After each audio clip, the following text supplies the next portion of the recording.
Discovery, go at throttle up.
Is it too early? Is it too early? I'm sorry. Is it too early?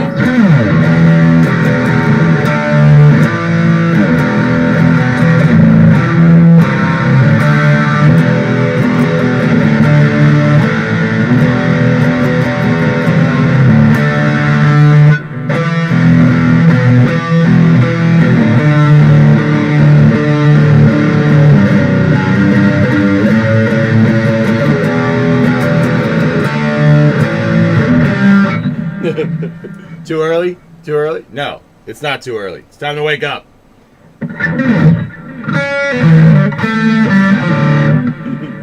What is this combo stuff, dude? I don't know what the hell that is. I don't get it.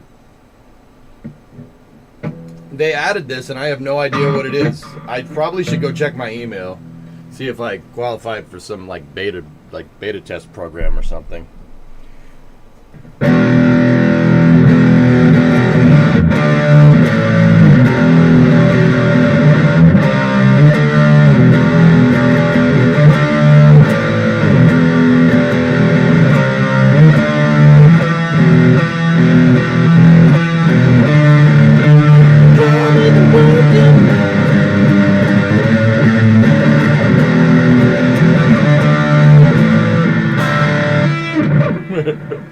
You know Alex likes it, but you knew what I was playing.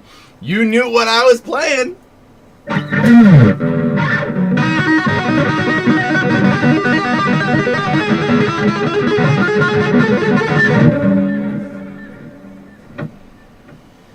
You knew what I was playing, Midge. And demonetized. Yep.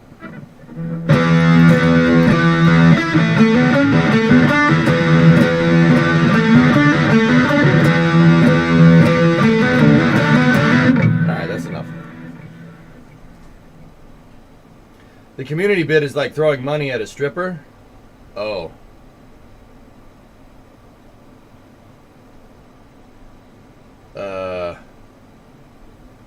You're now moving to New Zealand in February. Look at you moving to New Zealand. Isn't that great? That was Australian, but whatever. They sound the same to me. I don't care.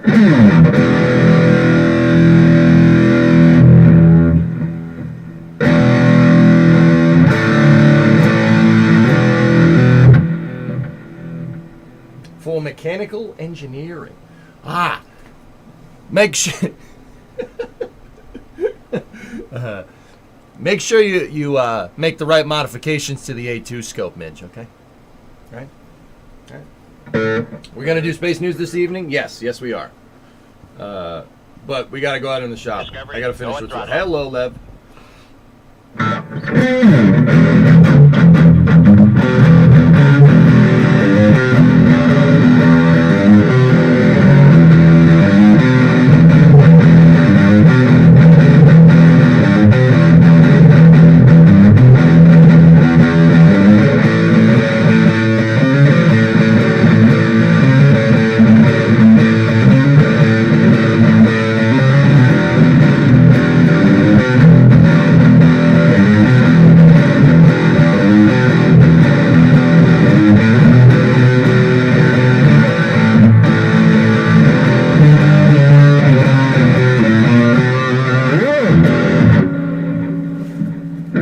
Okay.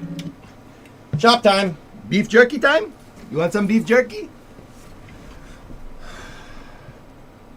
Earth. Haven't seen her in years. What is this? What is that? I got a piece of Taito's scuzz right there. Alright, cool, we good. What's going on? Master of Puppets? Oh. We gotta be careful with Metallica, you know.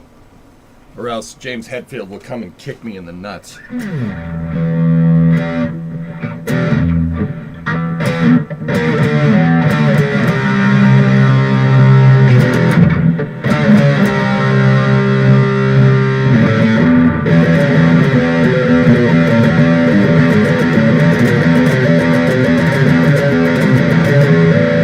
forget how the song goes, but it's you got to downstrum it, so like.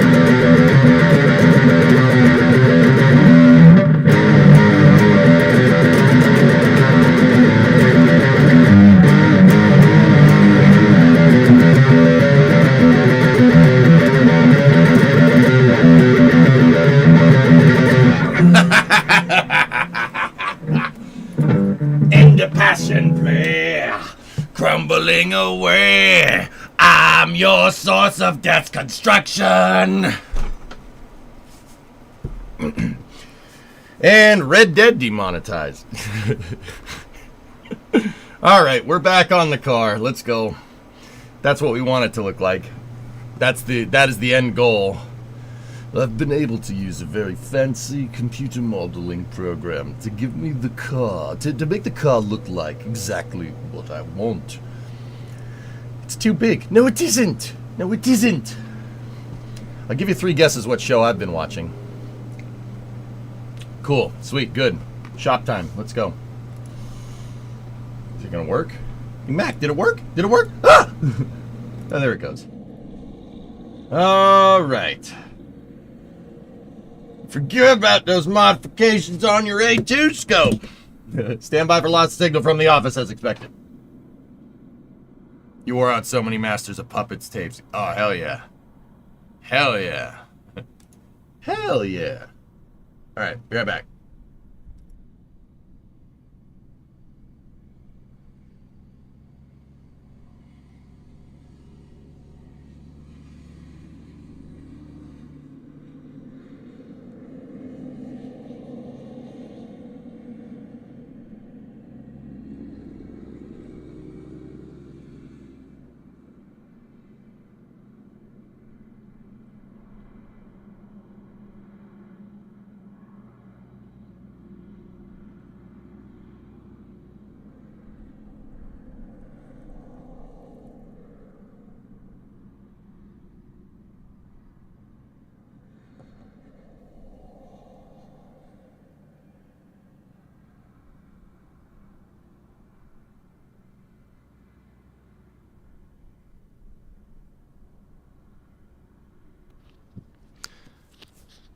thought you heard paranoid? Oh, you thought right.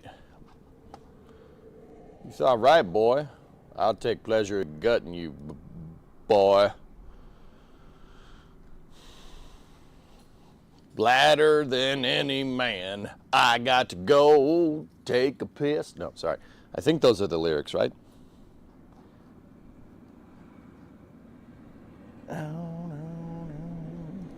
Shooba-dabba-dooba-dabba. All right, it always takes a second to pop out the YouTube chat. Mike is okay, but unfortunately your voice is coming through. And unfortunately you're chatting. Wow. Yeah, see, two can play at that game.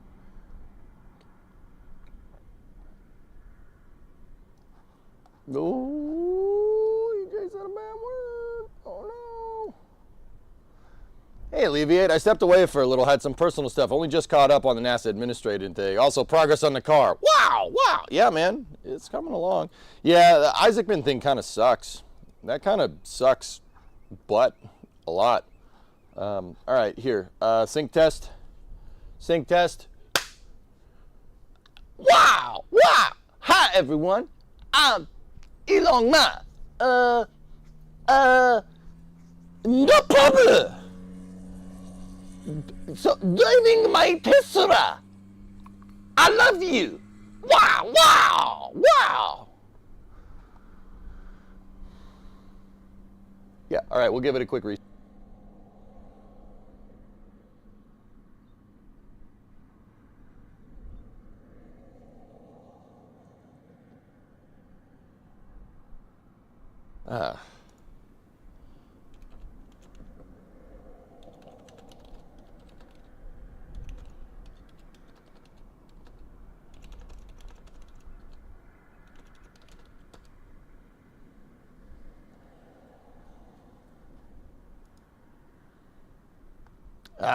Alleviate. Yeah, hey.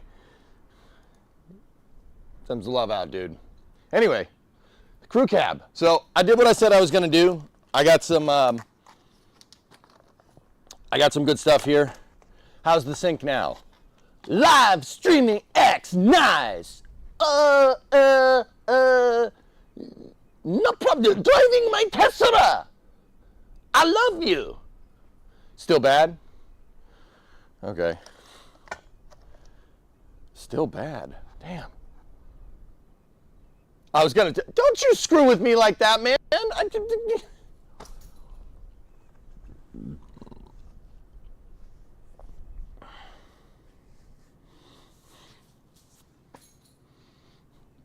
Hi, everyone. I'm Elon Musk. No problem. I love you. Wow, wow. Guy's my hero, man. All right, so I might do a dad joke today. You might want to prep your ears. You're not allowed to do dad jokes. You can't do dad jokes. You don't even have a wife or a husband, whatever. We don't judge. It's fine. So check this out. Look at, oh, look at this. Look at it. Look at how angy it is. What are you suggesting? You can't make dad jokes because you don't have a significant other. That's what I'm suggesting. I'm not suggesting, I'm implying there's a difference. Read the eyes.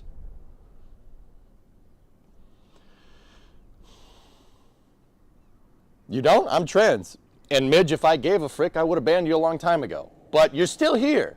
So I don't know what that says about me. Probably that I don't give a frick. I care about machines, and spacecraft accessories. Anyway, that looks like something that's after your eyes. Yeah, it says stainless, max 20,000 RPM, wear eye protection. Yeah, that's probably a good idea. What about Bremo? If we gave a frick, we wouldn't be in this business, Midge. Like, out of all the hills to die on, that's the one? Nah, I'm good. I got bigger fish to fry, like Mars, bitches. Red rocks. So we also got this nice cup thing. See, look, hey, how you doing?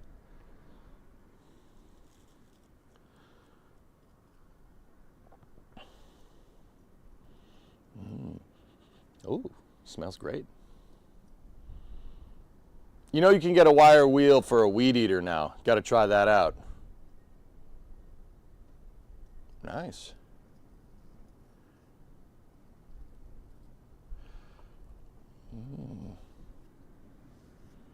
I think he was saying that you care about space cars and what about Bremo? But I knew I was included. It's a given, lady. What are you, crazy? It's a freaking given. I don't even need to say that. What's the goal? What are you working on today? Don't sniff the wire wheel. I'll lick it. I don't give a frick. No, anyway. Sorry. Can you tell I got a lot of sleep? This is EJ when EJ gets a lot of sleep. Gas turbine powered lawnmower. You can't tempt me with a good time. You licked the Falcon 9 booster in Houston. Wendy, you're interested in Venus. Venus is particularly interesting. No, EJ's had coffee. Yep. He did say accessories. A man doesn't call his wife an accessory.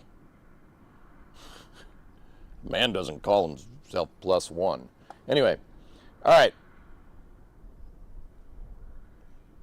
Just got to keep trucking or keep welding in your case. Okay, so what are we working on? We got to figure out what's good with those the frame rails.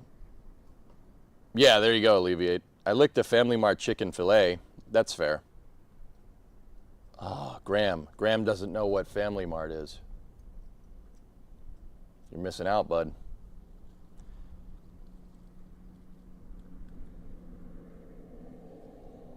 All right, anyway. Am I a disgrace to Graham Guy? That was, okay. All right, I'll give that to you. That was pretty funny. All right, let's get the camera set. All the lights are charged. So, yeah, we got to patch that frame rail today. I was very conflicted about this. Chat tried to sway my opinion, but they tried to sway my opinion with buying a new frame rail, but, which is, once again, that's probably the right move, but I'll repair it. I don't feel like changing that. So I'm going to put my new welding and welding accessories over here. So Graham 1, why aren't you a welder? It's kind of like in your name. Like, what's that about? Is the microphone receiver charged? It is reading a full battery, but I have it into a brick battery just in case. Hey, it's early. Hey, Peter. Oh, yeah, got a good night's sleep. You weld, FYI. I don't believe you.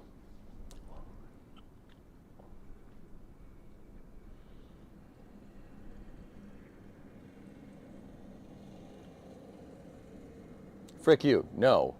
Frick you. Okay. All right, let's flip the camera over here. So we are working on, last night, the last thing that we did was I rust converted everything in there. And let's take a look and see how this all came out here. A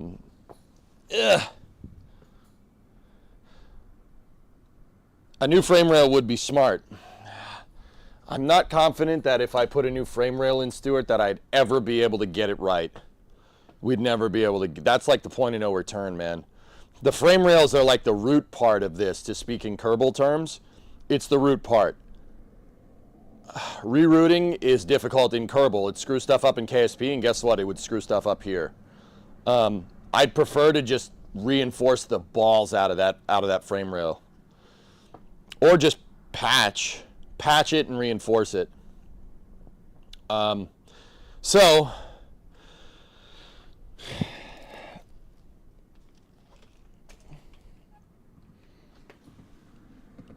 yeah, one mouse nest is what got this thing, which really, really sucks. One freaking mouse nest, dude.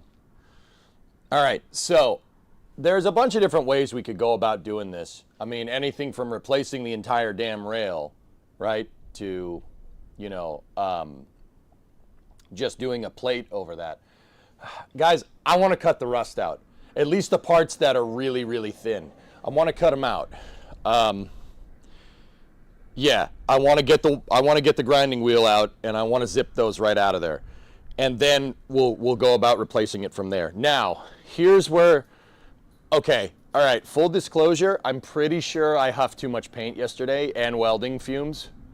I had a massive migraine for the rest of the night. I absolutely could not think straight. So before I do that, I'm going to open up the garage door. I had an insanely bad migraine last night. Yeah, once again, fairly confident from huffing paint. That's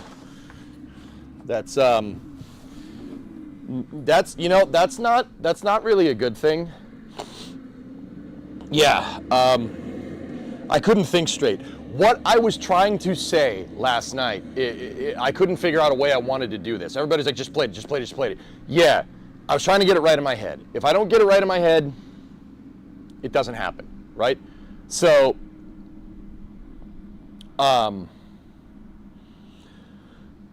what I want to do is cut all the rust out. But this is what I was trying to say last night. I couldn't say it right. I couldn't articulate it. If we cut that part of the frame rail out, I'm thinking do some bracing, temporary bracing on the rail flanges to keep everything nice, to be absolutely sure that everything is nice and happy under there. See, I'm thinking of your car like a steam engine. Well, Stuart, yeah.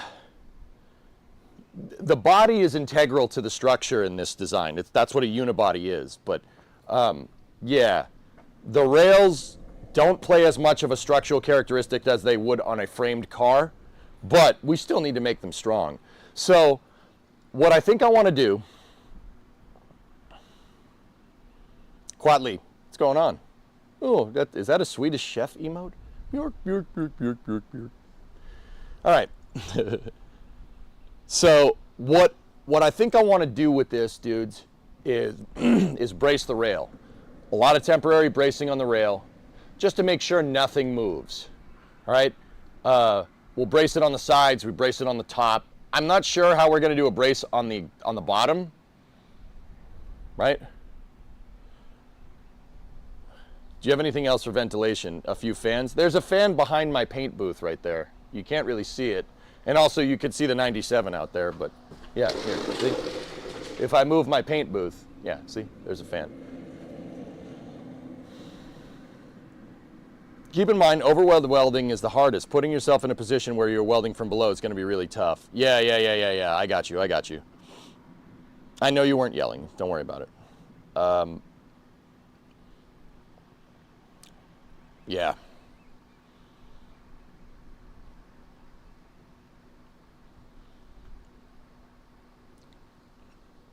Yeah, I know overhead welding is terrible. But, I mean, I don't know. We've gotten this far, so we might as well send it.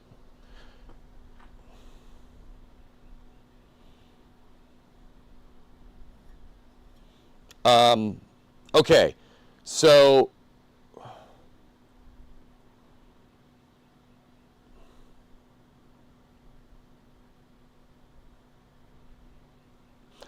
like I said, I got to think about this. We got to think about how we want it. Like temporary bracing might be a good idea. It's just all that pitting, dude.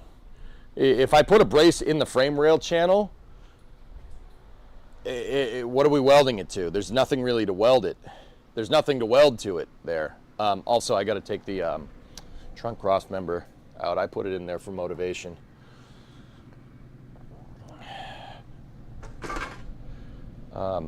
There's no, and this is, I think this is what Bonsai Banana was trying to say. There's a guy that's like last night in chat, just replaced the frame rail, and he wasn't wrong.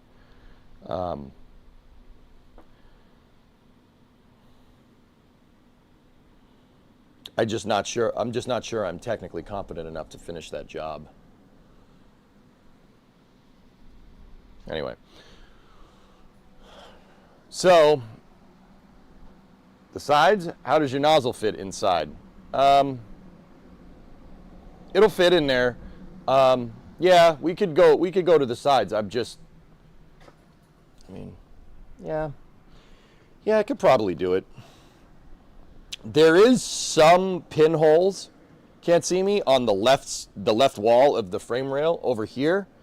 And I think I might be able to build up enough weld to weld it up on the sides. The right side wall is pretty cracked. I mean, down the bottom, you know. Once again, there was a mouse nest there, and it trapped all that water, and that's why it's so pitted in there. That's why the metal is all scaly. See, I was, yeah.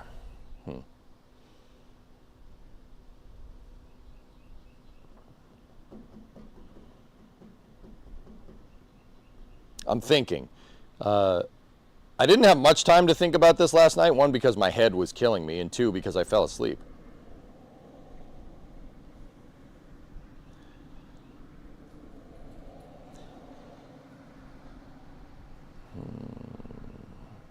Yeah, I'll get it, can't see me. I'm thinking about the way I want to do it. It's not that we haven't figured out ways that it can't be done. I'm thinking about the way I want to do it.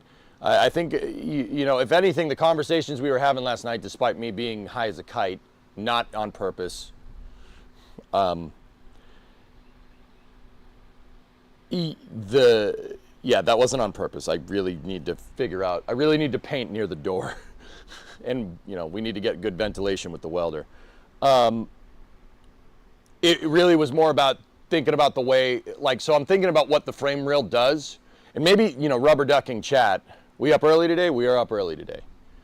Rubber ducking chat is probably a good way to do this. Okay, so the frame rail is basically a bridge from the front and back perch on the suspension. And when a car goes around corners, the solid axle is going to do this. So you're going to compress and decompress the leaf springs, right? And that, like, if you're going straight and you're compressing both leaf springs because the car is accelerating, that's putting this type of force on the frame rail. It's up-down force, right? But if the car is going around a corner, right, what you're doing is putting lateral force into the frame rails. So the frame rails are doing this when that happens. The reason why is because the leaf spring perches are on the outsides of the frame rails. So the frame rails are going to bend back and forth. Don't get me wrong, they're not going to bend a lot. The force is designed to be absorbed through the rest of the car. Even the outside, like even the quarter panels, the thing's designed to flex when it drives. That's the whole point of a unibody. You don't need to use as thick metal for the main structure of the car because you use thinner metal overall all around, right? You use sheet metal. Instead of building a gigantic frame rail, you can use sheet metal to make the entire body of the car. So what do we need to worry about with the frame rails? We need to worry about the frame rails doing this, right? And we need to worry about the frame rails doing this, right? Those are the two big ones.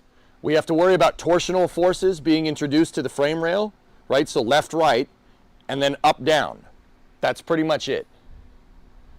There's no forward and back force with the frame rail because it's going to be really strong on that axis anyway because it's a long C-channel of metal going back and forth. So the forward to back loads, the frame rail's doing this. We don't need to worry about too much. A really easy way to explain that is the car is really long. So the frame rails aren't they're not gonna shift forward back. They really will shift left right, and then they'll do this, right? That's really important to understand, right? That's what I was trying to say. We have to take that into account no matter how we do this. We have to brace it. We have to plate it. Frameless and shameless. Yeah, right? I want frame rails to do this, not this, right? So we have to worry about torsion. We have to worry about the frame rails actually twisting. I'm going to do that not lined up with my mouth, okay? And then we need to worry about them bending like this. Rubber ducky, you're the one. I'm going to do that over here, right? So that's the kind of stuff that I'm wondering about. Here, I can show you exactly what I mean. So like you're looking down the long axis of the frame rail. What we're worried about is that. See? So that's torsion. That would be semi-torsional like this. And then we're worried about the frame rails doing this. It's up and down forces as well. Now up down we do not have nearly as much play here, which tells me the frame rail is pretty strong. But left right, see? The torsional forces that get put on this thing were a little bit compromised. I don't like that. So, how do we deal with torsional forces here? Well, torsion forces, the bottom of the frame rail, the U shape at the bottom is what prevents torsion, okay? If you have a solid U shape like this, it's going to be harder to twist the entire rail. And then the flanges on the top are basically going to not triangulate the whole thing, but provide rigidity. That's more surface area, including the bottom frame rail channel and the frame rail flange that gets introduced to torsional load. Anything that's, long story short, anything that's flat here is going to help us with torsion. Anything that's this way is going to help us with up-down, like what I was telling you about. And it's going to help you with the frame rail bowing, doing this, bending up like that. So we need to introduce more flat surface in there. That's really important. You're thinking frame rails like a steam engine. Oh, a steam engine has a frame. It has a chassis that the boiler and everything sits on, Stuart. This camera. It has a boiler and everything that sits on a chassis. This doesn't do that. So, Stuart, think about it like this. How this car is made would be like a steam engine with a boiler that's integral to the structure. So the boiler is your structure. The boiler and the firebox is the structure. Like, think about it. So, like, if you're doing that with a steam engine with a boiler, you'd have to make the boiler out of slightly thicker metal, right? But because it's structurally integral, you don't have to, you can save a lot of metal by making your rails even smaller. You don't need to make them out of thickness of metal. That's what unibody does. That's why cars are made with unibodies, because you can use thinner metal and you can do stampings. You can stamp out all the metal on a big stamping press and then just weld it all together. Like, you can make parts on a stamping press. This was made with like 4 stamping presses, but that's another story.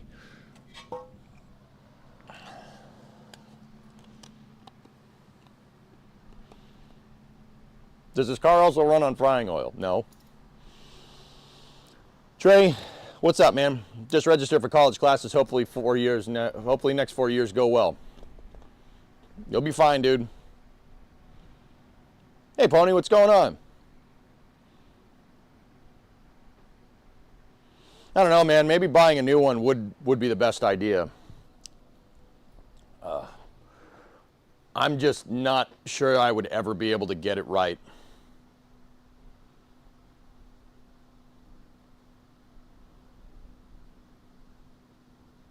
I can rebuild the structure in this, guys. So, like, what I would want to do is cut a section of that frame rail out, the curved section, with the U channel. I don't want to weld at the seams, okay? So, like, if this is the U, here, let me get you a close camera.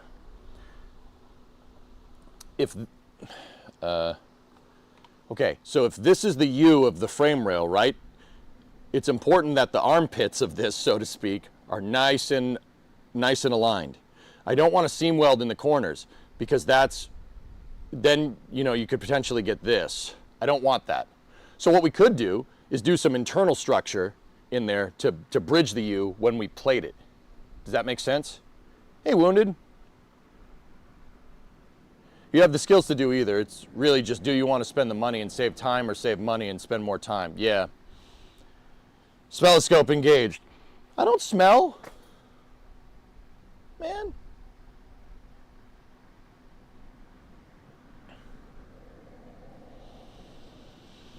Can't wait to get punched in the face by calculus classes. Yeah, you'll be fine. How did this car not fall apart or just bend after this much rust? I don't know. I can't figure that one out. Some structural engineering that, frankly, is beyond my level of comprehension, Graham. They made it pretty good. I don't think they were thinking that this car was going to last a half freaking century, right? But they made it pretty damn good for the time. Yeah, like I said, I don't think they thought it was going to last this long.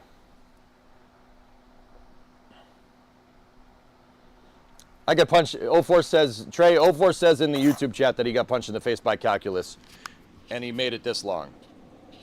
I wonder how a modern car would survive this long. maybe. How many miles per gallon do you reckon it gets?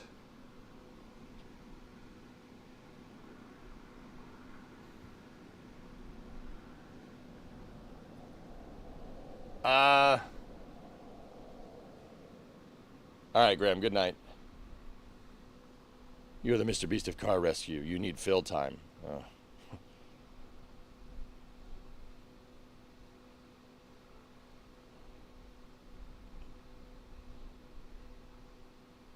Discovery, go at throttle up. It's probably like 12 city, if I had to guess. Alleviate. Probably 12 city, and then maybe 18 to 20 highway. Yeah, probably 18 to 20 if you don't romp on it. It actually probably is more like 15 to 18. But it does have a highway gear in it, so yeah.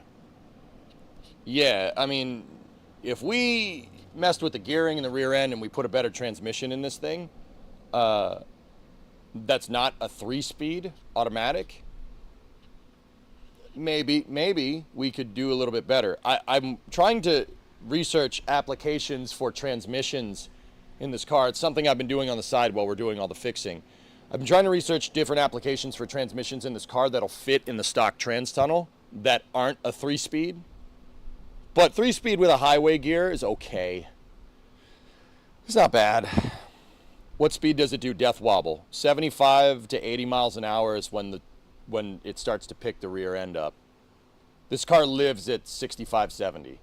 You go above that, it'll start skitching around. Can confirm. Just like summer car.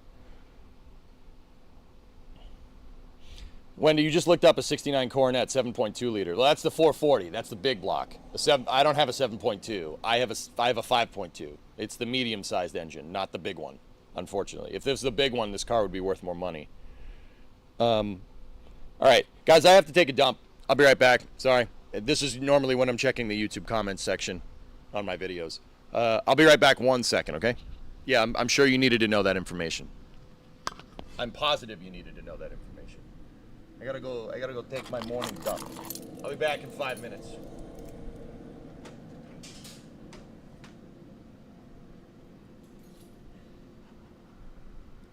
You know what sucks? Taking a shower and then having to do this. It's a pain in the butt. Literally.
Gotta relax, don't force it. You're gonna blow an O-ring.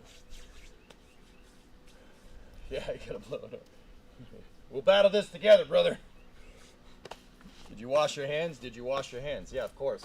And then I fast oranged to be absolutely sure, because I don't like the smell of the soap in there.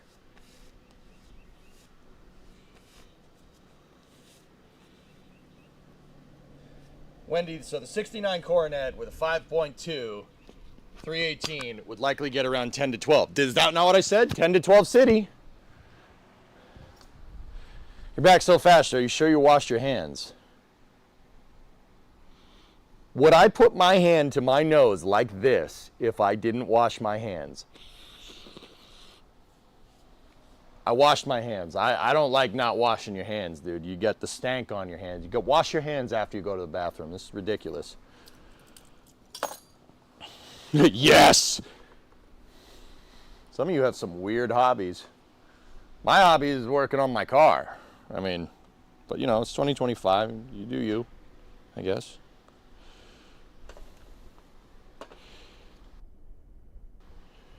Just do what you like. Just do what you like. Wendy, Venus gives us the opportunity to look at what might happen on Earth, especially if people keep buying real big trucks that get the same 10 to 12 miles per gallon. Hey, Wendy, remember, the exhaust that comes out of this, plants like that. I'm just saying. I'm just saying. There are no plants on Venus, but there's plants here. You got to give Earth a little bit more credit. It's, what is it, 6 billion years old? Or 4.5 billion years old? Give Earth a little more credit than that. It's a pretty resilient structure. Like, not that we should go screwing around with it, right? I mean, I'm pretty sure a volcano or a meteor is going to do that for us, whether we have a choice in it or not. But just remember, this is not that big of a deal comparatively. There's a bit of desync, and I just went to the bathroom. The bathroom must have desynced it. We must be in a different timeline now. I'll be right back, 1 second.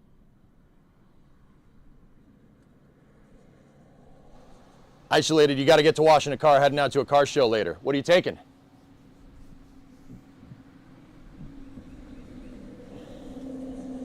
Remember, you want climate change, look at Chicxulub. Chicxulub changed our atmosphere something fierce, but life still survived. Now, I'm not saying we shouldn't be going and recording this scientific data. Oh, absolutely. Duh. Why would we not do that? Earth observation, planetary observation, planetary geology, that's really important to go and understand. Because, yeah, we can find our place better, and then we can know how much we can do this before actually screwing something up. It's a good idea. Also, I don't bark up people's trees that need trucks. Some people need trucks, like if you work on a farm, you need trucks, all right? Some people just like having trucks to have trucks. But see, even my trucks, I put them to use, because I don't live in the city no more. Not washing your hands after poop, call it desync. I'll leave it now. Element, not you two, you putz. Ah, getting to work. All right, so what I want to do is I want to make a new U channel here for this thing. I don't know how we're going to do that, but let me think about this for a second.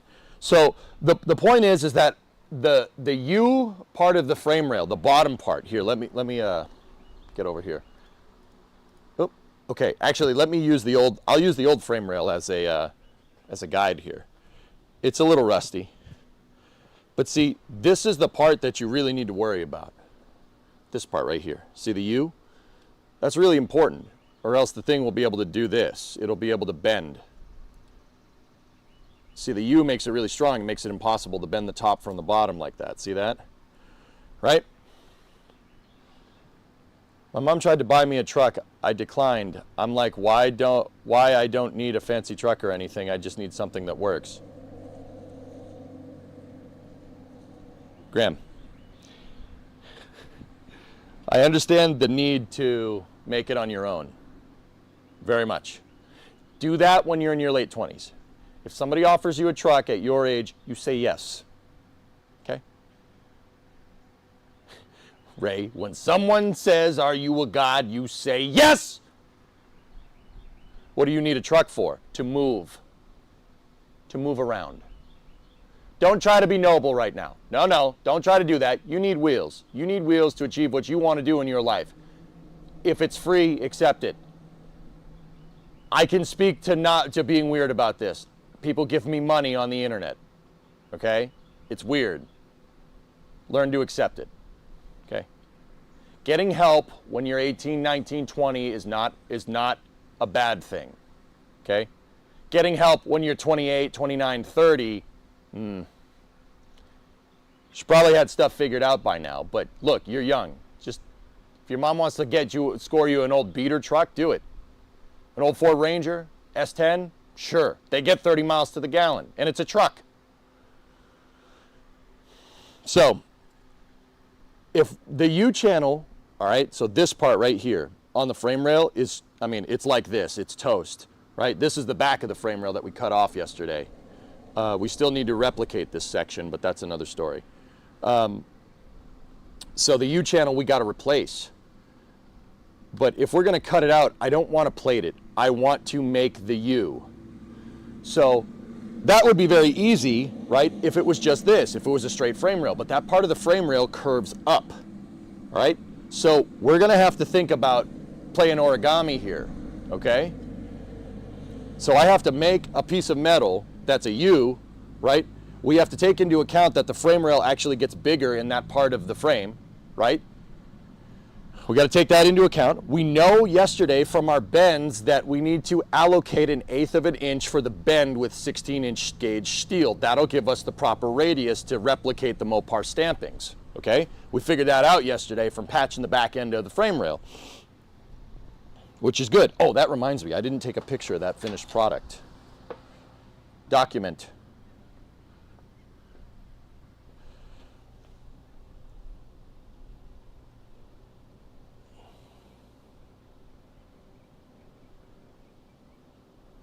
There we go. There's a really good Johnny Kim interview on NPR today. Check it out if you get a chance. Will do. Hell yeah. If you get that 440, what about a 727 with gear vendors? Yeah, 727 with gear vendors would be great. Rarest, yeah, that would be fantastic. Hey, Flip, what's going on, man? So, we got to take into account that the frame rail curves up. We also got to take into account that the sidewalls have a differential distance apart. So we got to make the U piece, right? Which is going to be a little bit difficult to make. And then on top of everything, we got to bend it upright. But we know that my apostrophe dolly here, this is approximately the angle that the frame rail bends up at. We know that. So this is a solid piece of metal that you use to form metal, right? So what I could do, make the U-channel, put the apostrophe in the U-channel, put the bottom of it in the vise, and then bend it with a hammer and dolly, which is probably heating it and cooling it and heating it and cooling it. I want that U-channel. I think everyone can agree that if I don't plate it and we actually replace that section of frame rail, especially like the bottom section from here over, so like this part, we replace the U part of it to an extent, we'll be fine. That will restore structural integrity to the frame rail. And that's why the reason why people are saying just buy a new one is because that's a lot of work. That's involved. Making a piece like that from hand, that's involved. I don't care. I like that. I'd rather it be that way. Because then I put the time in and I know that frame rail is going to be fine. What about wrinkles from the bending? Well, we'd have to cut slits in the parts of the U. We have to cut angles, right? You got to cut an angle. If we cut it at certain angles, we can bend it up and then we can weld the tabs of it together and then place it and then seam weld the whole thing. This is an involved process. It's going to be hard to make this. That's why people replace frame rails. If we want to truly restore structural integrity, we replace the U and then plate. If we plate on top of the U, this thing's stronger than a replacement frame rail. The problem is that takes time. But I was thinking about this. Last night I was like, you know, I'd rather we just replace the frame rail and save some time, blah, blah, blah. No, no, no, no. The whole reason for this is to work on welding and fabrication skills. That's the whole point. That is the point why we're doing this to this car. I want to get better at fabrication. I want to get better at welding. So let's do it. Fair?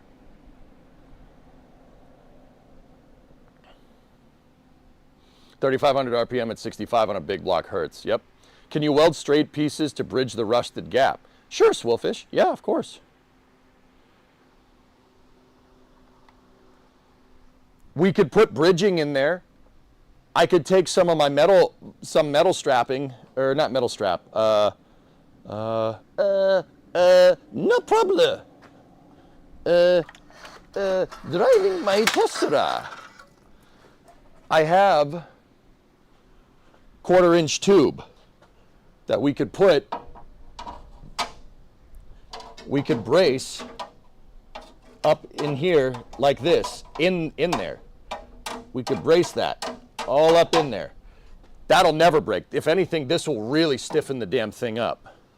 So like I could cut it, we could cut the dang thing to fit in here and put it down in here somewhere, zap it on the top and the sides, all the way up in there, and that'll keep the frame rail nice and strong. That with the replaced U-channel seam welded in, that's over-engineering it. That's way over-engineering it. But that's what I think we should do.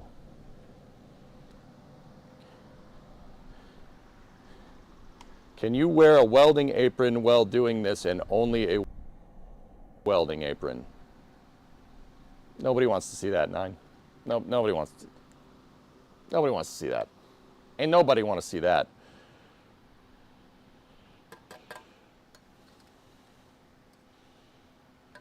Shogun, use boards from and shape metal around boards. Sure. What's with the comments today? I put myself in the IRL category on Twitch just to see. We're not in science and technology. I put us in IRL, so that might happen. That might happen, dudes. All right, so let's get to stepping. First thing I'm going to do is clean up this frame rail. I want to clean it up on the sides. I want to get the original undercoating off. Really clean it up and see exactly what we need to work with here. Yeah, you could check out my OnlyVans if you want to see stuff like that. ejsa.space/onlyvans. It's NSFW. It's not safe for wrenches. We got all kinds of vans. We got vans with the back door open. We got vans that bounce. We got vans that have the side door open. We got vans with the hood up. Topless vans. We got vans with big rims. We got vans with a lot of modification. We got big vans. We got skinny vans. We got thick vans. We got all kinds of stuff. ejsa.space/onlyvans. It's not safe for wrenches, though. Careful. Audio is off again. Damn it. What is it? What is with this thing today? All right, I'll be right back. We need more vans on there?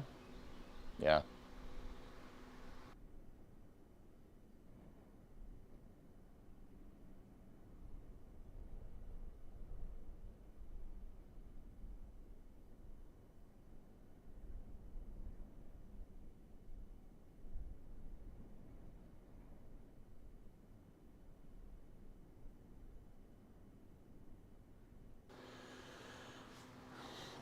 Hello.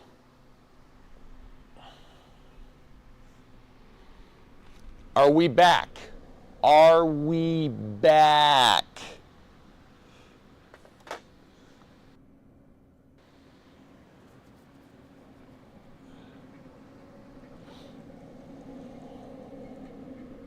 All right. I got to figure out that delay if we're going to do this more, but we'll get to that. All right. So, I have my stainless steel, we have the stainless wheel here, right?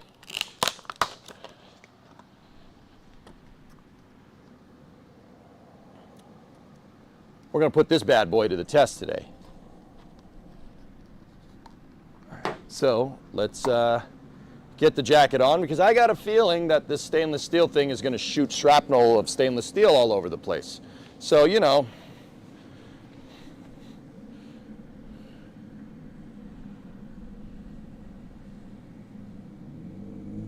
delay is bad again? Refresh the stream. I generally lurk, but everyone seems to keep calling it a U channel.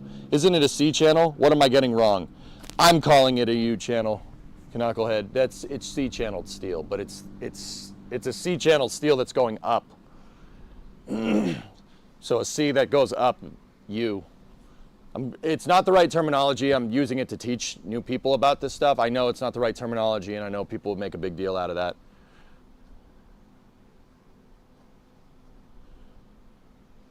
Refreshed, it's still bad. Still desynced. All right, give me 1 second, dudes.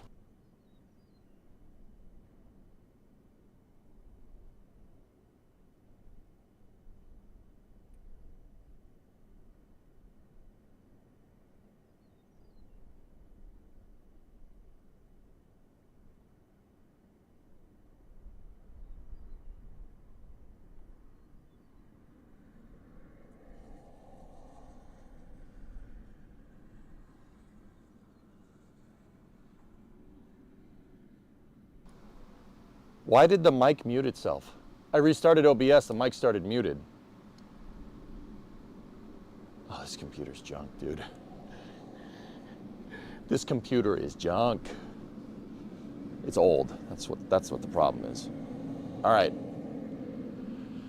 I think this is end sign. I can't get a new computer out here. Sorry, I put all my money into the car. Oops. Okay.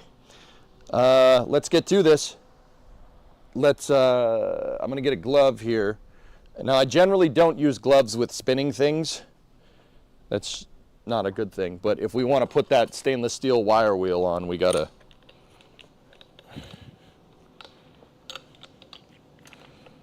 I'm going to take the cutting disc off. Put the cutting disc and the chuck in the welder. It's not a chuck, it's just a bracket. And then, oh yeah, oh dude.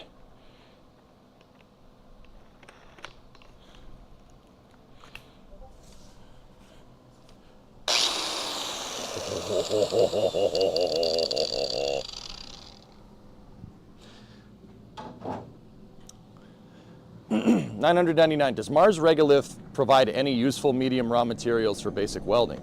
The reason why Mars is red is because the surface is rusty, like this car. Mars has a coat of iron oxide in it because the gases on the surface are mostly CO2. It's an oxidization, and CO2 oxidizes things. So yeah, of course, Mars has a lot of raw materials. There's iron ore there. Sure, you could make iron on Mars. I would kind of hope in the future that maybe we could find some coal there or something, or carbon. I mean, there is carbon, but I don't think there's coal. I mean, we don't know for sure, but I mean, scientists are pretty sure that there's not, which is fair. So we need to WD-40 Mars. Yeah. Point is that there's a lot of iron. It's just iron oxide, at least on the surface. You could, I don't know. Forgive me, shows my lack of understanding here. I don't know if there's a process for chemical, like, can you separate iron oxide? It sounds like an energy intensive process, but I'm no chemist.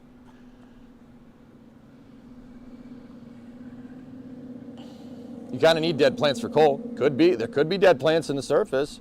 I mean, Mars doesn't have any topsoil, there's no nutrients in it.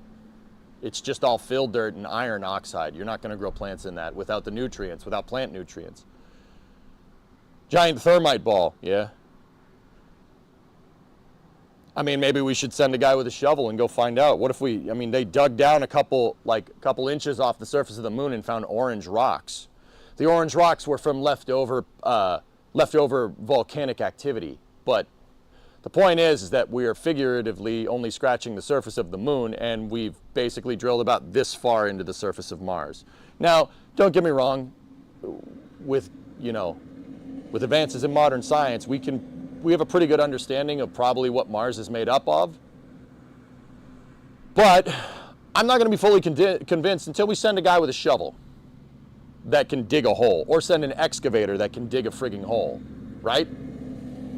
Like, we have a pretty good idea what Mars and the moon and everything is made out of. But we probably would have a better idea if we sent somebody there with a shovel. Considering the last time we did that in 1972, we learned a lot about the moon. Just saying. Just putting it out there, just food for thought.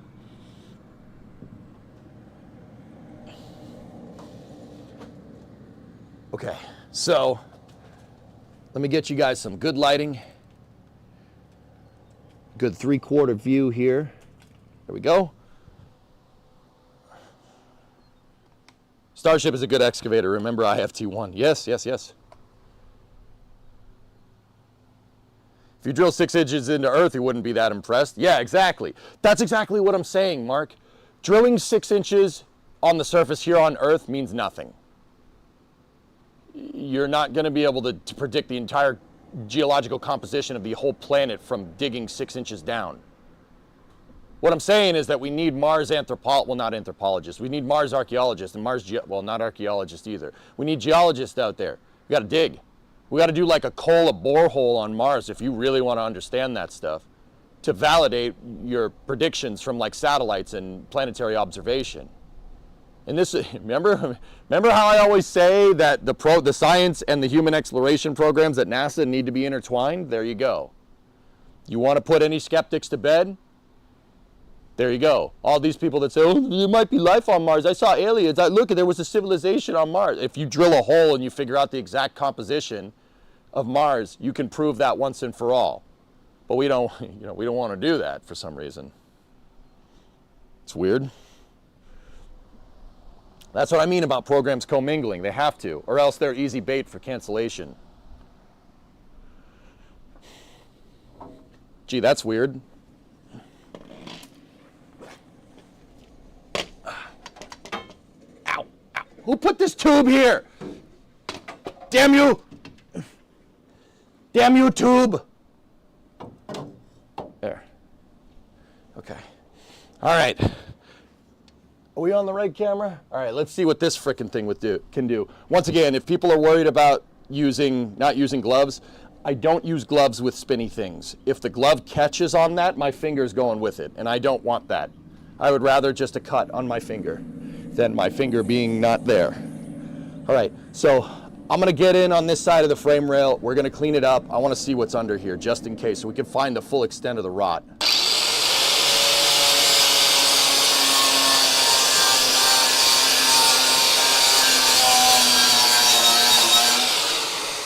Get the respirator. I forgot the respirator, damn it. We put all this bracing here. This is such a pain in the butt to get in and out of. Are you kidding me? The angle grinder cord got wrapped around my foot.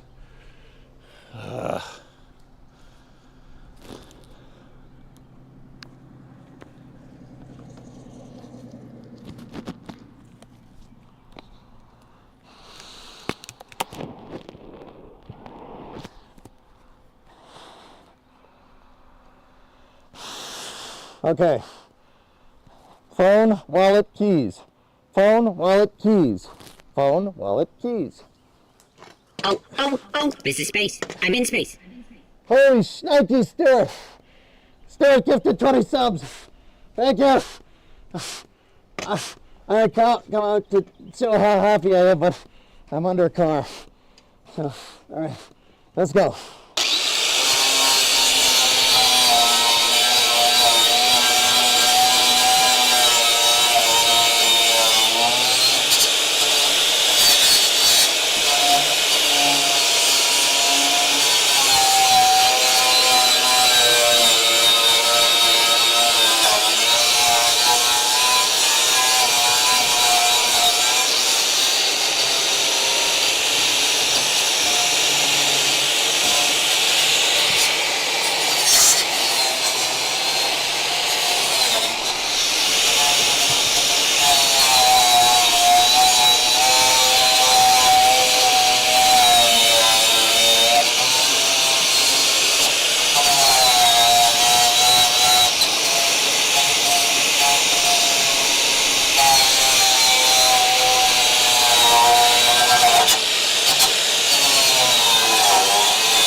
Damn, this thing is good at getting this stuff off. That's way better than the wire wheel. Holy crap. You'd have probably a, like, that's, dude, that's like as good as sandblasting. This thing is nuts. I love this thing. This stainless steel mother trucker.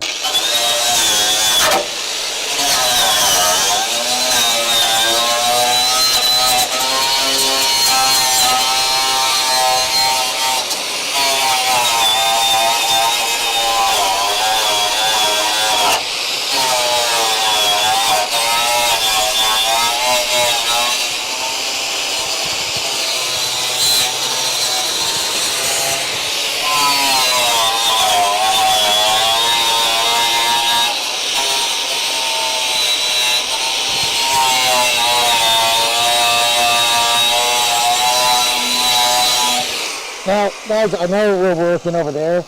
I mean, we're here. This takes this stuff off super fast, so I'm just going to clean the rest of the frame rail on the inside channel while we're here. Just to be absolutely sure there's no more caca in here.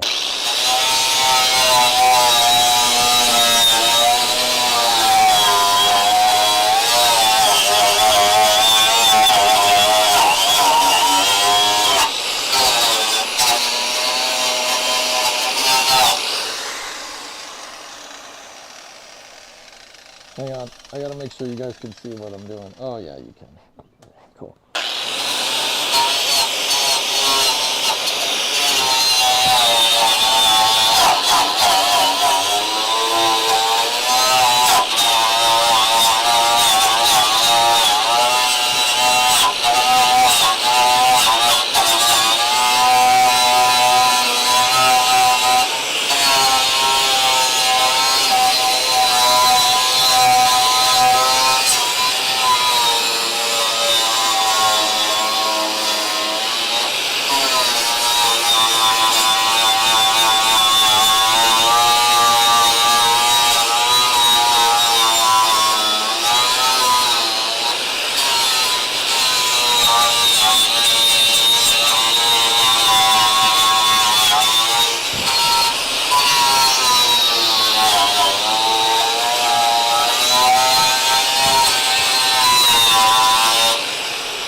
Wow, this frame rail is a lot nicer than I thought it was. This thing is perfect. Look at that. Except for that freaking crap over there, the damn mouse.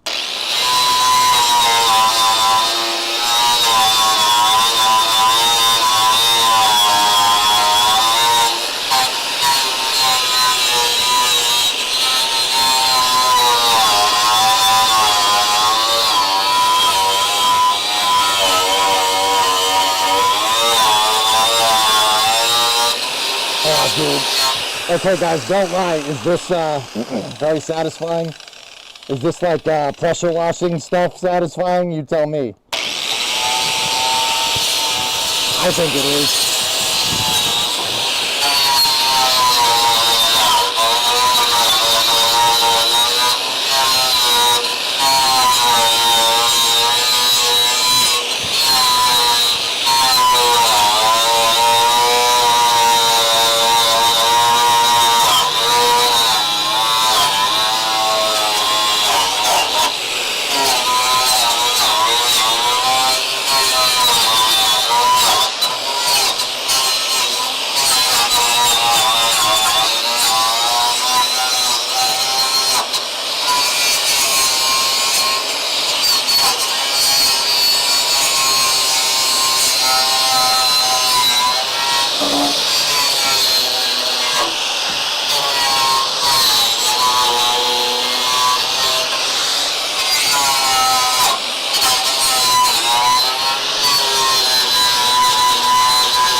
Holy hell.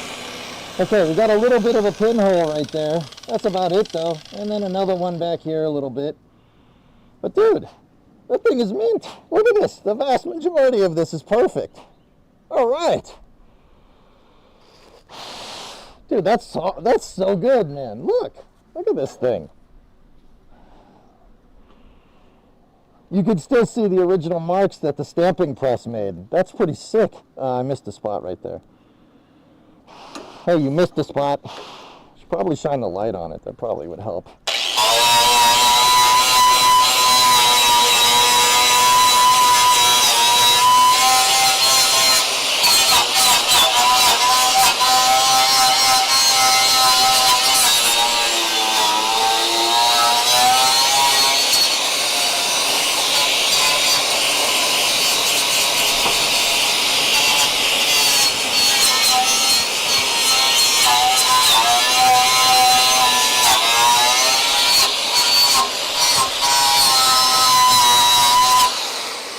Wow.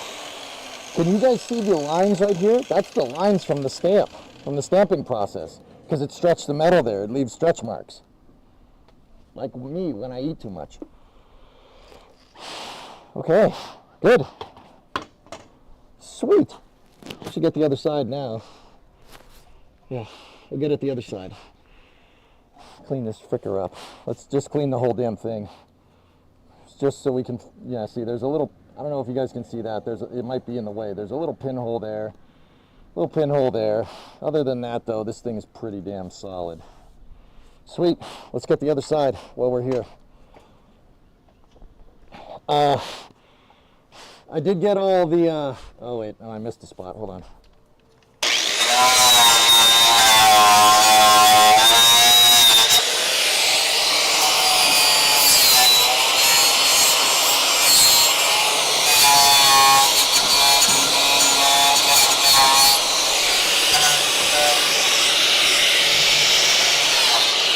I missed the spot on the bottom of the rails.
Man, there's so much undercoating up in there.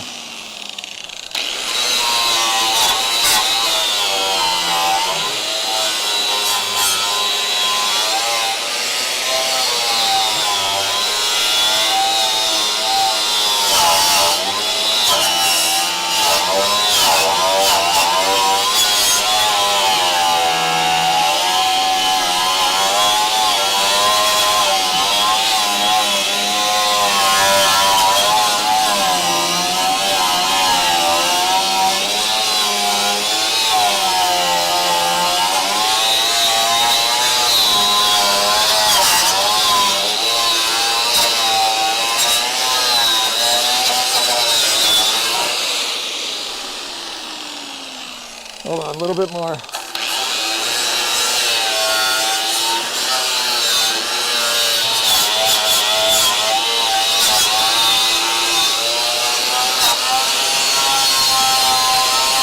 Dude, look at this rail. Really not bad, man.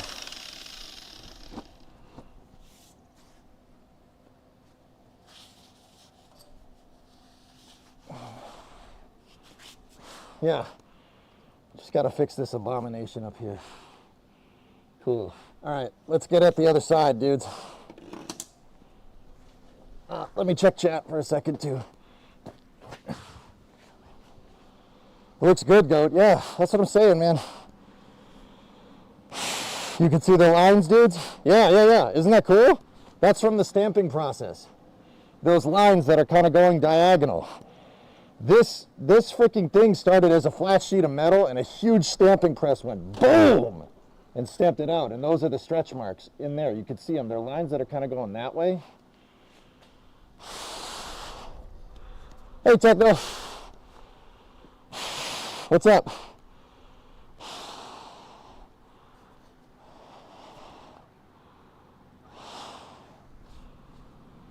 Better than use the brass wire wheel. Yeah. Can't see the lines, can you, Russ?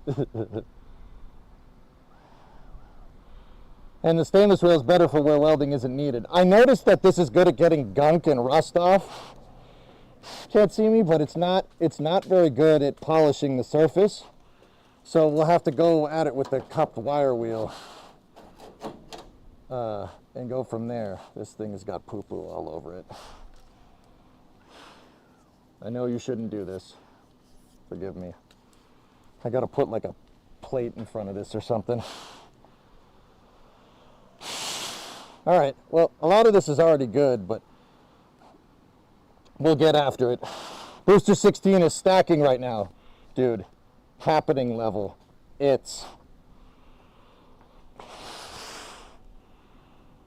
There's only a little bit of scale here that we have to get. This is, we know this is all good. We're all good to about that hole. From that hole forward is really what we got to polish, just to be absolutely sure. Yeah, you can see some of the undercoating is still right there. I'll get at it.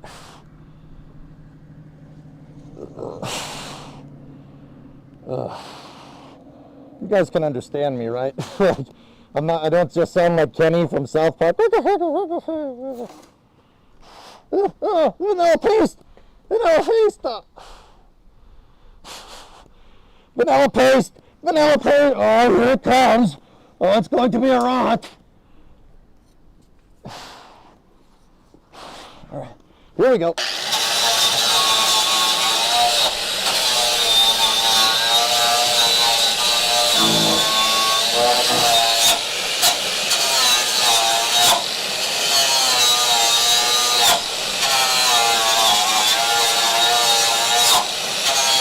Oh, yep, I found another pinhole.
Nice.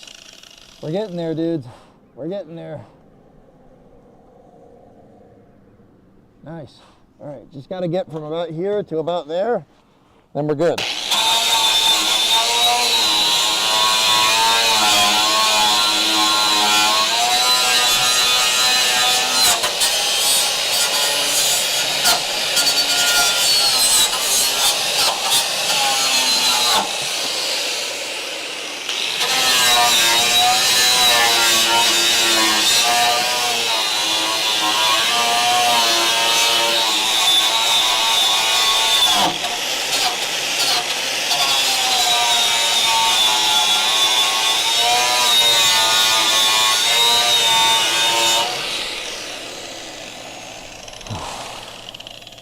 I know I'm being a wimp about this. My hand's starting to get tired.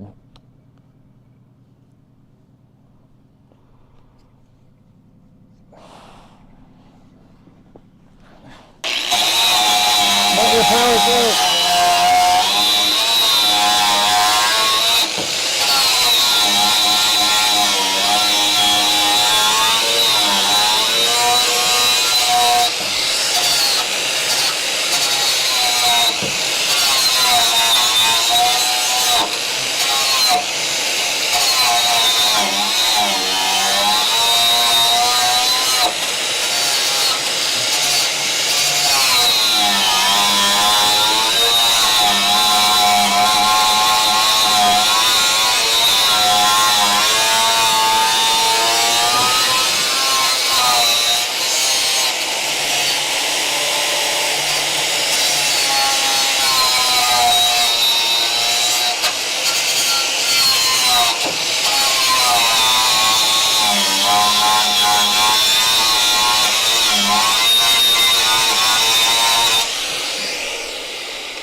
Almost there.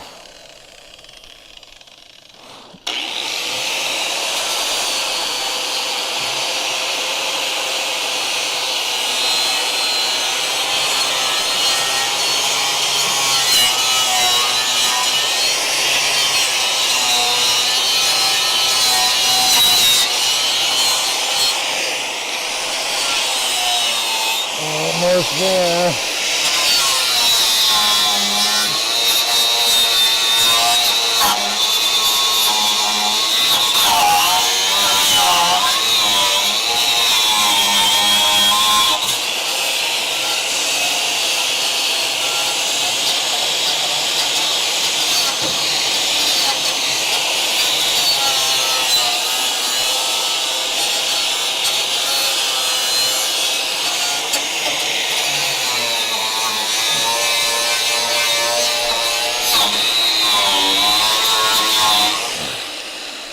All right, just go over, there's some spots that I missed real quick.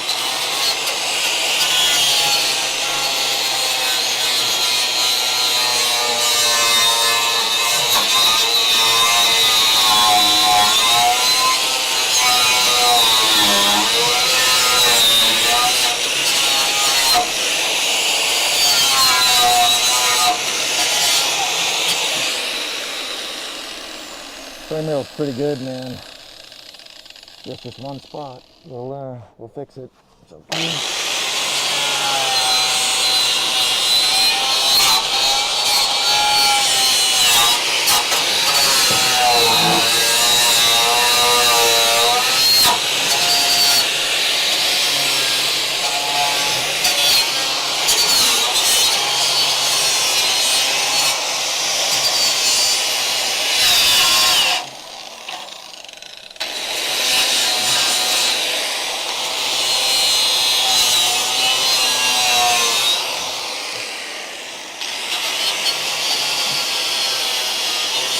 Okay.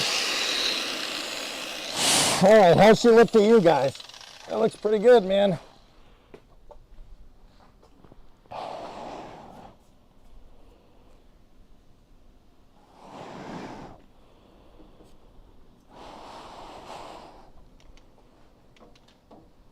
All right, I gotta vacuum up, dude. There is schmutz everywhere all over the floor. Look at that. Holy balls. That's a lot of schmutz.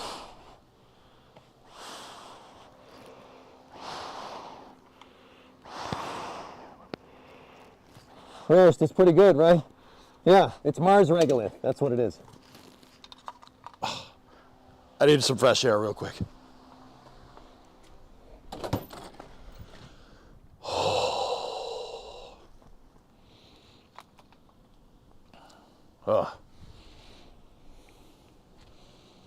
Wow. That, there's a lot of schmutz. That's a lot of schmutz. That'll be $8, baby. You want fries with that?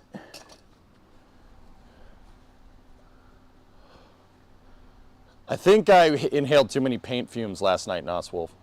With this tool, you can remove the rust from your entire vehicle. Why would I want to get rid of the car? Whole thing's rust, man. Yeah, I think I just inhaled too much welding fumes.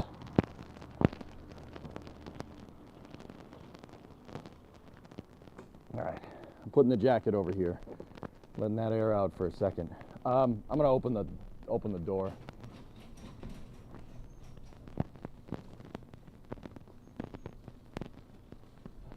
There's the truck.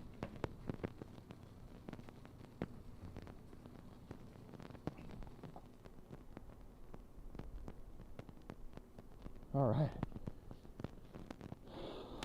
Man. I know you have welding to do, but are you going to put pour 15 on the bits you just cleaned off to prevent rust in the areas you're not working on in the meantime?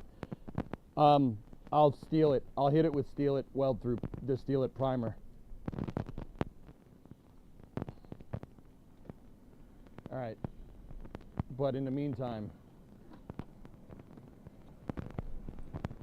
it's time to suck. Commence operation. Knock over everything. And then commence operation. Vacuum suck.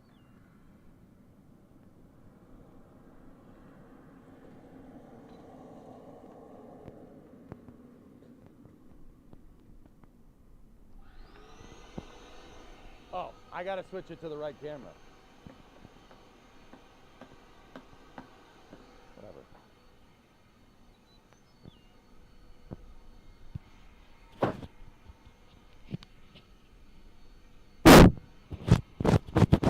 Sound better now?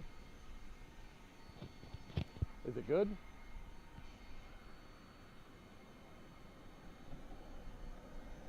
Huh.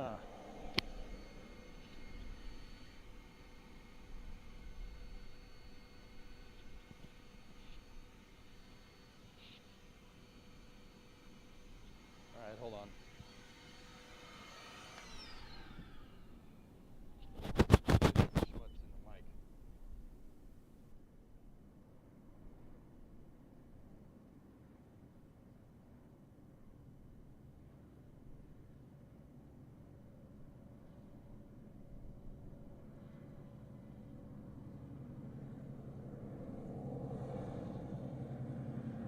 All right, it should be better now.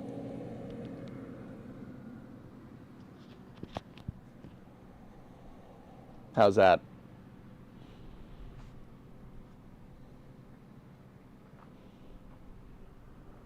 Good? All right, cool, cool. All right, so let's commence operation vacuum suck.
That didn't do anything.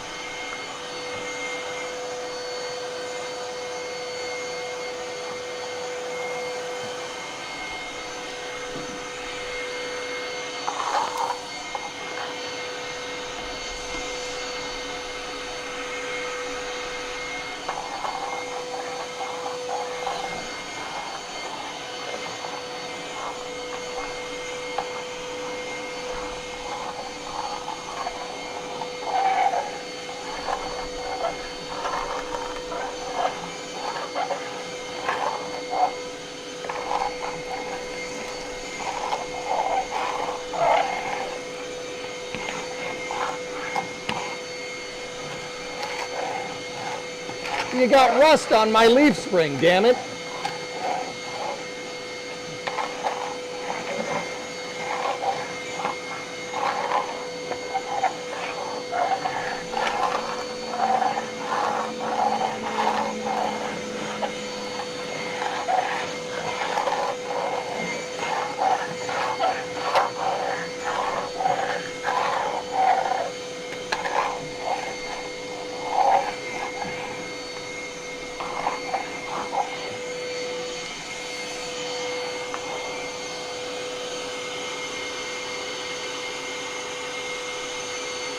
There we go. Sure, that did nothing. That's fine. It was funny.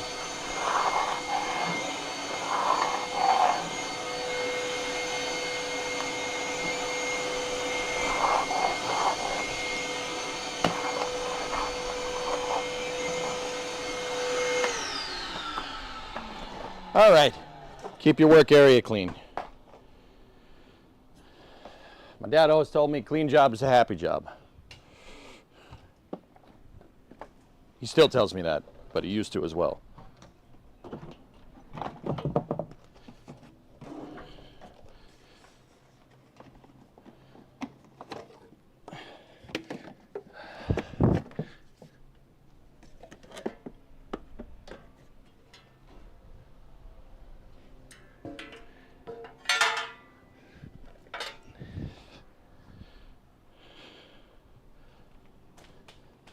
Well, that was dirty.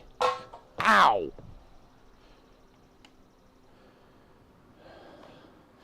You could say that that sucked. Yep. All right, cool. Yeah, I know. Me too. Sorry.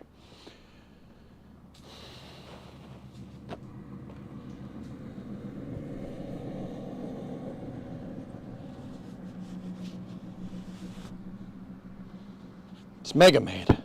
She's gone from suck to blow. Dude, there is schmutz everywhere, man. It's all over everything. Man. Oh, okay. It's all over everything. That's good. Yeah, dust be like that. It's not dust, it's schmutz.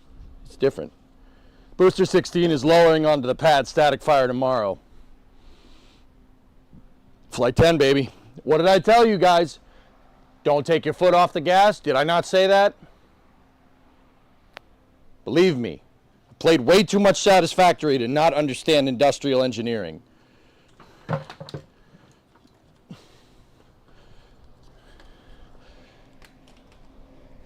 just going to clean up the rest of this because there's still schmutz back here. I don't feel like rolling around in it.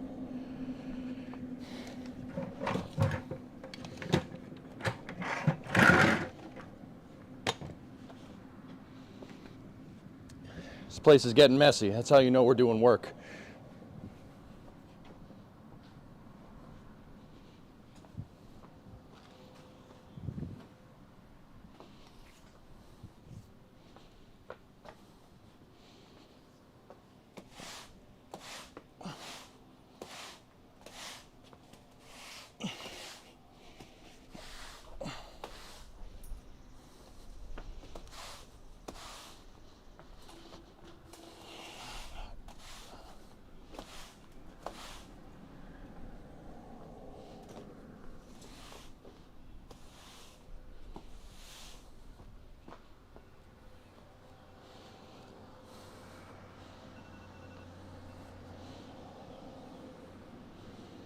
Well done with the safety gear. Yeah, not wearing the respirator there would have been not great.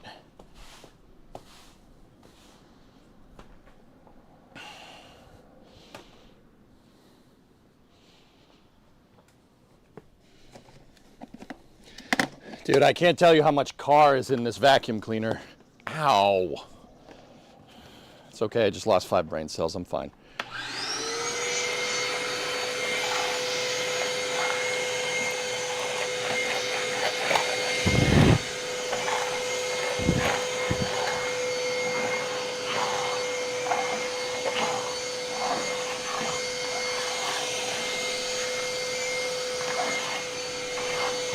Okay.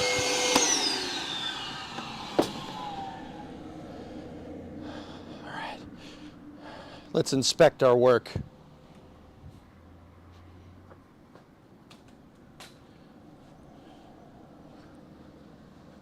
It's one big pile of schmutz.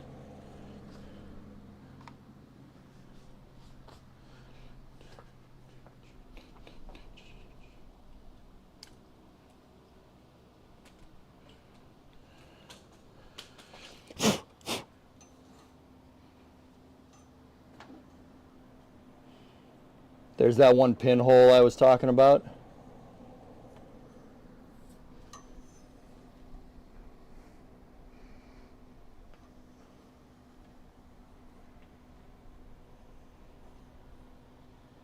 I couldn't get up in there with the thing because of the bar is in the way, but there's a little bit of pinholes right at the back there. Focus. See? Little bit of crap there, nothing we can't patch. Now this side, we already know how this went. That run in the paint is going to piss me off. I'll probably grind that down and redo it. There's a couple of little crevasses there where I ran out of talent with the welder. A couple of little things right there. That's from the plug welds to the to this thing, to the brace. We got a little bit of pitting right there. That's where the leaf spring perch mounts up. See how it's a little dimpled right there?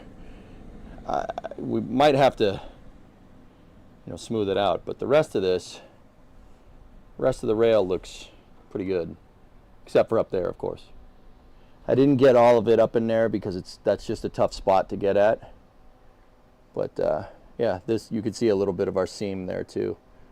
We'll clean that up. Clean that up with a flap disc. Still some schmutz up in there, but no big deal.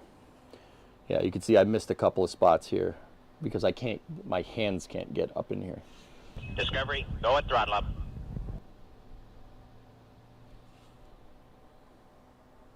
Yeah, we should fix that dimple. It's pitting just a little bit. Not a big deal. We could always build up weld there and just grind it over. Remember, welding is an additive process, like 3D printing. You can build up in areas if you want to do it that way. Now, who was that? Hey, Josh. 97 months. That undercoating did a good job. Yes, it did. Now, over here, check it out. See the stretch marks? Those are the stretch marks and the rippling left over from the stamping process. When this thing got put in like a 20-ton press and just stamped right the hell out. See the marks? That's a byproduct of manufacturing this. And then you get waviness around the curve. That is the exact problem. The waviness right there is the exact problem we're going to have to try to solve here by remaking this piece. I did miss some spots up here because I didn't have the light because I wanted you guys to see. But yeah, see, we're good before the perch. This is the perch for the shock tower or the shock cross member. Major structural component. Yeah, perch is okay.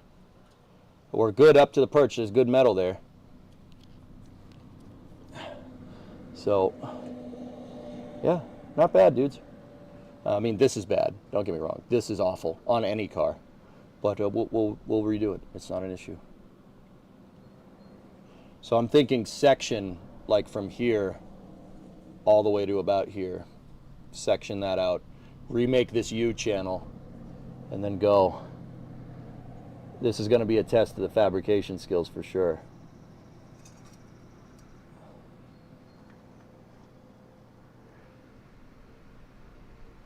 There's the hubcaps for the car, by the way. I did find another pinhole. The stainless steel uncovered one. There was one sitting behind the undercoating right there. On this side, dudes, we might be able to bridge this up. It's just a little bit of pitting right there. We might be able to just go back and forth with the welder and seal it. This stuff on the bottom, though, is a little too much. If I could get the bend, if we could reinforce... What is that? Who did that? Who's the most useless Jedi? Mannequin Skywalker. He just stands there. Hi, Geeson. How's your day going, me old sunshine? If we could reinforce the bend here and build up enough weld to keep that, we could just flat plate the bottom, and that would make this a lot easier. The other side, we do need to do the bend. That's inside of the frame rail. That's no good.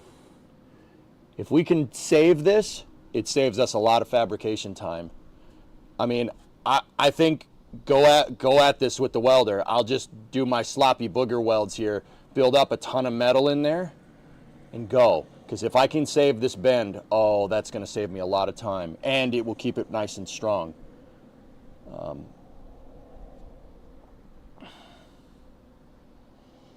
Yeah, this seems to be thick-ish metal around the bend. I mean, the bend by definition will have more, but we're going to have to section this way and then get that patch. But we can do it.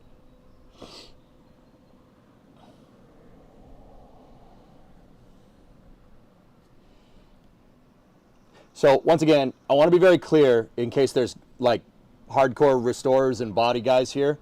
This is a scrap job for the frame rail. In any shop, any car that you want to flip, this is a scrap job. Replace the frame rail. Believe it or not, just this little bit, that's enough. Even though the rest of the frame rail is crisp, that's a scrap job.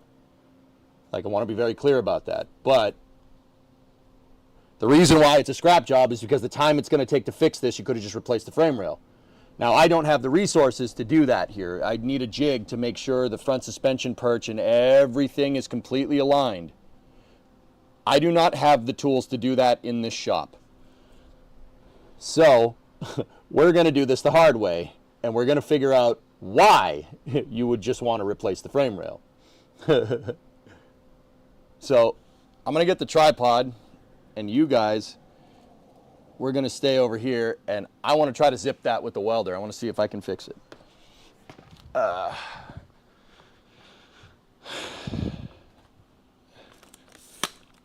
We can backplate that weld too on the sides.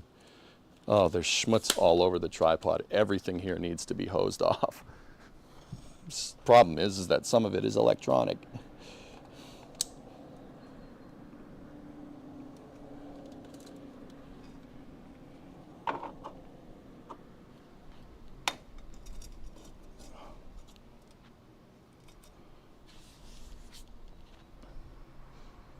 Yeah.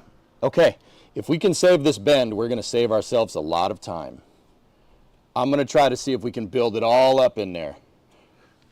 And, you know, we could backplate it too, like you guys said.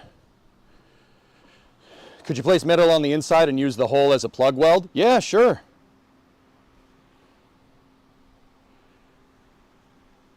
Pro tip, if you place a piece on copper or brass on the back, you can build it up just by welding.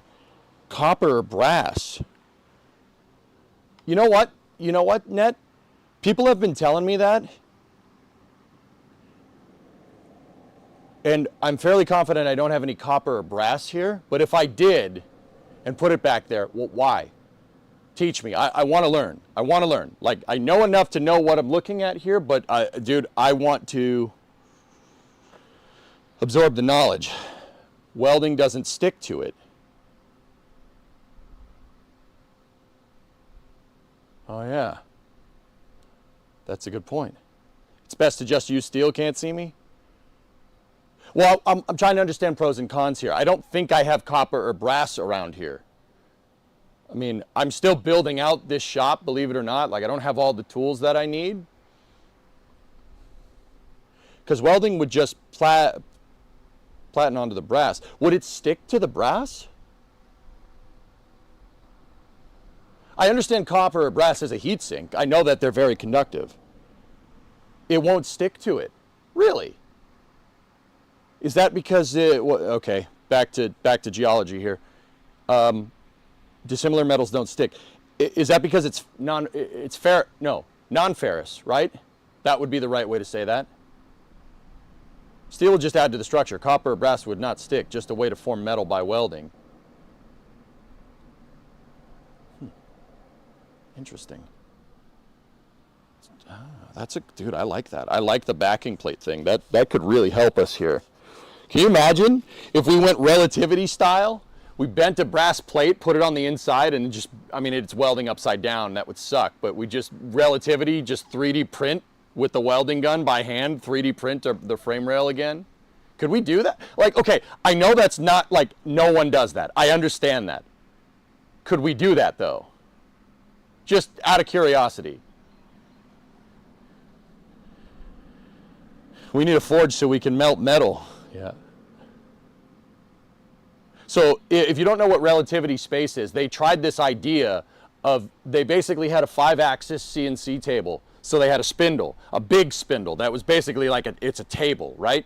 And what they did was they had a MIG welder, right, on a jig that can move up and down, and the table spun, right? And then the MIG welder just laid bead, right? And it spun it, and it basically extruded, like 3D printed, extruded a tank wall.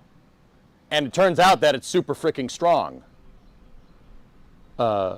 which is interesting. They ran into problems with the dome, though. The domes warped. They kept warping. They were introducing too much heat. And that's why relativity got hostile taken over, because that idea didn't work. It would have been a good idea to print the tank walls, but the domes need to be friction stir welded. But that's another story. That's rocket science, sorry.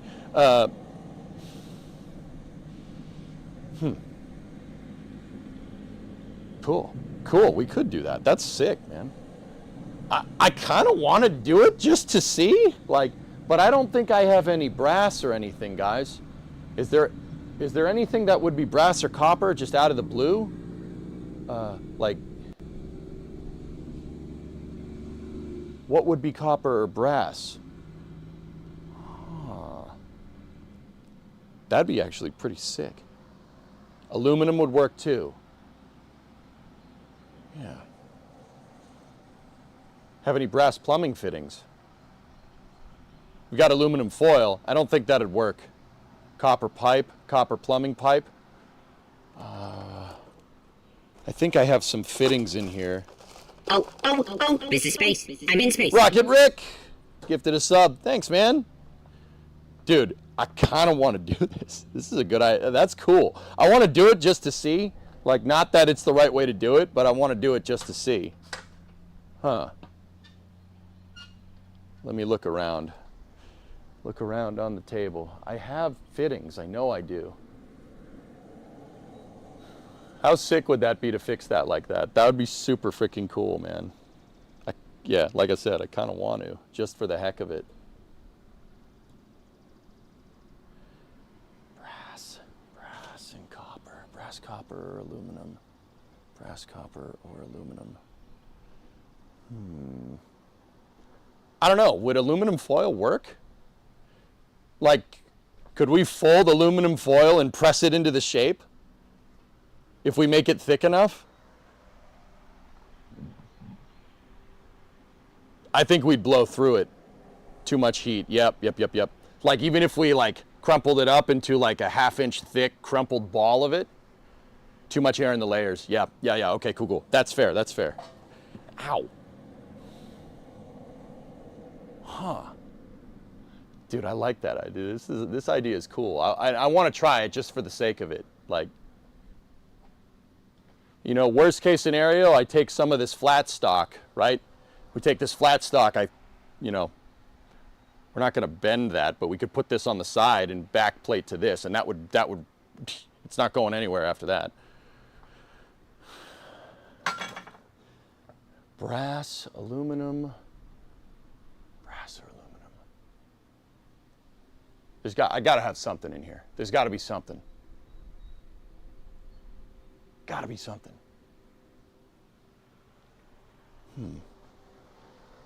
Pipes, pipes, pipes, pipes.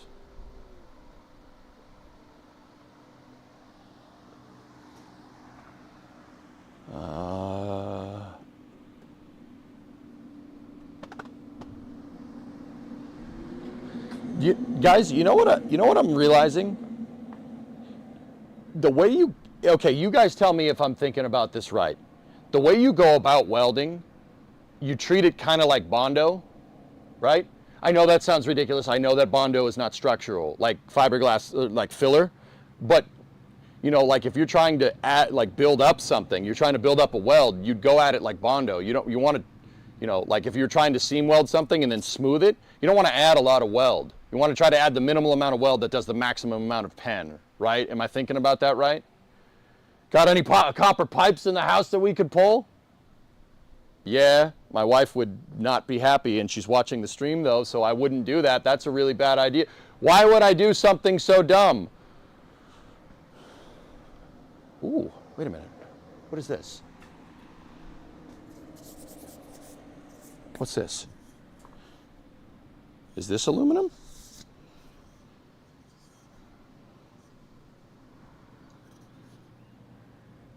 This bottle is aluminum.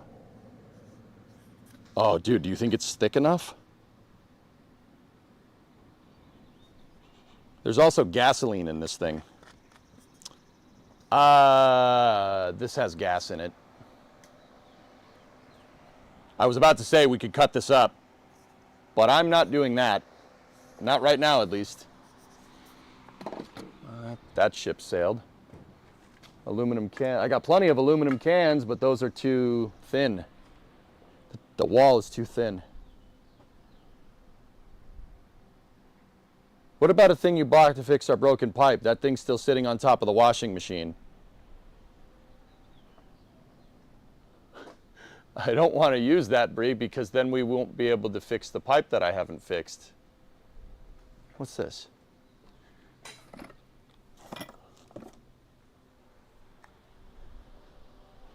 Here we go. Here's some copper fittings. I don't know how we're going to build up against this. Not necessarily the least amount of wire. It really comes down to getting the setting hand speed correct. Yeah, that's brass. It is brass, you're right. But it would still work, right? I mean, I don't know how we're going to make this shape into something that we could back against, but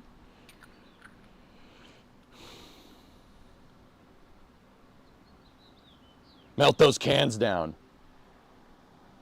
Buying a smelter and making aluminum ingots big stacked style when? Hammer this thing flat? The problem is that I need these fittings for the 59 to relocate some of the heater hoses because I don't like it. I don't like where they go. So I don't want to use that.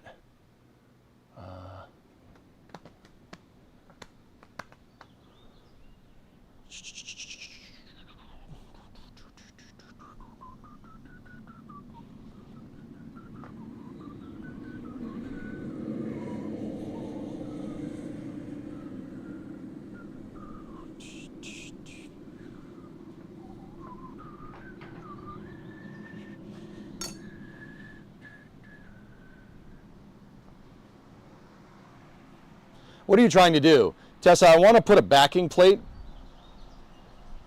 I would like to put a backing plate behind the rod and frame rail on the inside channel of the frame rail and then weld on the outside and see if we could basically 3D print the part with the welder, just going back and forth running bead up against the copper or brass, right? If I do that, despite it being a crappy angle, and we run the bead, and I could run a bead, it's not gonna look pretty, and then grind it over, we can rebuild the structure of the frame rail like how Relativity prints tanks. First of all, once again, car guys, no one does that. Nobody does that. I'm doing this because I think it's fun, and I think that's cool. That's cool, and I wanna try it.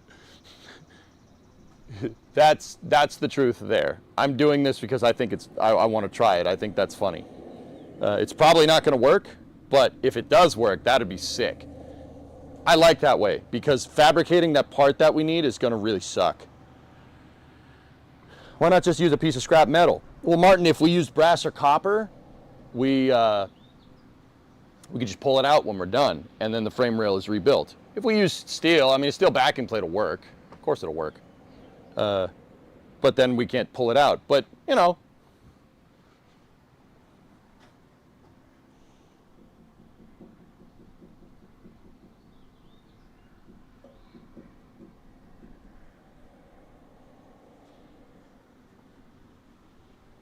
Yeah.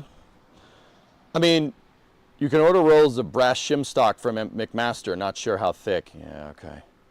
May want some steel backing plate to give that frame some more rigidity. Yeah, that makes it as hard as possible to do. Yeah, I know, right? Just cut a bit from the trunk. No one will notice. I mean, I could cut a bit from the old trunk. I got plenty of old trunk around.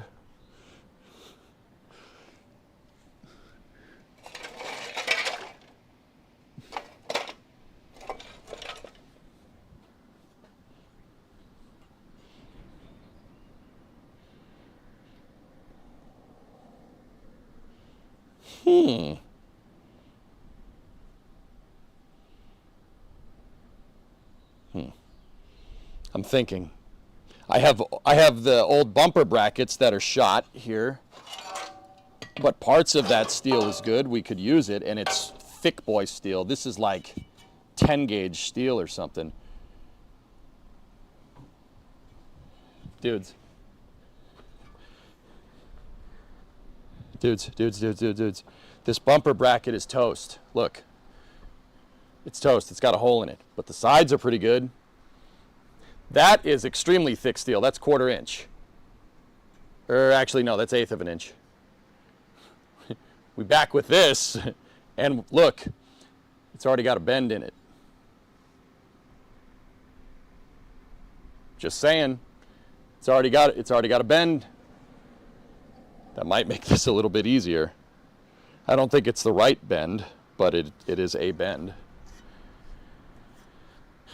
Clean the crap out of it because it's going to put impurities in the weld. Yep.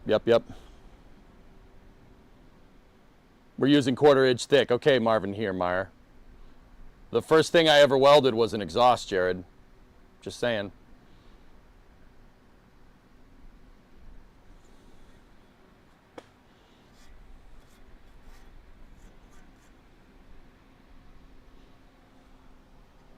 Hang on.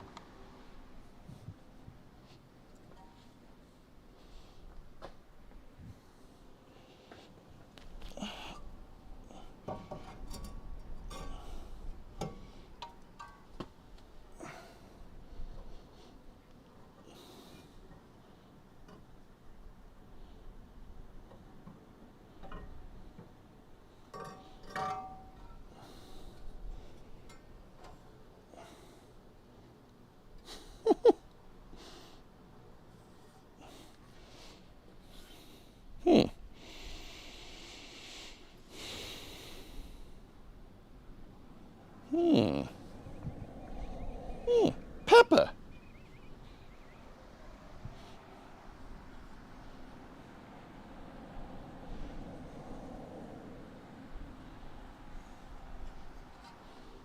All right. Just weld it to it. It'll be fine. So, dude, I'm thinking cut this tab. We cut that tab off right here, right? And then we section like right here. And then we section down.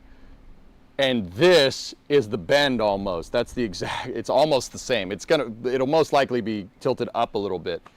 But just use 1/8 inch steel backing. Whatever. I mean, it's the frame rail, right? Like sometimes my genius is almost frightening.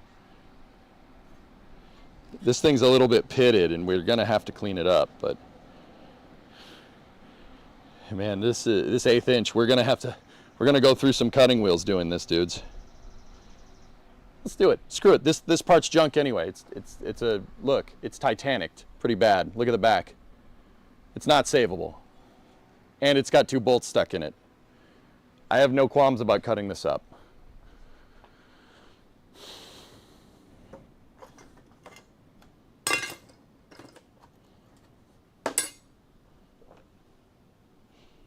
I just got to figure out how we're going to put this on the cutting table and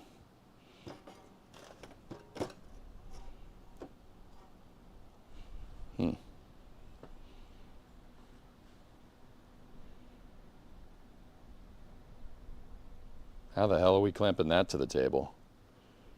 Well, with clamps, of course.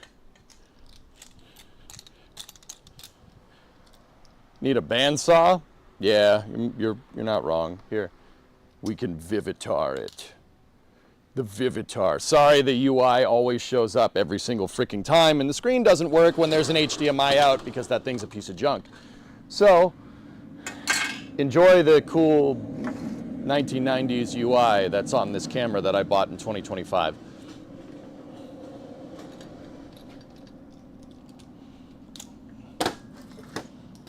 So this is my table that I draft stuff out on. Guess what? Now it's a table that we cut things on.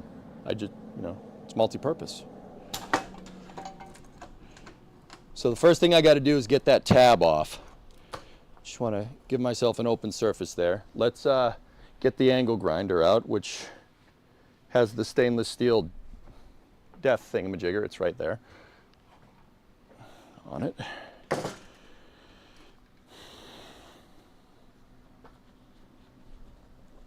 Got a vise to lock it in.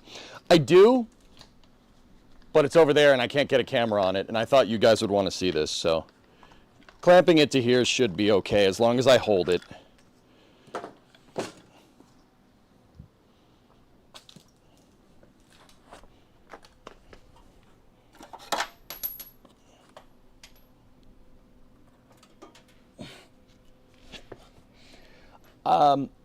I'm going to use a brand new cutting wheel. Let's be real, we're going to go through this pretty quick, cutting this thick. And make things by the bay.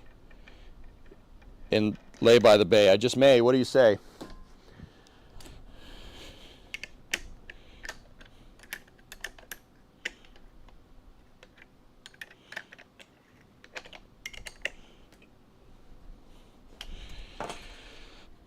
Make things out of clay. And lay by the bay, I just may. What do you say?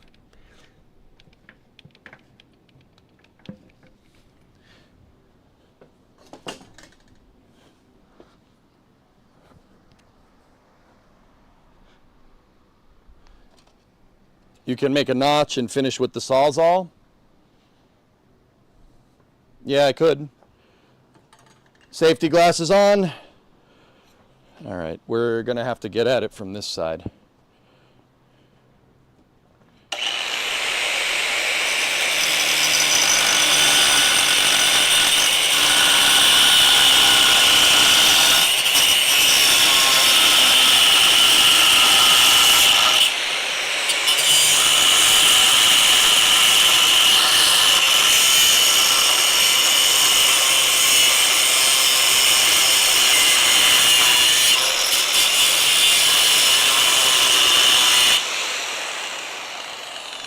Yeah, turns out thicker steel is harder to cut through.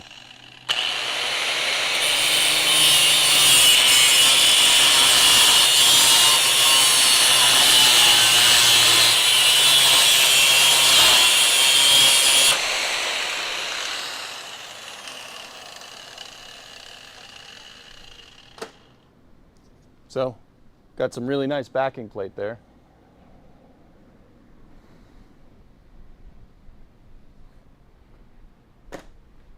Clean it up with the wire. Muzzle clean it up with the wire wheel before first. It's a small part. Well, the part that I need is, I don't need this part. I could put that in the vise and do it, but yeah. Yeah, that's probably a good idea. Yeah, that small part's gonna suck. Maybe we'll use it for something else, but.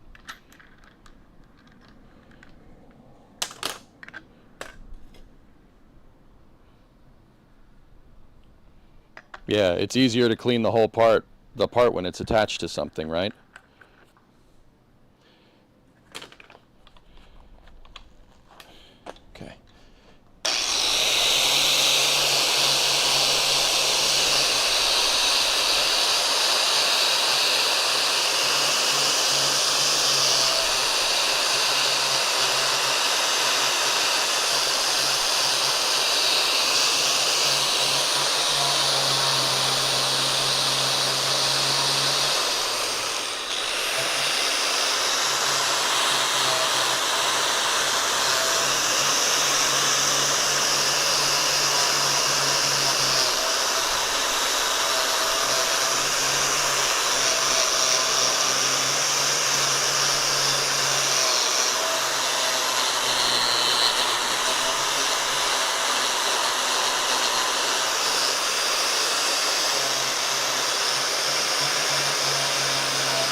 That hurt. Almost in the family jewels.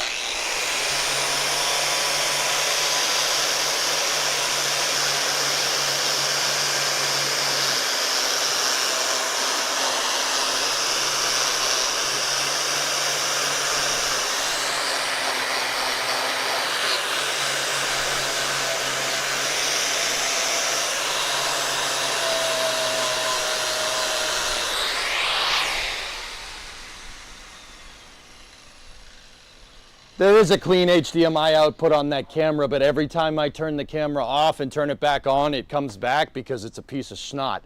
And I know what you're saying, we'll just disable it on the screen. Screen doesn't work when it's outputting HDMI. So I either have to unplug the whole damn thing to get to the screen so I could get rid of that stuff, or just deal with it. I don't use that camera very much anyway because it's a piece of snot. The reason why we're using the Vivitar right now is because I already have the other camera set up over there and I don't feel like moving it.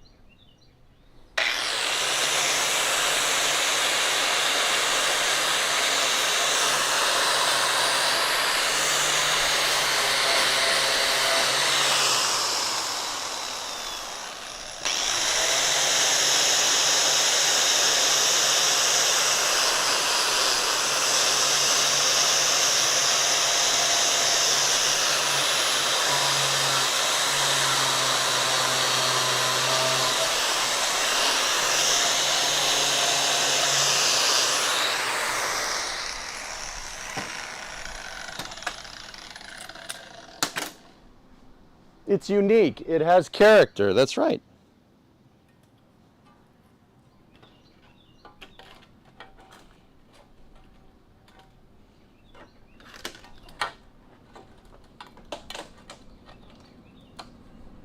Just going to get all of this part that I need here.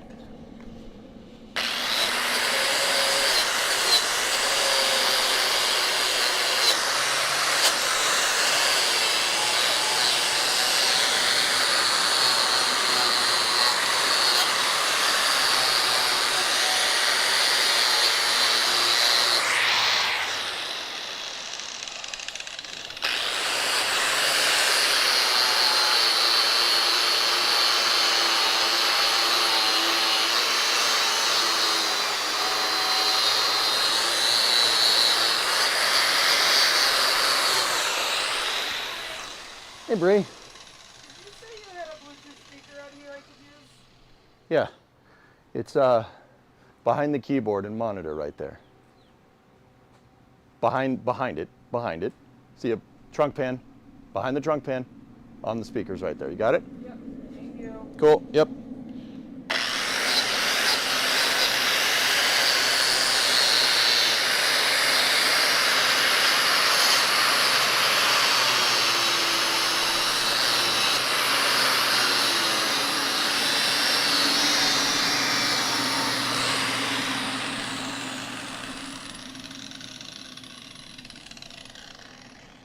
Cool. Nice and clean. Is that a bumper bracket? Yes.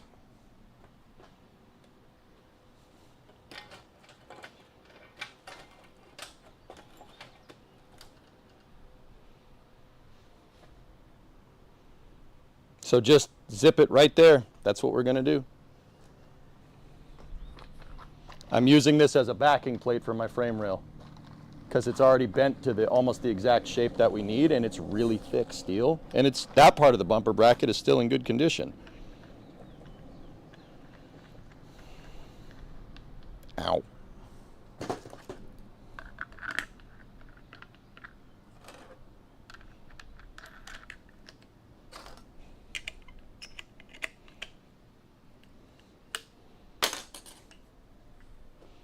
Okay, contact.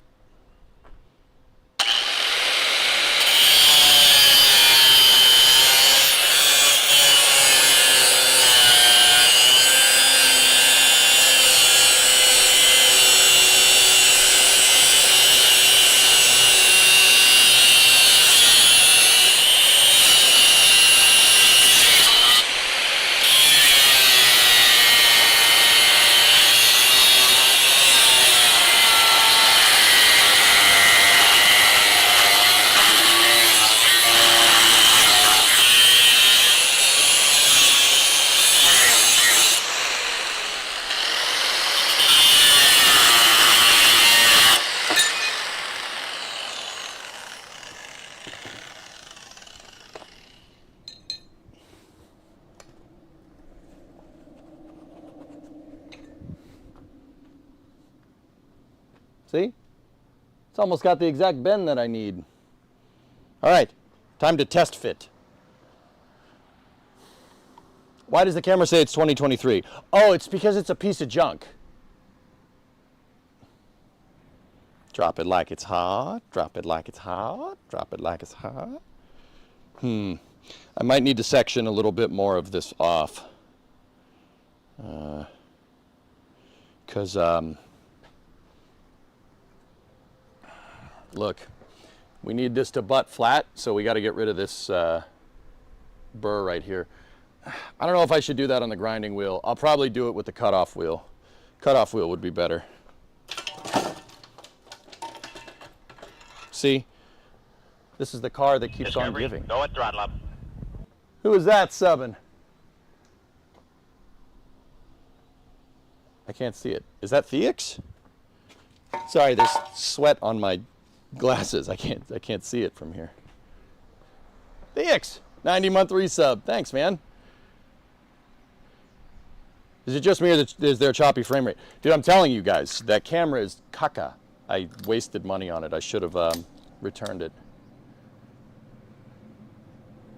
What kind of a piece of trash is it? It's a Vivitar 8K, and it sucks. It's god awful. So, you know, yeah, there's that.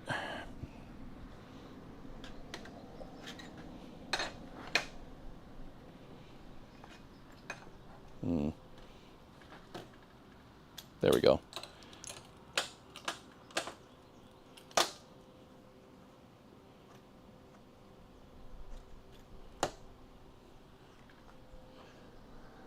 Okay, I'm just going to section this real fast, okay?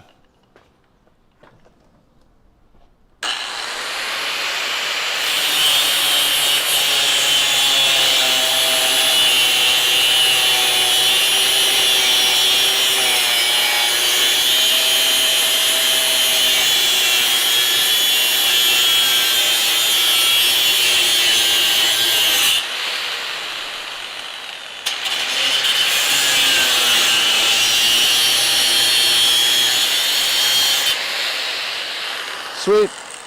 There we go.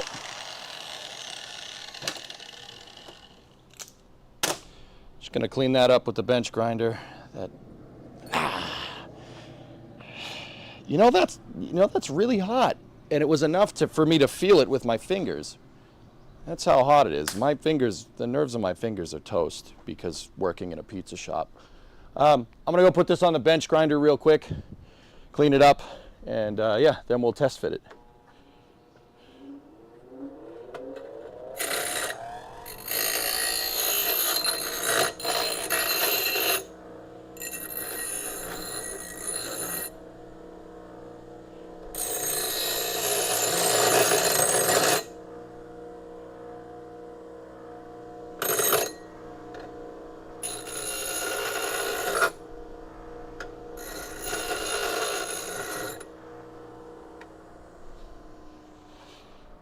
All right,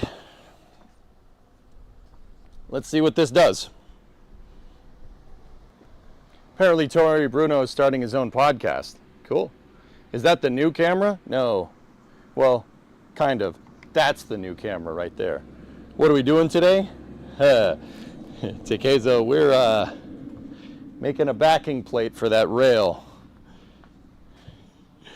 Making a backing plate out of bumper bracket.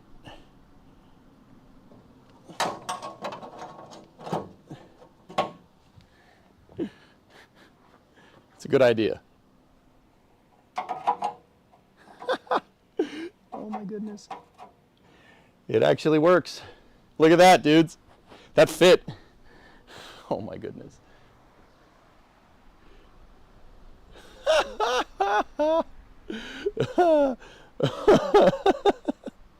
That's pretty good, dude. Would you just look at it? It's perfect. That's so stupid. All right.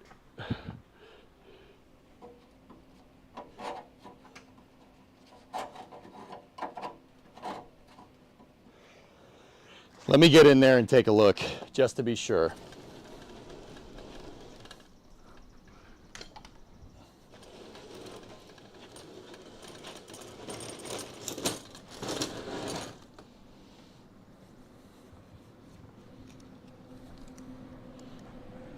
Why use many machine when few do trick?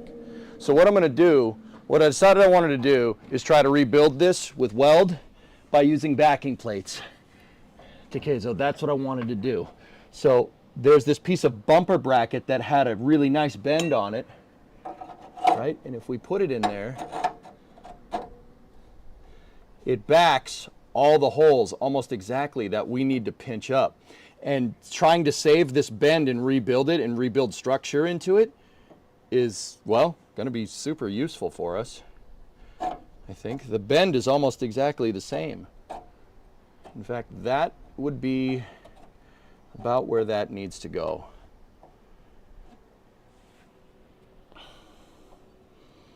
So yes, you heard that right. I'm using the bumper brackets to, or what's left of my shoddy bumper brackets, which we still have parts for, which I bought replacement parts for. I'm trying to use it to patch up these holes over here and maybe even get at some on the bottom. If we can use this backing plate, if I can get it, it's not exactly flush. I got to bend it a little bit. I mean, it's going to be hard to bend this damn steel, but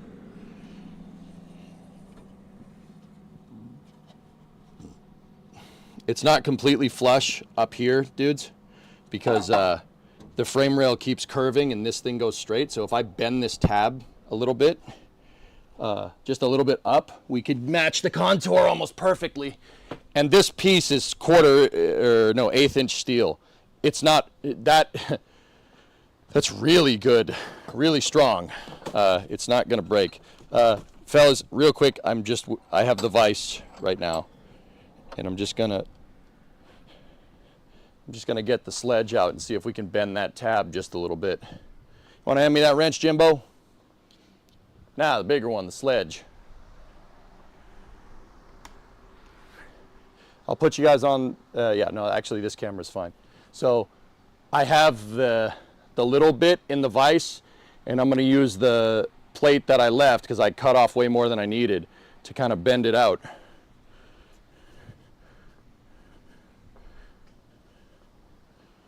So let me just, yep.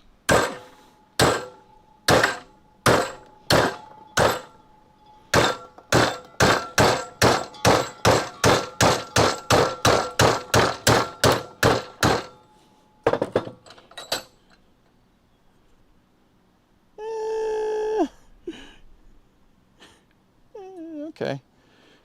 Okay. Yeah, it kind of worked. This is some really heavy duty stuff, man. Look. It didn't do much. And I just wailed on that thing with a sledgehammer, but it changed the contour just a little bit. You can see it. See, it's straight and then it goes that way. That's what I want. So, you know, once we get this contour right, I'll zip this right here. We'll zip the top off and we could use this good metal somewhere else. We'll just get in with the grinder and just make a straight cut right here, just enough so we could back it. And then this bend will give us the right backing plate. And once again, fellas, this is, yeah, that's the cut from yesterday. This is 1/8 inch steel. It's really strong. Probably about 6 mil. 5-6 millimeter. No, what would be 1/8 of an inch? Half inch is 13 for the most part, 12.7. So half of that would be 6, half of that would be 3. 3 millimeter thick? It's pretty thick, like me. Let's test fit it again.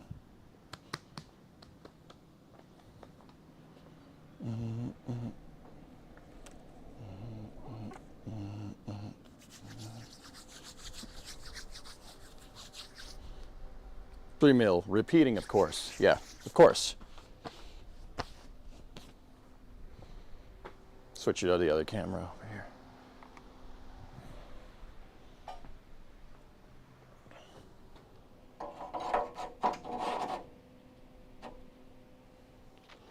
I think that did it. That looked thicker than 3 mil, more like 5. I could check. So I know it's 1/8 inch. It's 1/8 of an inch. At least I could measure it. I'm pretty sure. But.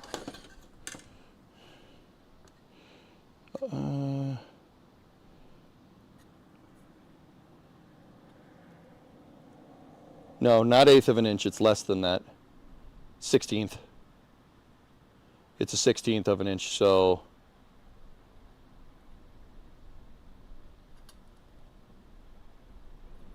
actually, no, hold up. No, it is, yeah, no, it's an 1/8. It's 1/8 inch. Yep. What's 1/8 of an inch in millimeter? I mean, it's thick, dude. This is really thick stuff.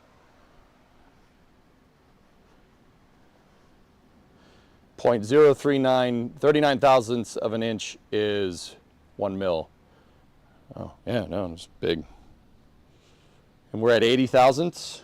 No, that's not right. You know what I mean. Yeah, man, pretty good. Yeah, it's pretty good. This is pretty good for backing steel. The thing is like for the bottom though, for the bottom plate, I don't think we could use this. I'm not sure I have the tools to bend something like this. 1/8 of an inch is 3 mil, 125 thousandths of an inch. There you go.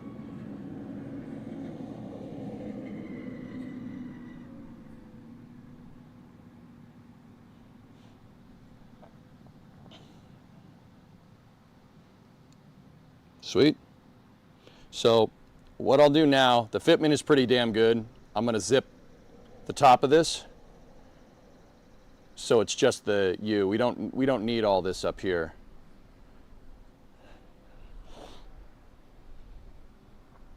Yeah, let me get my welding, not welding table, but now drafting table to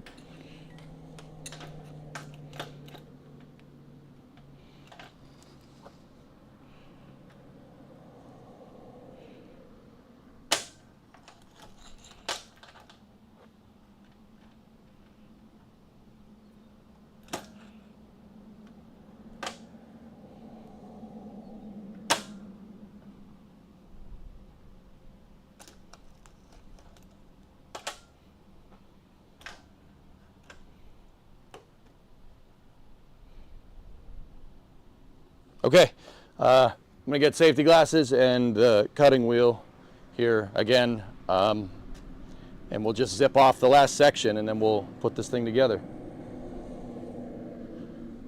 Once again, I'm just gonna do this quick, guys, so just enjoy the sparks flying here. I do not want my sparks flying at my gas canister for the welder. That would be not good. So I'm going to move this out of the way.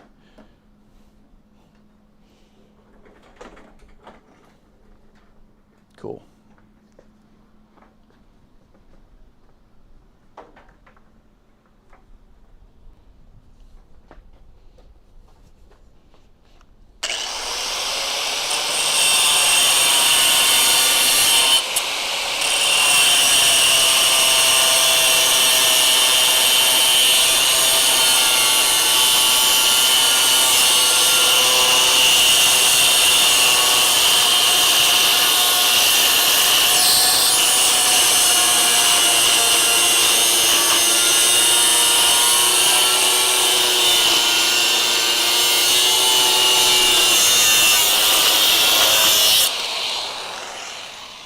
Piece started to move, guys.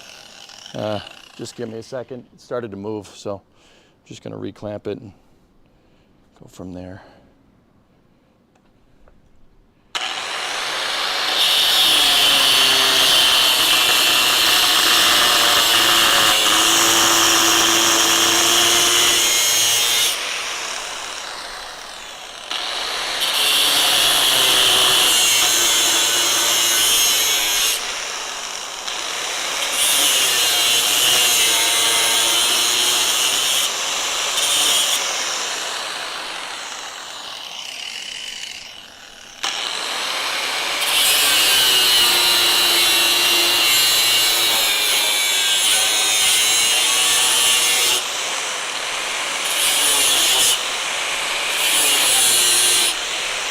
Got it.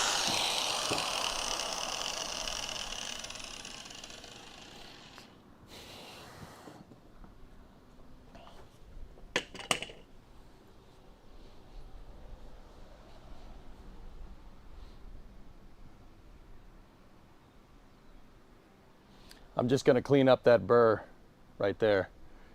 And then, I like this idea. See, this is why I wanted to go at this with a clear head. I'm going to put this on the bench grinder real quick, just clean that up. I would put gloves on with the bench grinder, but I don't trust gloves around spinny things. All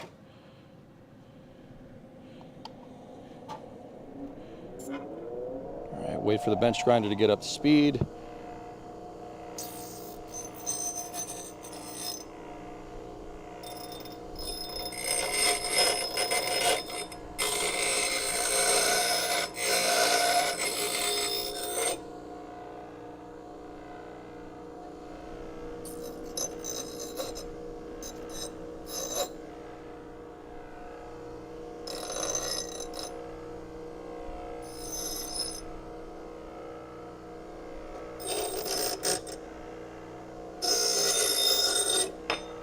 Cool. Piece is still pretty hot, but. And there we go. Backing plate complete with bend. Burning my fingers.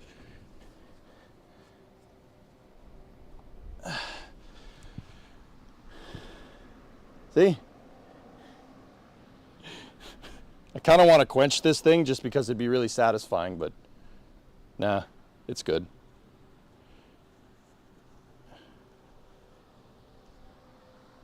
It'll grow back. Oh, yeah. See? 1/8-inch steel backing plate with the bend that we needed. Hell yeah.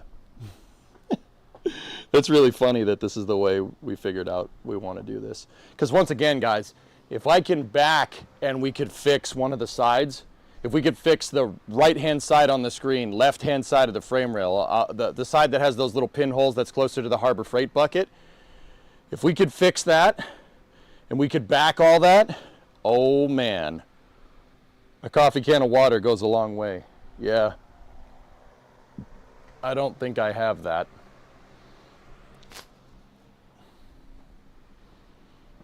I love it when a plan comes together. Dun dun dun dun dun dun dun dun dun dun dun dun dun dun dun dun dun dun dun dun.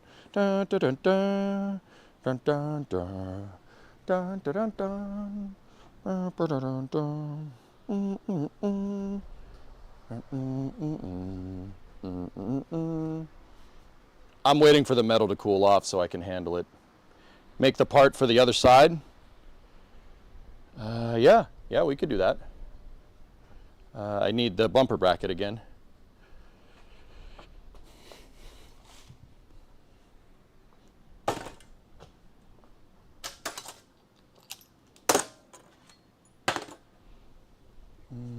What could I use to cool this off? I only have cans of explosive things around here, which is really unfortunate. I mean, not really, but you get the idea. Yeah, man, this thing's toasty. If you lay it on the floor, the slab will suck the heat out of it. How about this piece of wood? Wood's not flammable at all, right?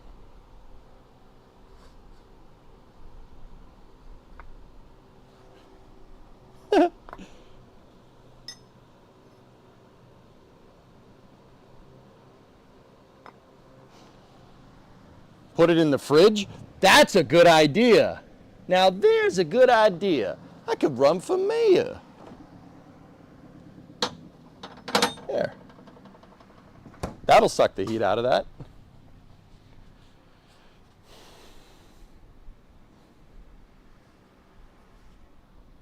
All right, so we have that. Now we need to get at the other side. So what we got to do is not twist your ankle on parts that are on the floor, and we got to cut this side out. I need this piece right here. So we got to zip that tab off, clean it up, do the exact same thing that we did, because see, this bend is very similar to the frame rail. We're going to need a lot more of this piece though, I think, than the other one. Let me just take a measurement and figure out exactly how much we need.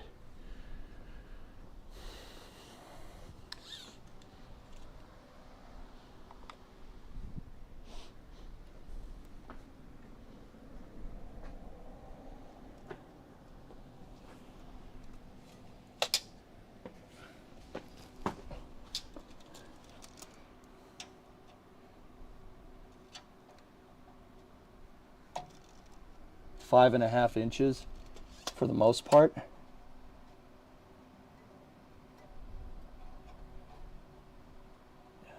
And then the center plate is what's going to be a big pain in the butt to do. I don't know. Do you guys, I mean, I know it wouldn't be a big deal, but do you guys think zip it in and zip it out? All right, or not, zippity doo dah.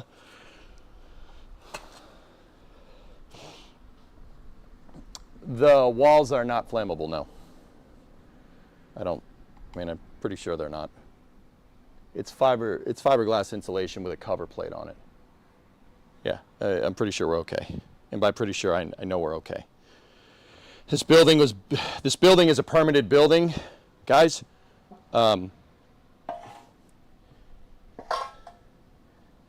It's a permitted building, so everything is up to code.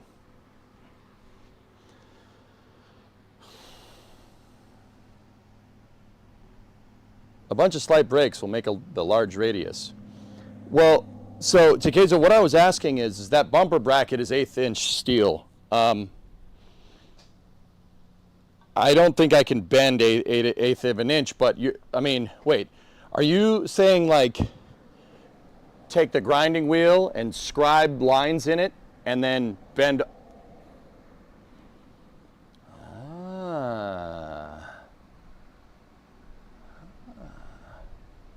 So after the repair, will this side be stronger than the other frame rail? Oh yeah. Oh yeah, it will. You could try to do it that way. I don't think he meant that, but that works too. What are you talking about? I want to know, because I'd just like to know all the different ways to do this. Trying to accumulate as much metal knowledge via osmosis from the internet as possible.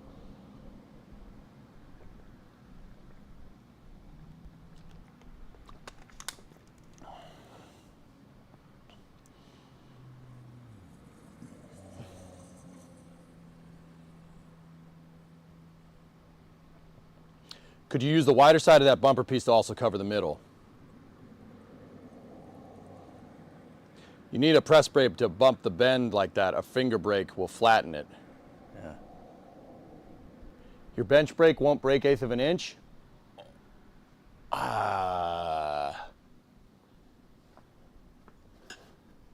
It was struggling with 16th, dude. I don't see why it wouldn't, but yeah, it was really struggling with 16th of an inch.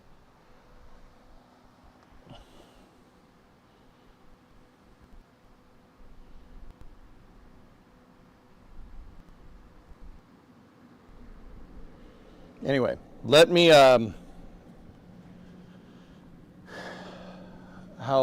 forgot how long that measurement needed to be. Ugh. Give me 1 second.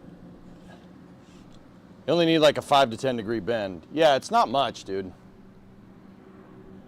I was thinking, you know, scribe lines into it with the angle grinder on one side and pinch it in certain spots, but okay. I'm gonna measure from good metal and then roll this around. Need about 5 inch.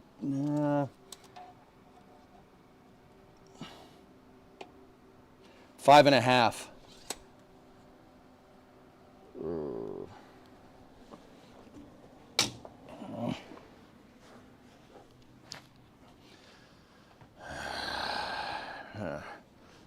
I'm not sure I have enough steel here. Let me check.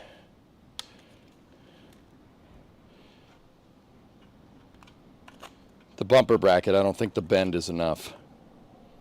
It's going to be close, but yeah. All right, well, we'll see. Let's cut this bad boy.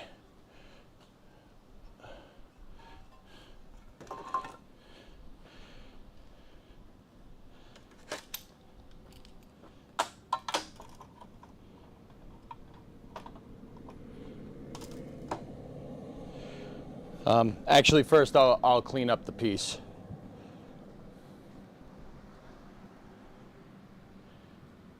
So not so fun You just tuned in.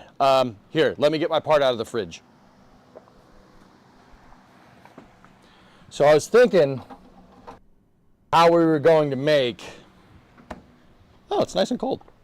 I was thinking about how we were going to make the backing plates, right? I want to do backing plates instead of just trying to zip the pinholes, right? And I was thinking like, dude, making that shape and making that curve is going to be tough. And then I stumbled over one of the bumper brackets.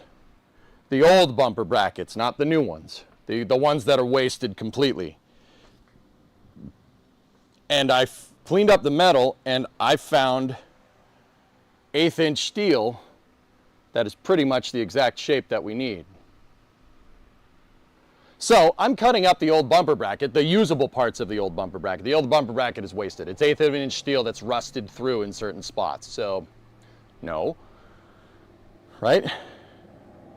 And I'm making the backing plates for this. This is almost the outer diameter of this is almost the exact bend that I need. Look, here. I will take this piece and I will put it in there and you will see what I'm talking about. Ooh.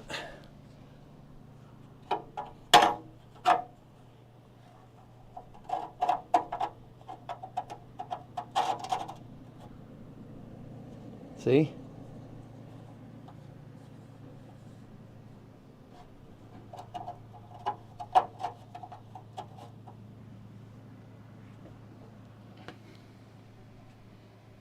That's close. It's not, looking at it from the side, it's not the exact radius that we need, but it's close. That is enough to zip up those pinholes, no problem. That fits. That's perfect.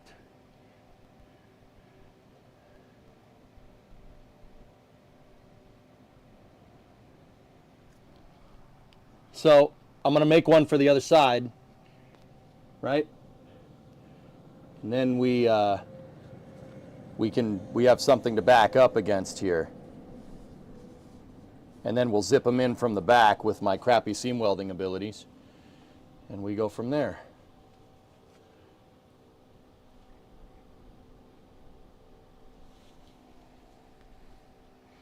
The left side of this is going to suck.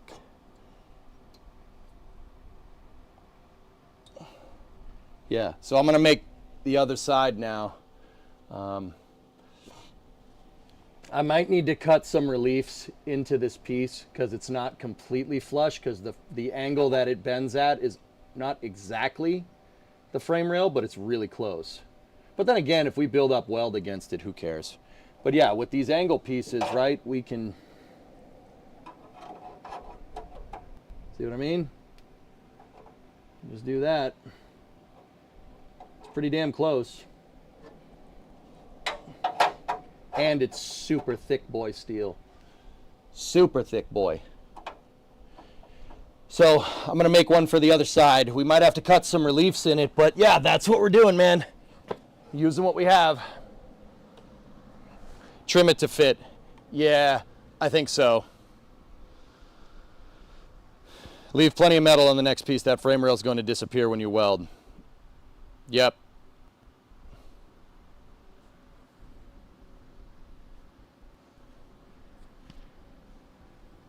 For more precision, bend the top of your tape around the bend instead of doing sideways like you did. Oh yeah. Read your other comments. Weren't you able to bend that radius pretty close on your brake yesterday? Make sections of L's and use that to make your backing.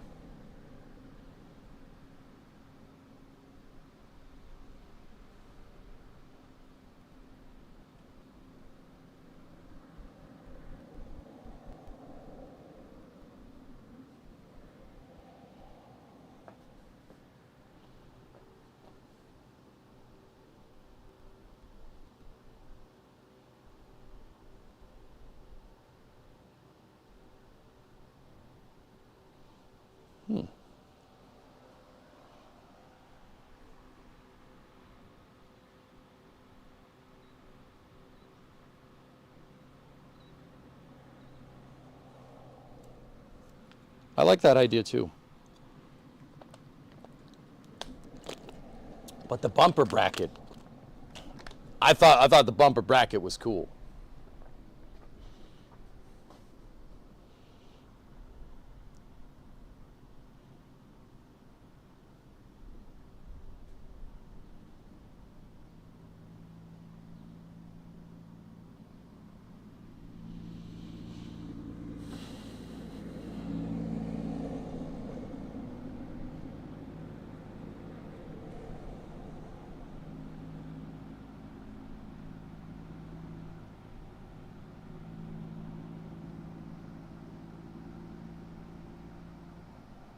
looked like it worked for one side, but do you have enough for that gaping hole? I'm about to find out. I'm going to keep going with it, dudes. Yeah, I'm going to keep going with it. I'm about to find out if we have enough material. I got to get safety glasses on, and I got to put the wire wheel on the grinder. Yeah, we got to go from there. You're going to get Vivitar view here. Oh, Vivitar. Oh, it's so bad.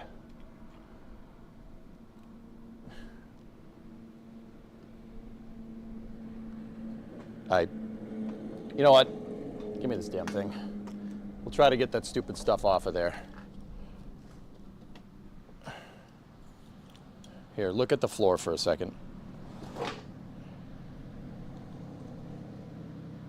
I hate this thing so much.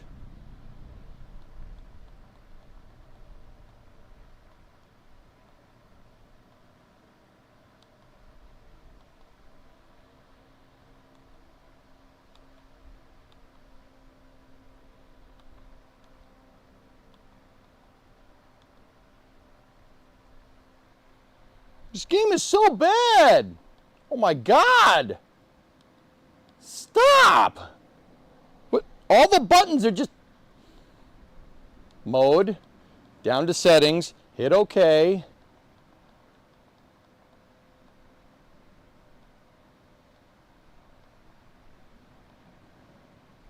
Icon display. Close.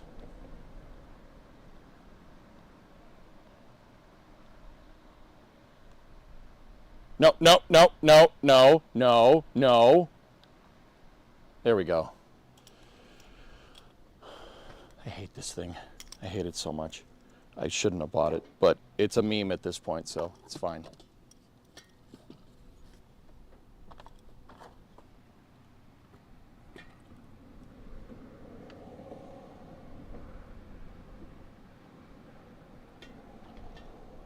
So bad. Oh my God.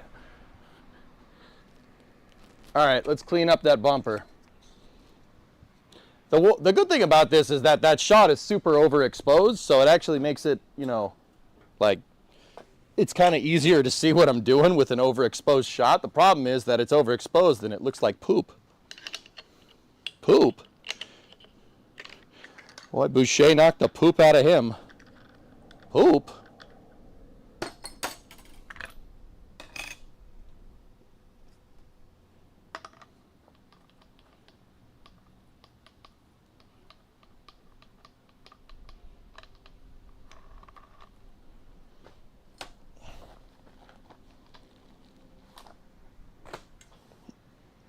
All right, let's clean this off.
Yeah, AOJ for sure.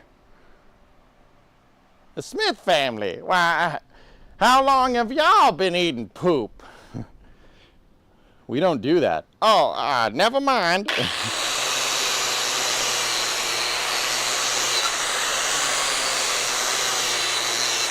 We're gonna learn a new thing today, class. It's called math. And without it, none of us would exist.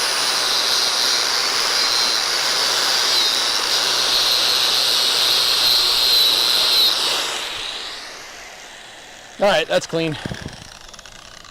Cutting wheel time.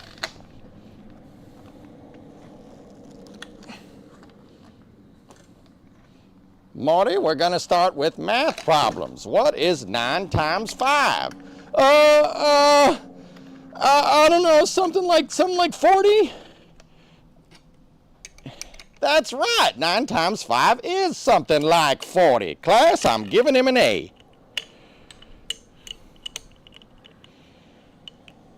What? I don't know. I'm just trying to tighten the damn cutting wheel. Leave me alone. Leave me alone, chat. All right.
Cleaning up the edge.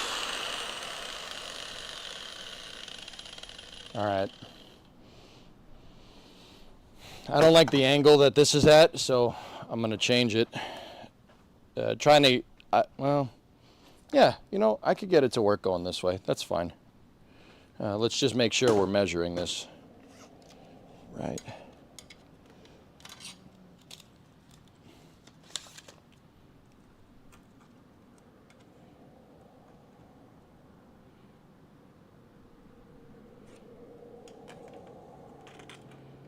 Okay, yeah, we got to go down here. All right, cool, I see it. Here we go.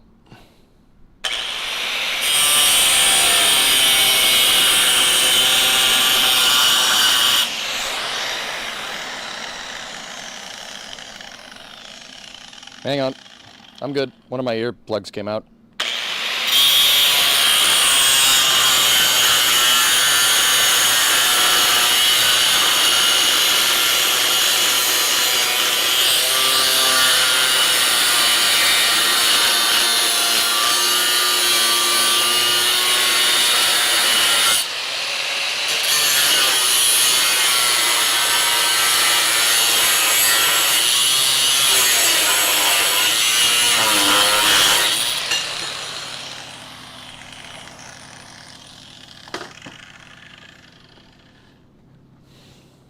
I'm gonna be smart and pick it up with the glove this time. Cool. I'm gonna get on the bench grinder with this thing, dudes, and just get rid of the burr there. Let me just back it out so you guys can see. There we go.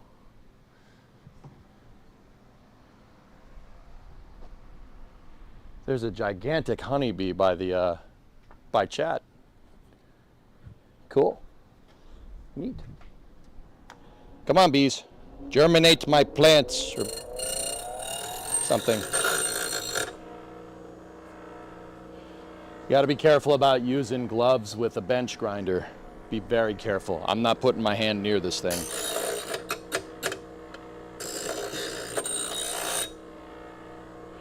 I'm not putting my hand near the thing that rotates. The problem is this part's really hot. The smart thing to do would be just wait a second.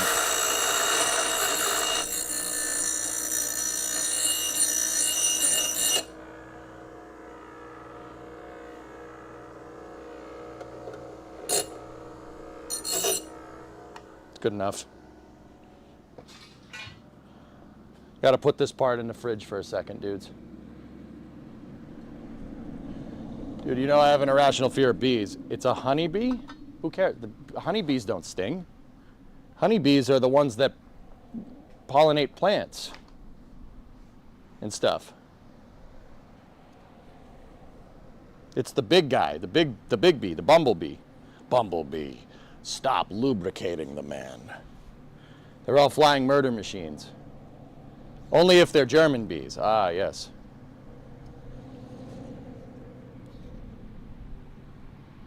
Ergo, irrational. You know, that's a good point. I'm going to put this in the freezer for a second.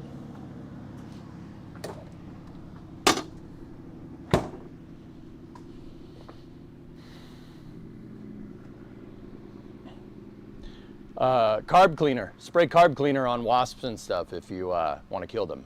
It'll kill them instantly. German, because you said Germany. Yeah, no, it makes perfect sense. No, I want the bees to go and pollinate my plants so I can grow tomatoes.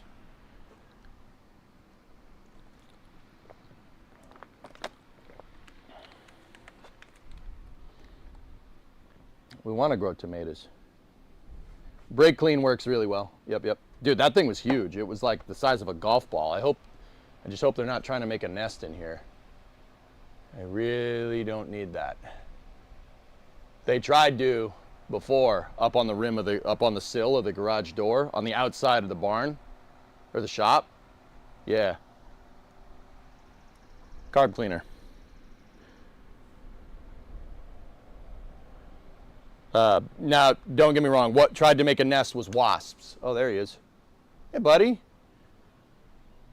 There's no plants in here, dude. Just saying. No plants.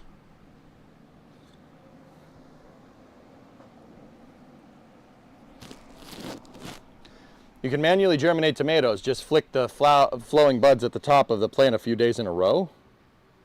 Huh. I don't need a lecture to bet. They can pollinate wherever they like as long as it's away from me.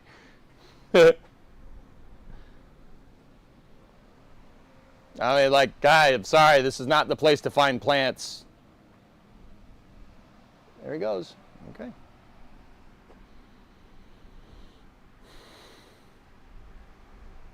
Where's the hat? I don't know. What for? I don't know. You mean that guy that plays the guitar died in the plane crash? Nope. That's Stevie Ray Vaughan. Stevie Ray Vaughan just goes up there and he craps his pants.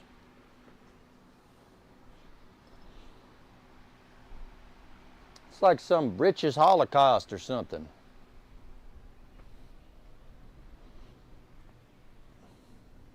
I'm waiting for the part to be, you know.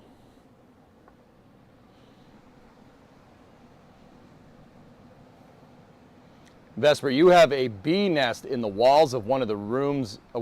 Oddly enough, that room is always warm. Yeah. Last summer, wasps made a nest in one of your fence posts. When I mowed the lawn, I bumped the fence and they swarmed you. Yeah, I kind of agree with Element. Wasps cannot exist. That would be very, very nice if they just ceased to exist.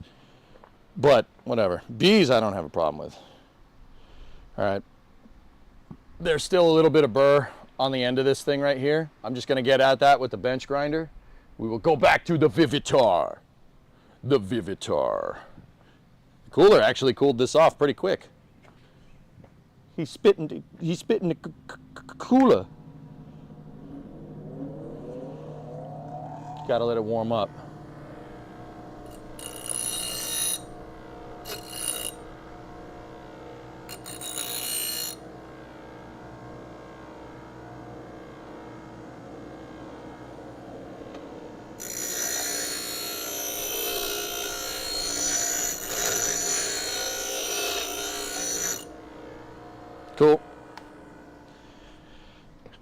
Okay, we have our piece.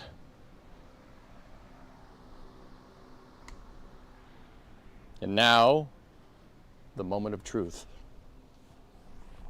My guess is that we're going to have to put some reliefs in, but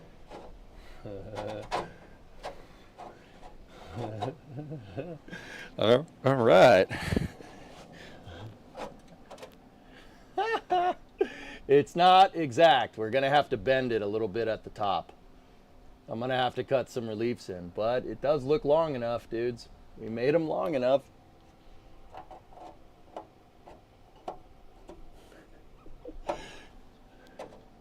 Yeah, see up here?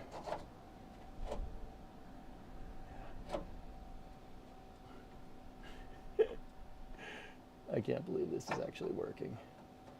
Pretty cool though. Yeah, just need to make a little bit of, so what we're gonna have to do with these pieces is bend this a little bit. So we gotta zip a little cut in here with the angle grinder and then bend it like a little triangulation. Like a little triangular shaped cut. Just a little bit.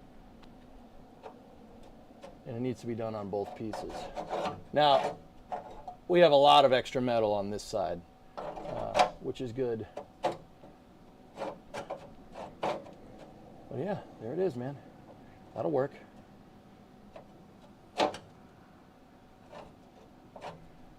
And it replaces it with 1/8 inch steel. So, you know.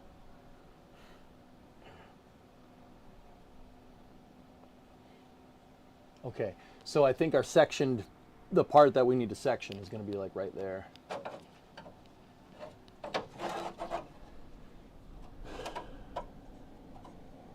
Pretty much right here. So about halfway up these pieces. We just got to get them to bend a little bit more. But we got plenty of meat on the bone. That's good.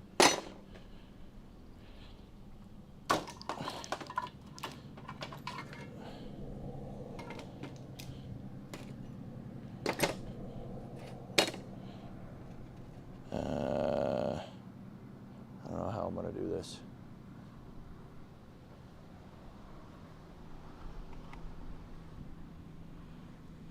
So this piece, I need to basically put a cut into it with the angle grinder right here and then bend it just a little bit, about halfway up. So I want to go at it one way like this and another way like that with the grinder. But once again, we got to be very careful that this doesn't zip off. Guys, I'm going to do this in the vise.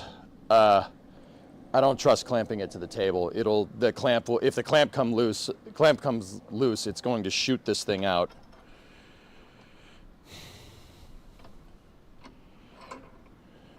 All right.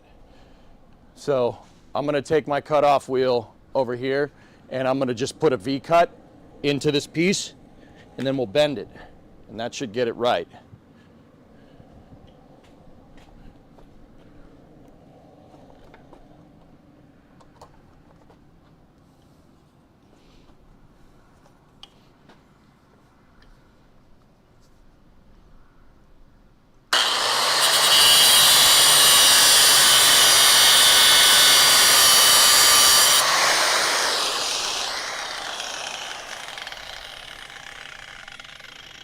Hearing protection. That was really loud for me.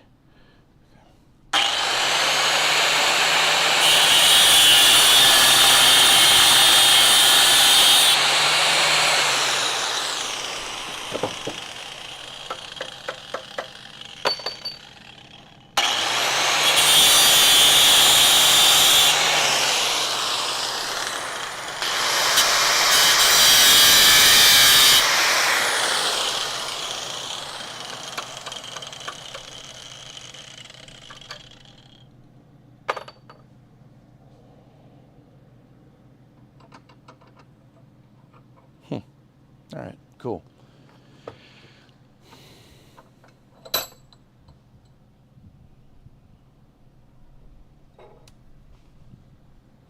So, check this out. I put a little V in there, right? And then we can bend it, and I can weld this back together, and that'll keep it strong. Just bending it is gonna suck, but whatever.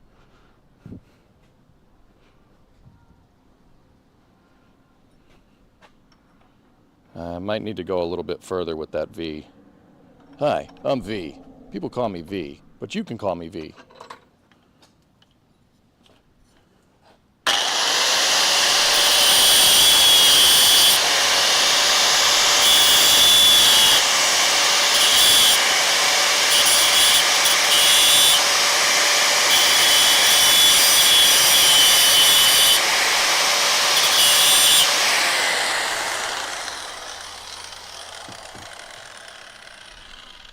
Okay, so now what I should be able to do is just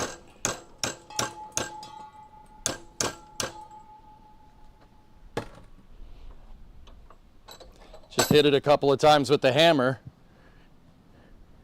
Take a look. I cut a little bit too much of a relief, but look, see? Now we bent it. Now let's fit this piece.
Actually, I overbent.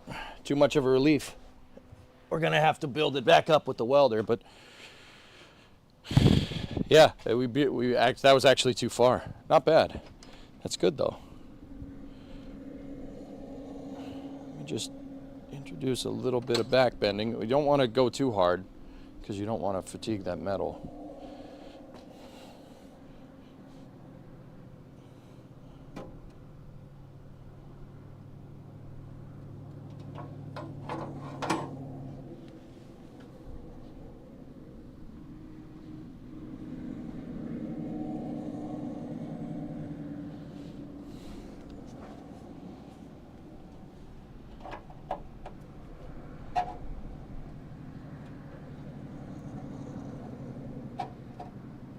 Pretty close, dudes.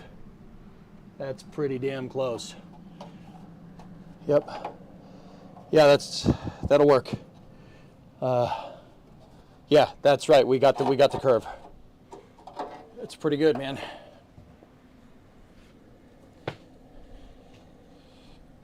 Yeah, that'll do it. I actually made the relief a little too big. You don't even need to make it that big. It's just one zip with the cutting wheel. We'll make that better for the other side.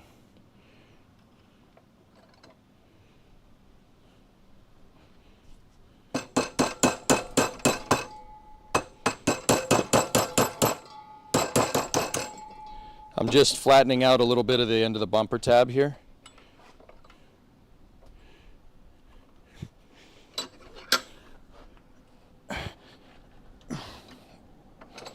Just really scented in the vise there. That's good.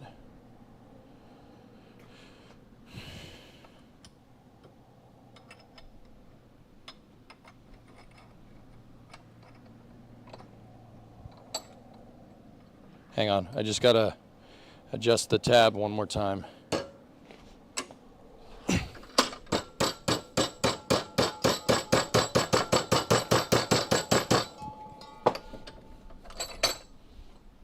Sweet. Bree, I can hear your music in the background, but I don't think they can. In fact, I'm pretty sure they can't. I can hear it. And I thought it was the ice cream truck.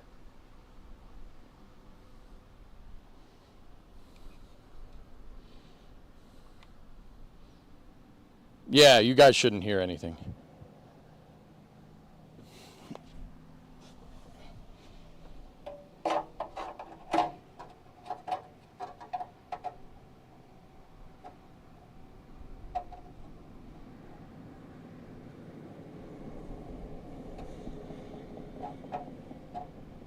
Guys, you know what? I'm gonna do one more relief cut up near the top.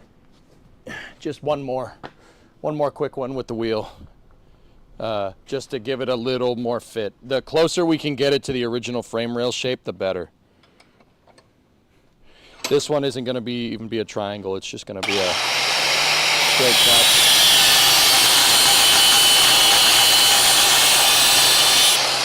And you know, if we screw this up, it's not a big deal. If we screw it up, we have another bumper bracket.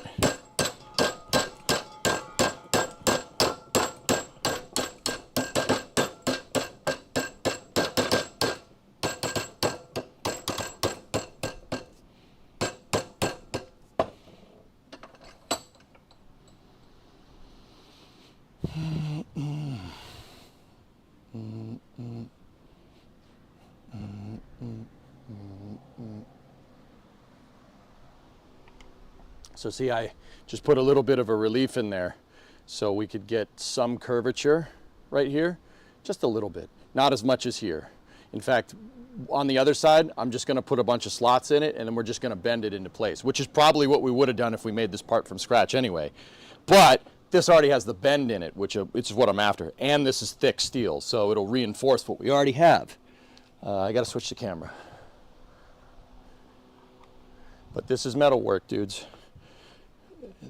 It's all a lot of fit, test, fit it, test it, fit it, test it.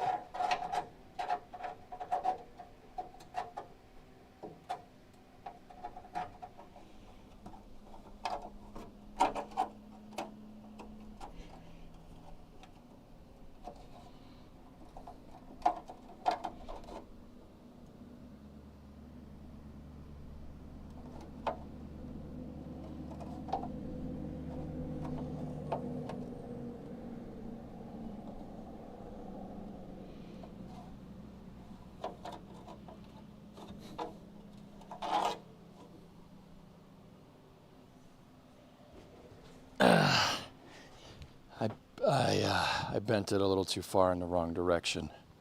Hold on one sec.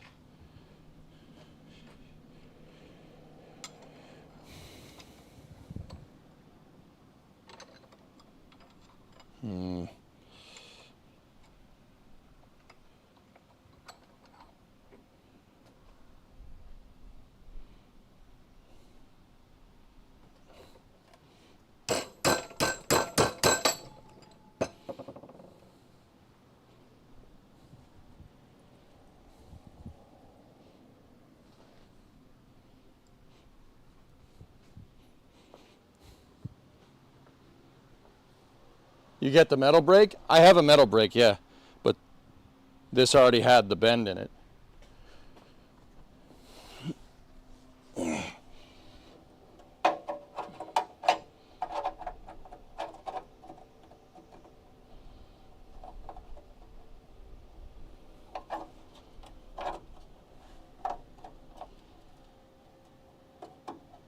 There. That's good. That's good for that side. It's very close to the right contour. Cool.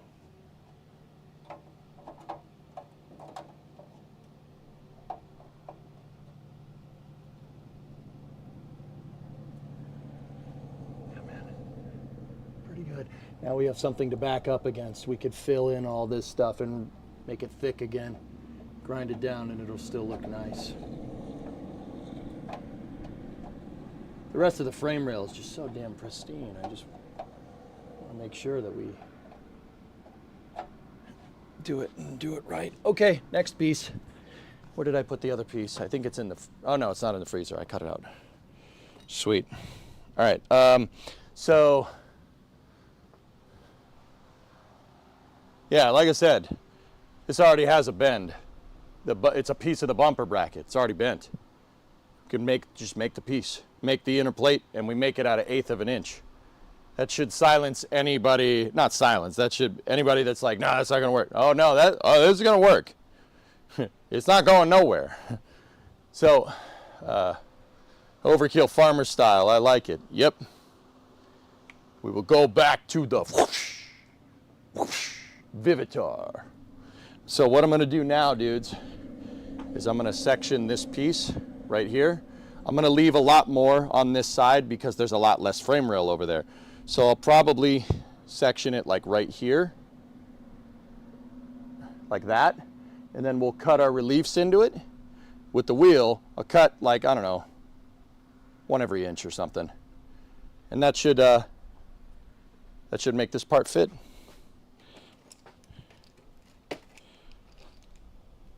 I might want to do this in the vise, dudes.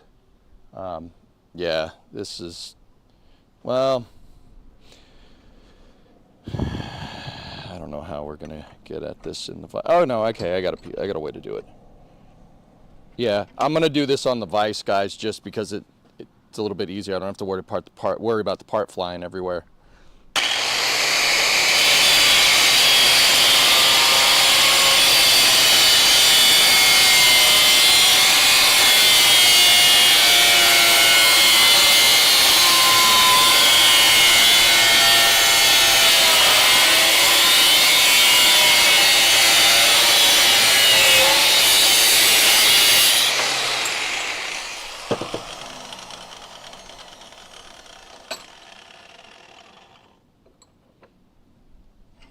Cool. Ow,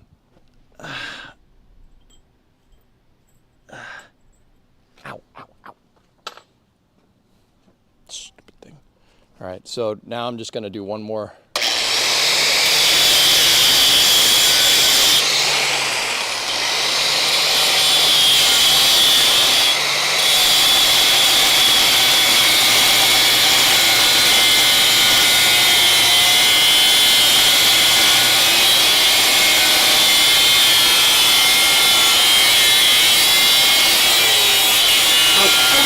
This is space. I'm in space.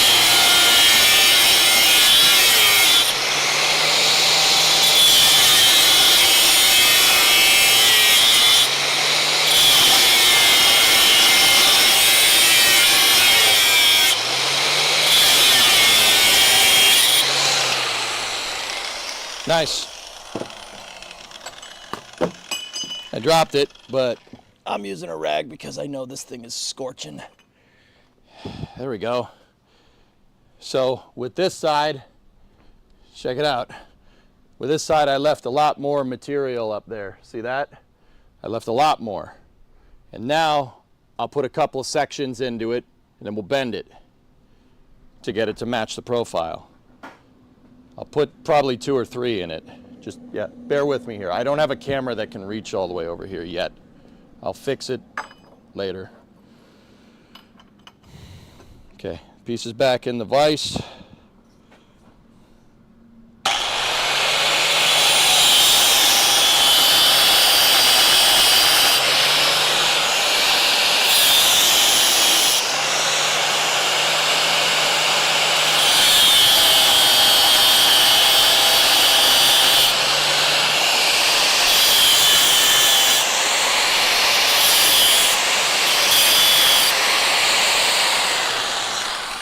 Okay, 2 reliefs are in the metal. Now I just gotta bend it a little bit. Probably gotta cut that relief a little bit more. The 2 reliefs didn't go all the way to the curve. Give me 1 sec.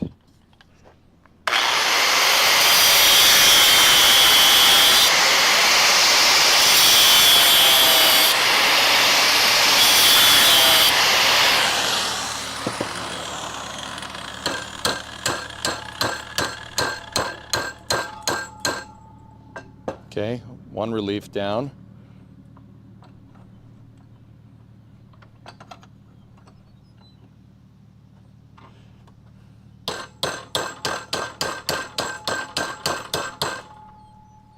Two. Gotta go back to the first one. I gotta bend it a little bit more.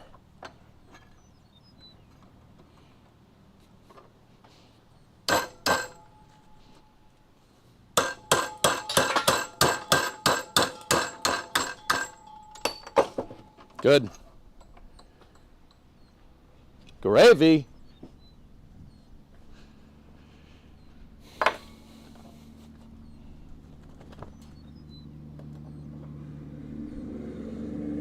Check this out, bros. How's this?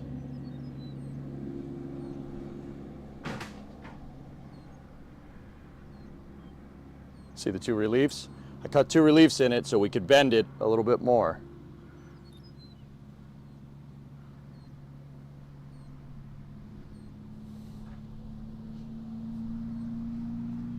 Here's a tip. You can stuff a wet towel into the rail behind those pieces to hold them. Then take the towel out after welding in place. Oh, good idea. A wet towel, all right. That piece is going in the freezer for a second. It's very hot. A wet towel, like, I got a wedgie, I'm not gonna lie. Just, sorry, it's the shop. How do those sparks taste? Metally?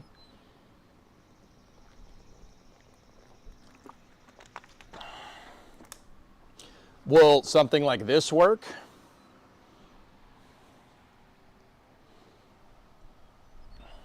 Or like an actual cloth towel?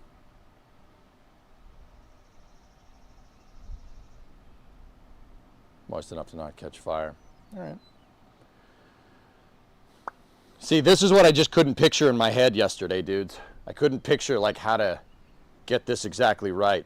But between those two tabs, we should be able to build up the curves of the frame rail, right? Should be able to build them up, and we should be able to just, anything that it's backing up against, we should just be able to fill it in with weld, because it's definitely going to stick to the 1/8 inch.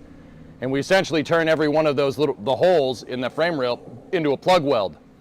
We rust converted the back end of them, so I'm not too incredibly worried about that. But what we should do now, just on a side note, speaking of this, we should steel it. We should use steel it on the side that's sitting in the frame rail channel.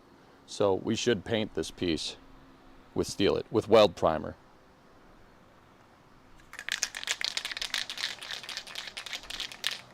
You know what, I'll wait till the other one's out of the free. Actually, you know what? The other one being a little bit hotter will help the paint cure faster, so. Wow, man, that cooled down quick. It's still pretty warm. But I'll take the two pieces.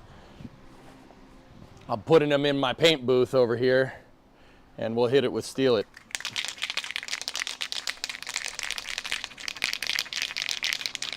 Yeah, that's my paint booth right there.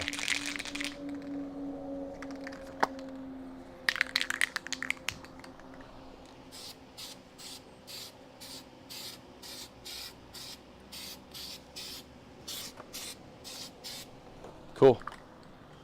We steel it, we put steel it on the back side of that, dude. Make sure to clean the tip. Gotta keep the tips clean, boys. And girls, I guess. Maybe? You know what I mean. I'm talking about paint cans. Shut up.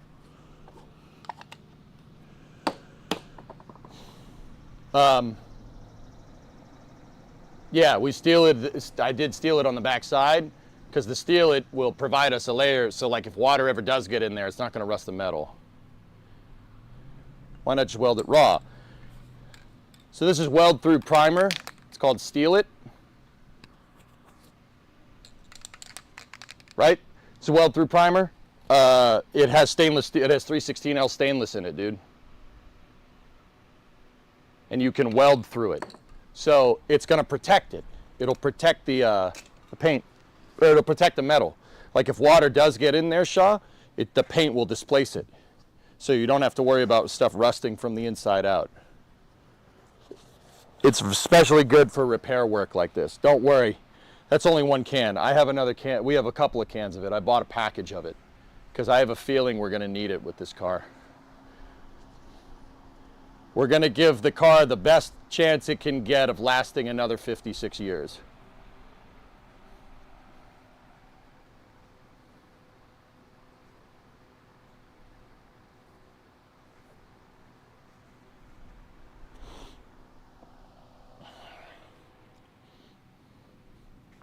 See, this is how EJ's brain works on a good night's sleep. I can actually think straight about how we want to get this done. So we're just going to wait a second while that paint dries, and yeah.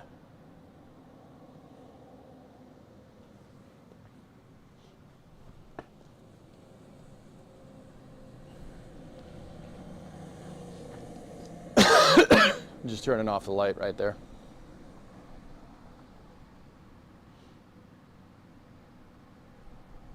Life hack when the tip fits on the brake clean can.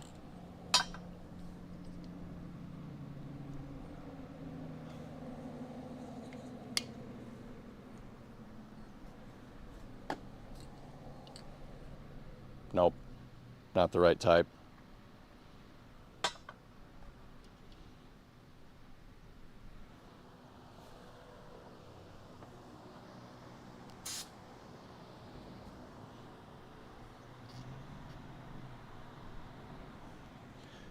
Nope, not the right type. Oh well. What is a good night's sleep? Something that I rarely get, Mike.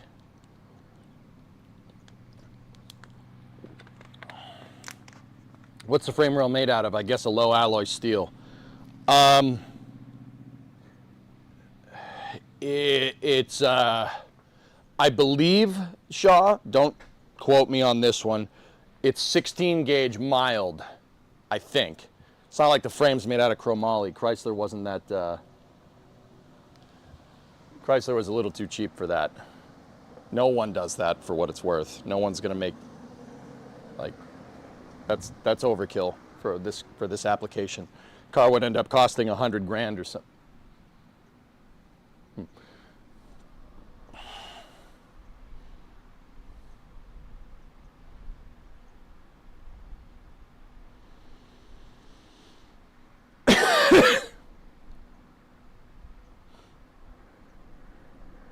Nice, Mercs.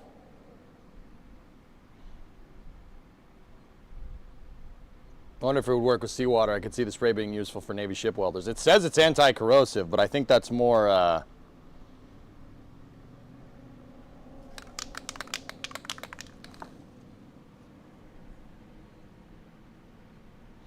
mild. Honestly, that primer might be doing more harm than good.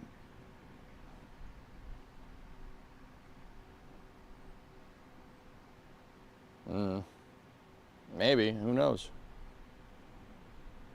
Can I just say on a side note, like, let me get the good bumper bracket. This is the good bumper bracket.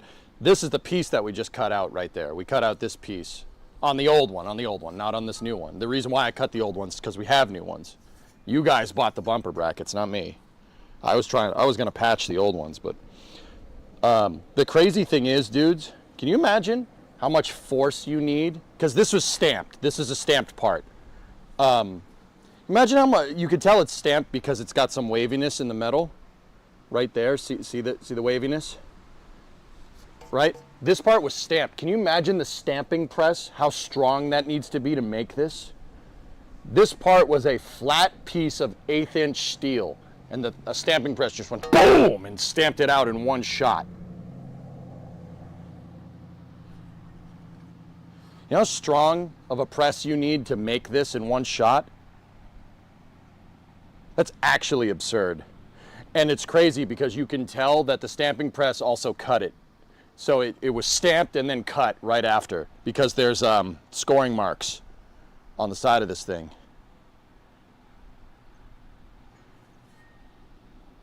It looks like this part's also used. This part is used. Somebody put it back on the shelf because somebody hit it with a grinding wheel right there.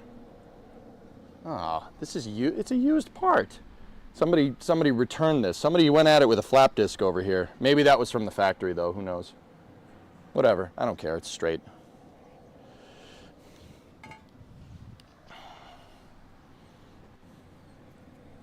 Most likely multiple operations. So Talon, you think they stamped it and then they snipped it with another press?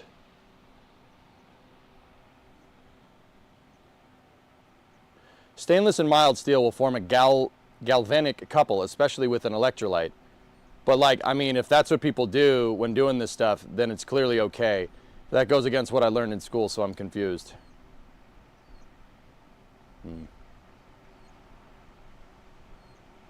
Ever seen the press Ford uses to make door panels? Oh yeah, yeah, it's badass, dude.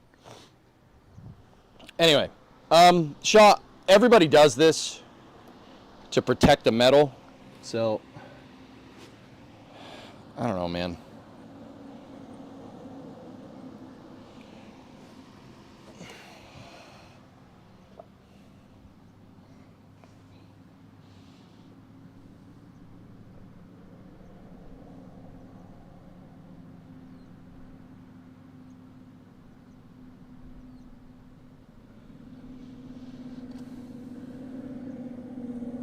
Yeah, these parts were still hot, so the steel, it kind of flashed right to it. Pretty good. All right, let's check fitment.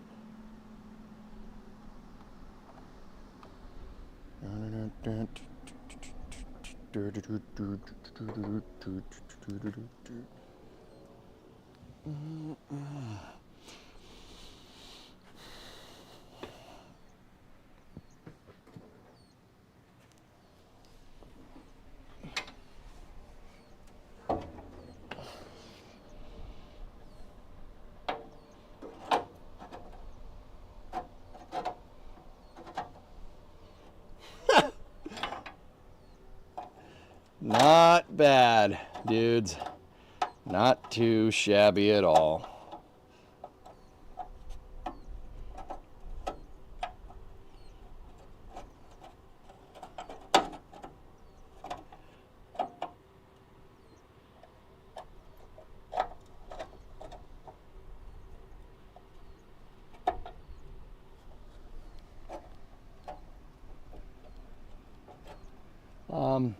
There is one thing.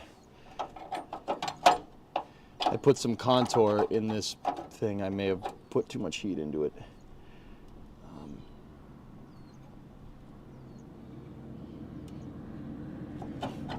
I need to do a little bit of additional work on this one.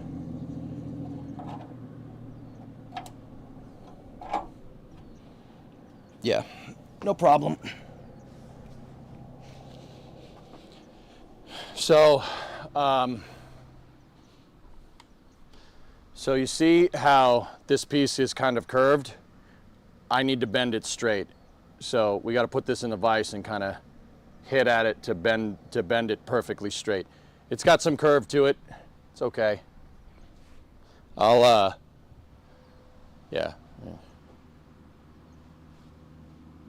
So with this not being a fish plate style plate, you are creating weak points at the edge of that brace. Will it matter? Question. I don't know what that means. Steel, it is safe for use on all steels. I never heard of anybody having a galvanic corrosion issue with it. Cool. EJ, I'm more impressed that 56 years later, there's still a press working to make these parts. Car Toys, I don't think it's the original press, to be honest with you. They most likely made a casting based off of a good bumper bracket and then made a new die for it. I'm pretty sure Chrysler threw away the dies. Most auto companies do that, dudes. They don't sell the original tooling from the line, which sucks, but what were they supposed to know? It's an old part, who cares? So that what they do is they order, like, okay, say you make 100,000 cars, right? And 100,000 of those cars have 2 doors, right? So that's 200,000 left and right-hand doors, or 100,000 left-hand and right-hand doors. You know what you do?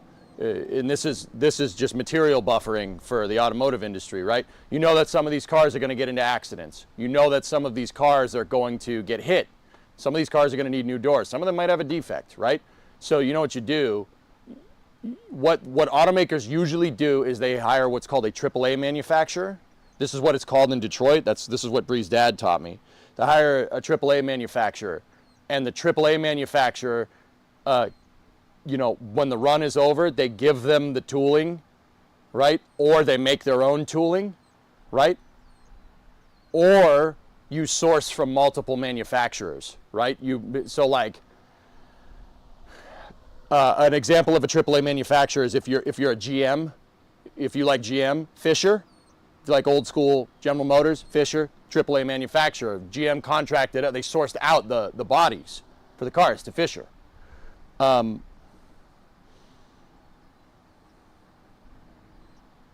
No, it's just the camera, Flanken.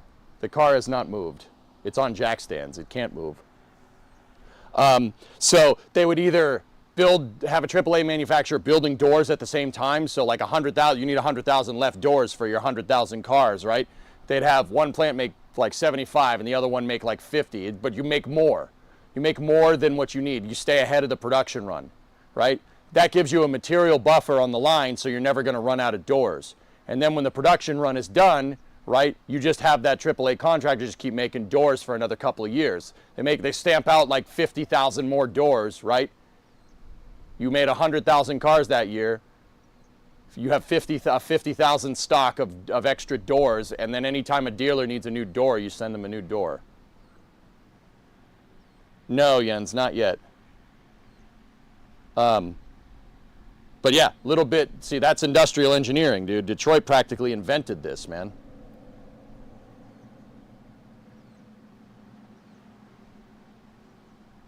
You'd be amazed at how durable presses are. I work in a place that used an old World War I Animo press to make parts. Just had to automate them. That's awesome, Neo. That's super cool, dude. So anyway, this part has a little bit of curvature in it. I'm just gonna see how it kind of goes that way, or no, that way. I just gotta make that straight. And yeah, then we are good to go.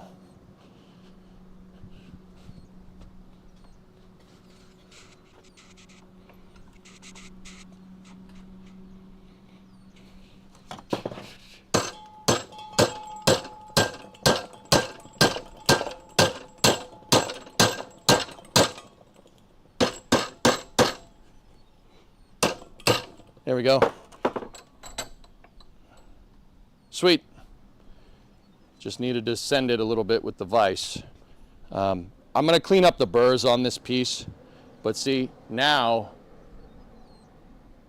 it's nice and straight.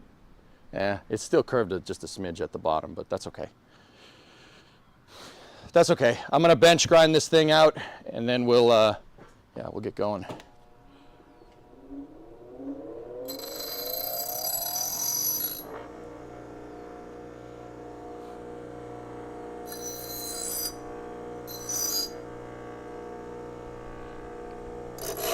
Cool. All right, let's check fitment again. Let's see, now it's still a little bit curved, but it's good.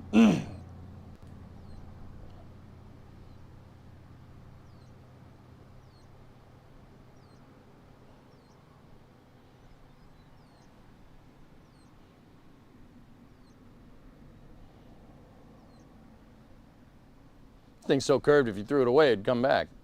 Yeah. All right, let's go to that camera.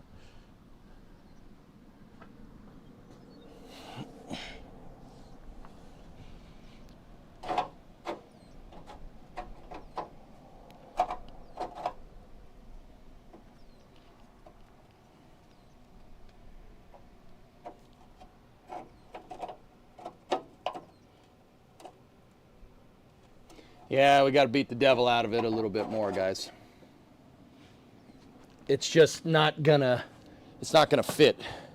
That's what she said. It's not gonna fit. It's not butting up against the frame wall like I want it to. We just gotta beat the devil out of it.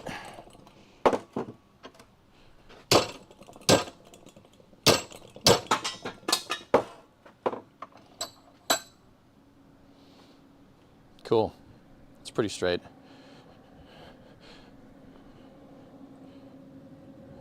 Yeah, hang on. I just gotta reintroduce the bend.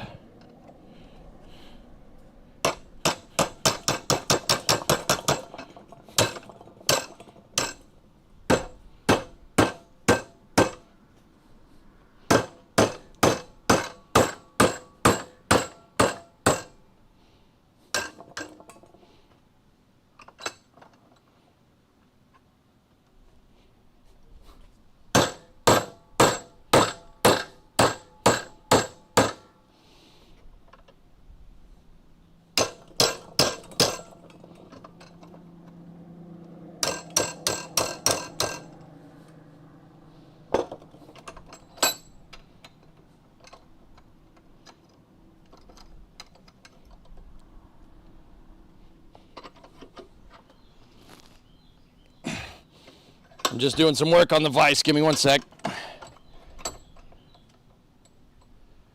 There we go. Didn't get all of it. Not to my liking. There we go. Nice. It's pretty good. That should be enough to adhere. So we got... Sorry, I didn't change the camera, dudes. So she's nice and flat, but we also got the bend that we need. I'm gonna need to hit it just a little bit more. Problem is, when I go to bend it, this piece bows out. The top piece bows a little bit. But yeah, we're getting close. Stick close.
I'm just using the vise to straighten everything out, because every time I bend it, it bows out a little bit, but that's okay. We want these pieces to be as snug as possible. There we go. And I guess we're not going to have to worry about galvanic corrosion too much. I scraped most of the steel off anyway. There we go. Nice and straight. Nice and bent. All right, watch this, dudes. Now watch this drive. Ready? Mint.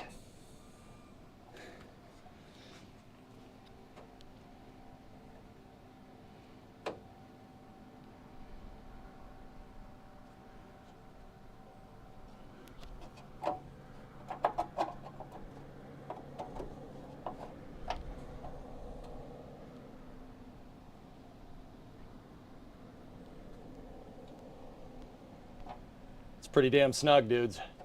It's pretty good.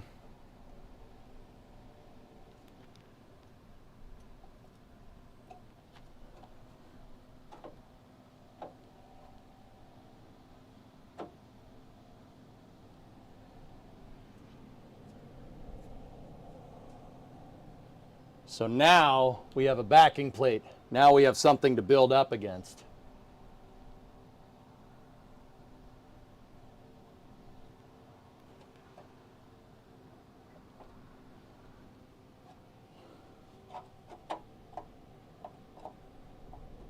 So just to recap, I used part of the bumper brackets that had a very similar contour to it to rebuild the back end of the frame rail. We're using 1/8 inch steel backing. This is not going anywhere.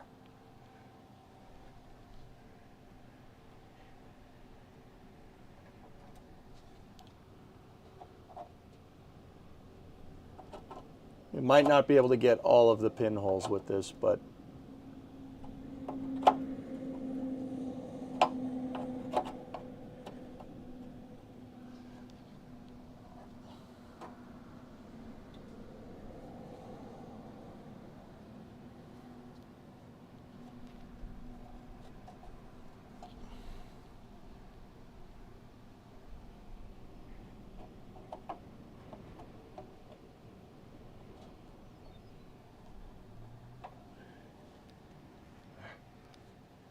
so let's tack these in, right? Just give one more check for fitment and stuff. Tack these bad mothers in, and then we should be able to just get rid of all this. And then we can hammer a new plate to this and call it a day.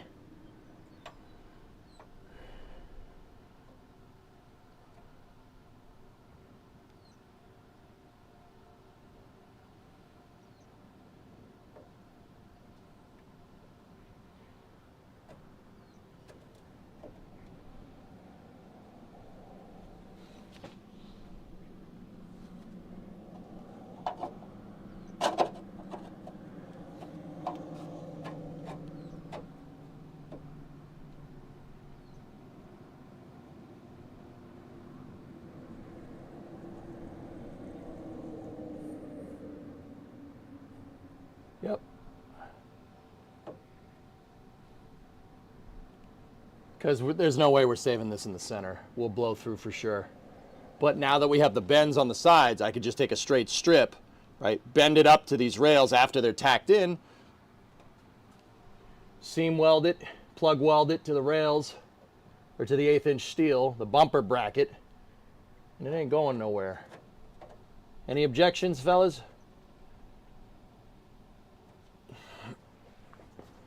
Yeah.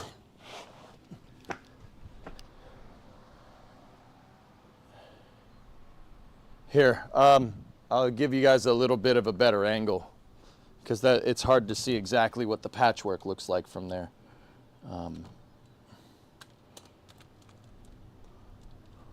Here, I'll just take the camera off. Now, keep in mind, it's not, the fitment isn't going to look exactly right because I'm not holding it in position, but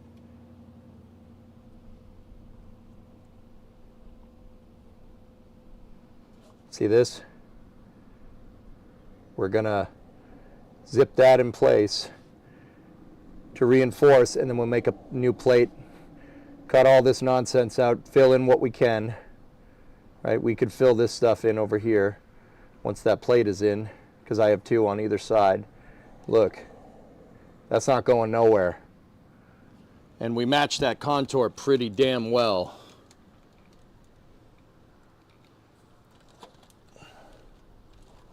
Here. There you go, that's a better angle. Can you guys see okay?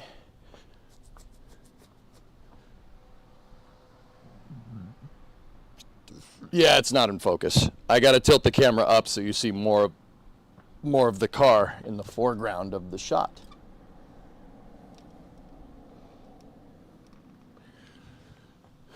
Is that better? Or do you like rails? So we put rails inside of your rails so you can rail while you rail.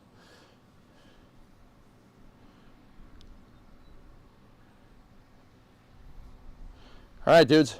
Let's get her done, mater. Get her done, mater. All right, how are we going to zap these things in? At least tack them.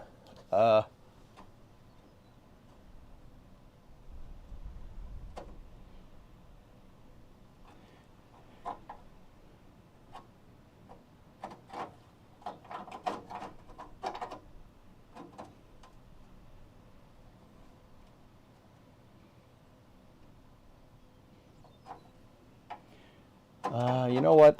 I'm looking at it from a slightly different angle. I'm noticing a little bit of fitment problems. Hold on. It's just on the right side piece. Easy fix. I know what I can do.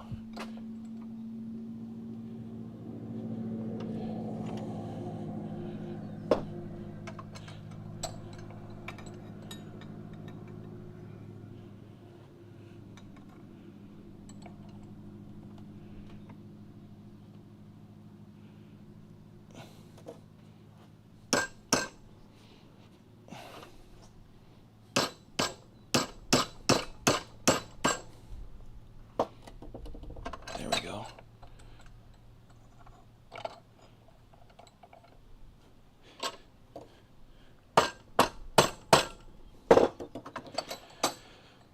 So I just bent one of those little tabs out because the frame rail gets a little wider right there.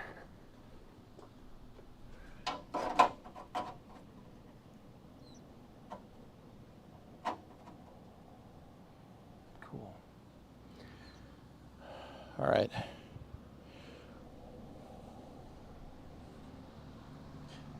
Can you hold it with one hand while the other hand tacks?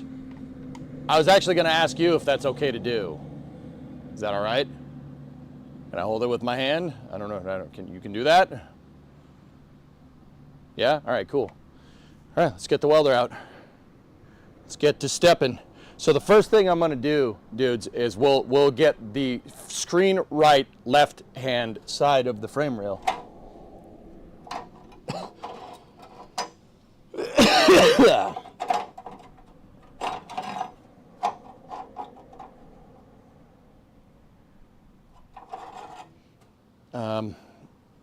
Yeah, I'm noticing just some small stuff that we need to get at with this.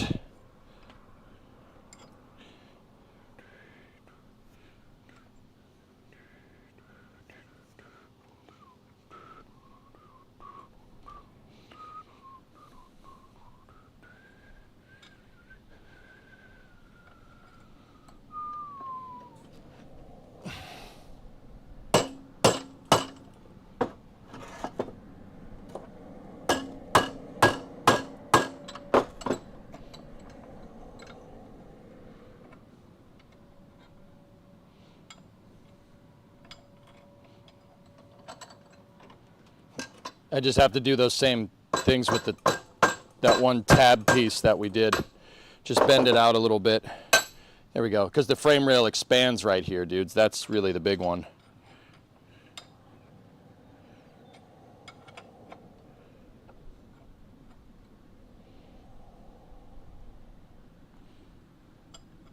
There we go. Got it. All right, so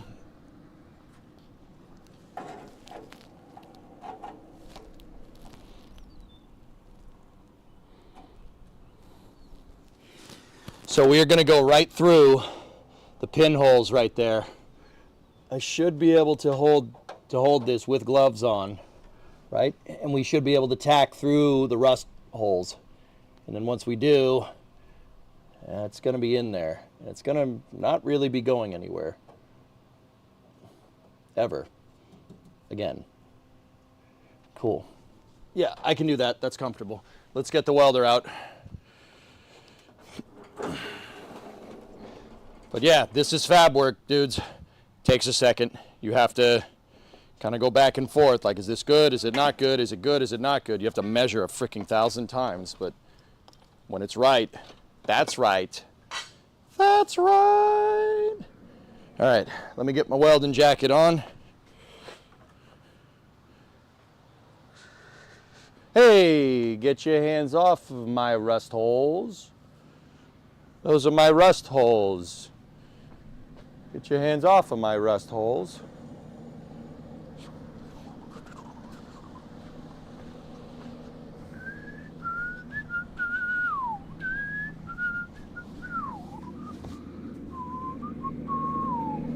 No skin on metal though, gloved and sleeved. Fabrication is 90% refitting, 5% setup, 4% thinking about how to make a part, and 1% welding. I would grind that metal back down where it is of adequate thickness.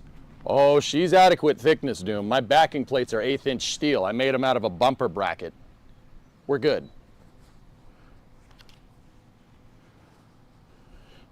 What I'm trying to do is use those backing plates to, well, we're going to get them in place, but I'm going to use it to get the contour. And then we'll go surgical with the cutoff wheel, right?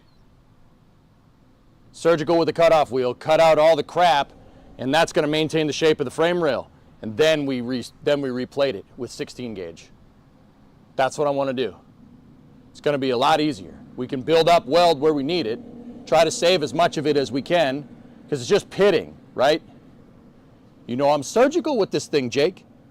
Actually, dudes, getting more time on the grinding wheel really taught me how to do a much more detailed edge.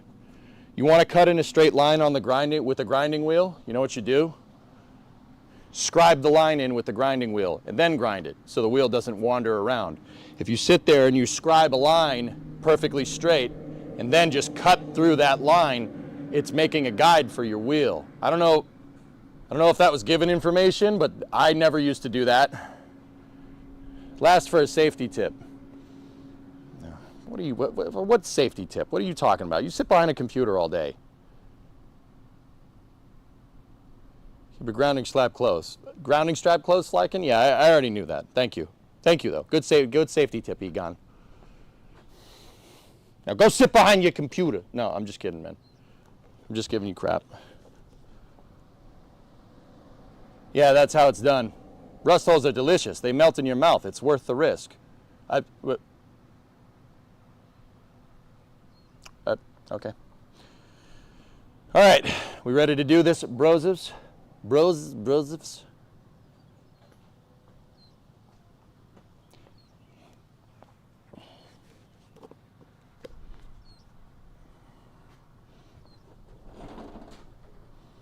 Oh, you know what I want to do? Take pictures of this before, take pictures of the broken frame rail before we do it. We need before and after pictures for the gram.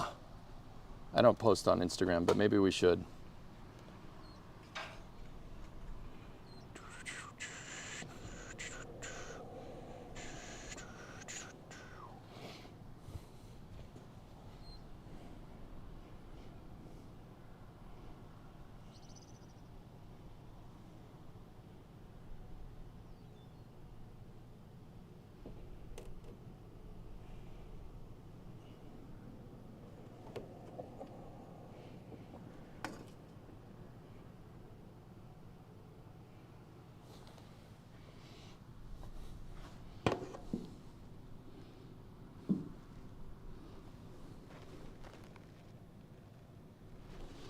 Cool. We got all the pictures for the gram, dudes.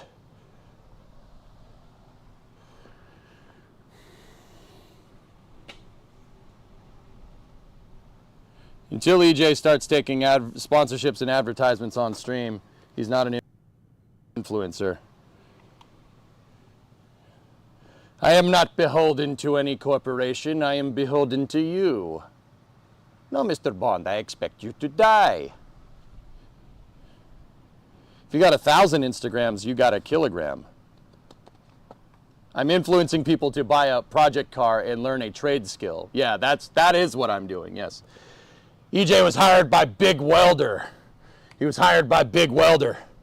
That's the thing, he's just Big Welder. Your learning trades is cool. Everybody should learn a trade as a backup. I'm serious. Now, you also lost the sink. No, the sink's in my bathroom. I'll be right back. Give me one.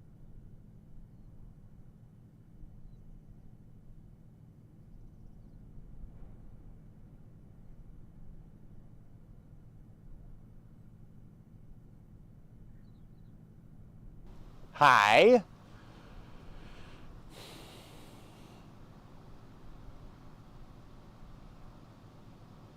Oh, rust hole. Oh, eye holes are delicious. They melt in your mouth. It's worth the risk. Yeah, get it very nice with those eye holes. Yeah, I got you. I got you. I suppose we could lure Lincoln into a sponsorship. I wouldn't mind getting sponsored by a welding company, guys, because I only see. Here's my thing about sponsorships. I'm always okay with sponsorships. I've always been all right with them this entire time. I want sponsorship from a thing that I use, that I actually use, like the Lincoln. Lincoln welder's been great. The welder's amazing. Your boy sucks at using it, but the welder's fantastic. That welder is great. I really like it. I really like it a lot. It feels good. When you get it right, it's just, yeah. Have you been offered any yet? I get offers for sponsorship from companies with things that I don't use. Like, Factor 5 has approached me before, dudes. I don't use Factor 5. And I don't want to suddenly just take a sponsorship. You know, oh, I've been using this for a long time. No, that's bull crap. The people that know me would know I'm full of crap. No, I'm not taking a sponsorship willy-nilly. Absolutely not. I want sponsorships from products that I use. So if Lincoln sponsored us and sent over a couple of things, I would tell you. If AMD wants to sponsor me and give me some parts, I don't have a problem with that. I would tell you and disclose every sponsorship, absolutely. I've been approached by Raid, sure, yeah. Raid Shadow, guys, every one of the things that you see, just kind of garden variety sponsorships, I've been approached by them all. The problem is I don't use that. I don't play Raid Shadow Legends. So I'm not going to sit here and lecture you for 5 minutes every damn stream on a game that I don't play.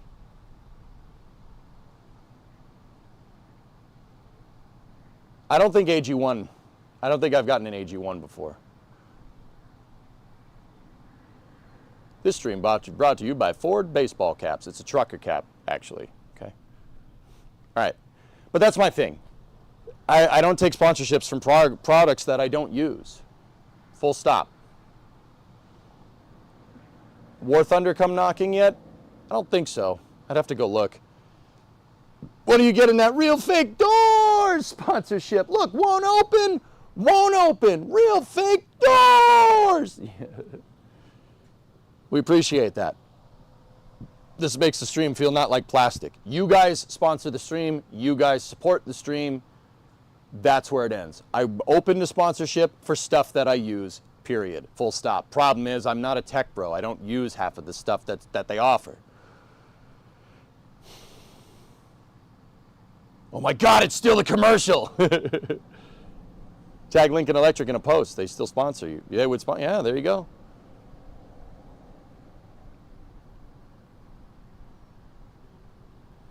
But anyway, oh yeah, lecture me. That's my thing. I will not take a sponsorship from a product that I have not used or at least used for the past couple of years. That's it, man. Sorry, that's where that ends. It's my way of staying ethical in this business that's pretty damn shameless.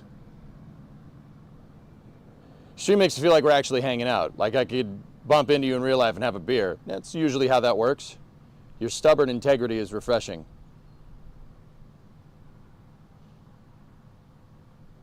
Hokey, I don't know if you guys have noticed this. When everybody runs that way, I like running that way.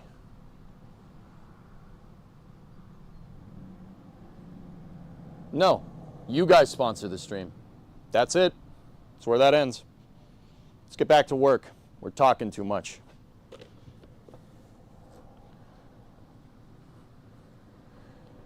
Yeah, you won't see merch plugs from me. I do have t-shirts if you want them. I want to make one for this. And I want it to be like the truck shirt, the TRUK shirt, but it just says car with a K, and it's just a picture of this, like a crappily drawn cornet. I want to do that. That's my idea for Crew Cab Charger merch. What about Keeps? What the frick is that supposed to mean? Do I look like I use Keeps? What the absolute balls, man. Does it look like I use that?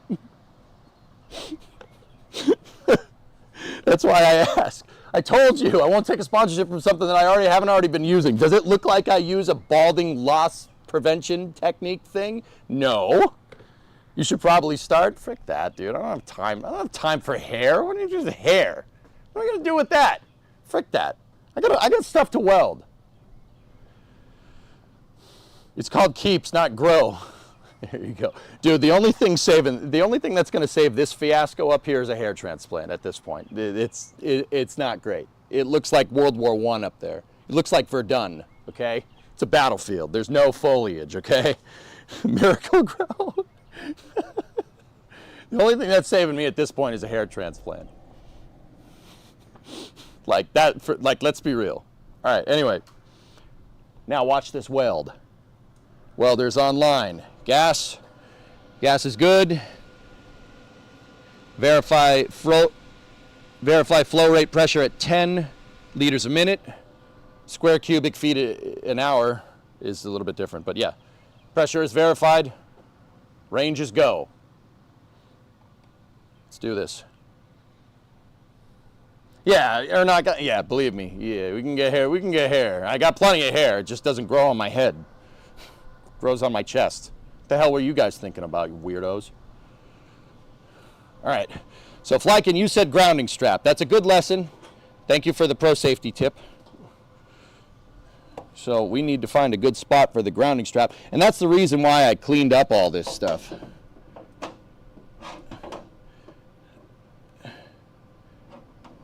You know what? You know what, dudes? Let's do it this way. How's that? How about now? How about now? There we go. All right, cool. Now let me bring the welding gun over here. And now it's time for EJ's crappy welding and drawing. You know, my name is EJ, and I like to do drawing badly.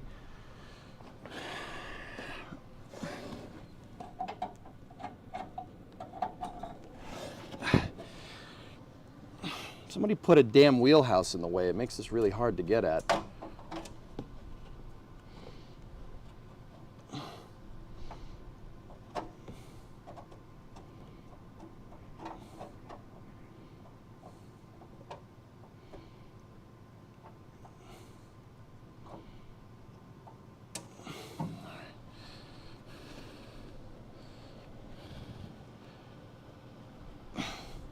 All right, how are we gonna do this? How do I really want to get this done?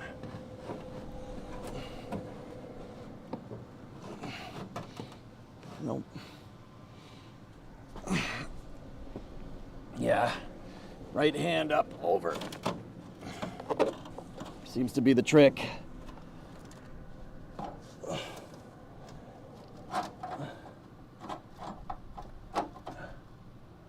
Okay. I'm gonna move that grounding strap a little bit away. I don't want my hand touching that.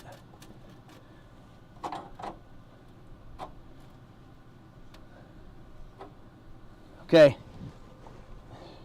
Of course I hit the light when I brought the welding helmet down.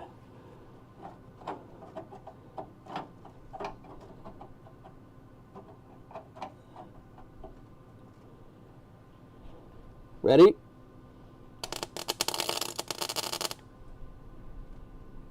There we go. Tacked.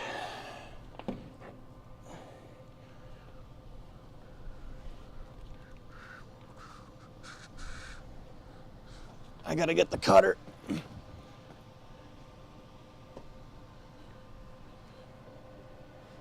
That was not pretty. Yeah, whatever. It wasn't a really good weld, but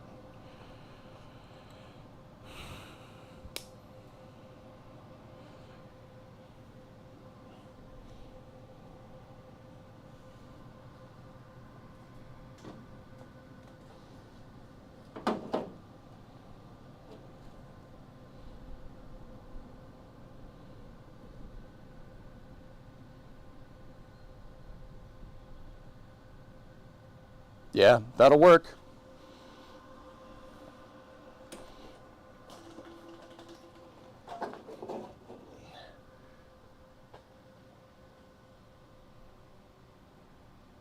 It was just a tack. Yeah, sorry. I noticed the camera was out of range. Sorry, dudes. I think I may have hit the camera with the welding helmet. But yeah, it's there here. It's not a good.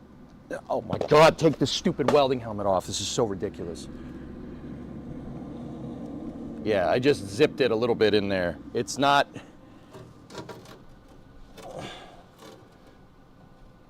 perfect, but it ain't gonna move. I'm gonna try to get right there next. We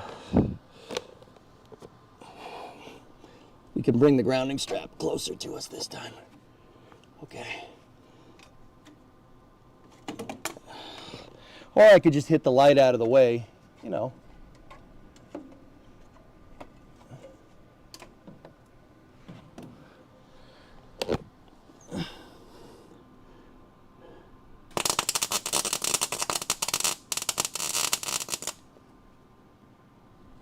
Nah, it blew through a lot.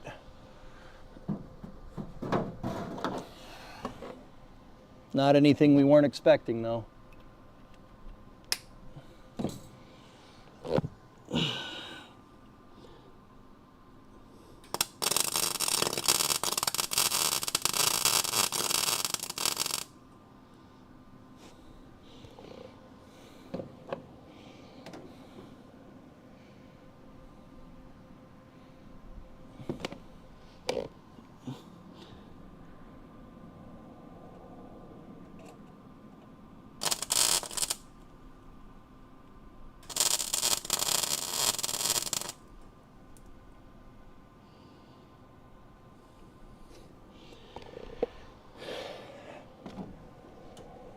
Hey, that actually filled it.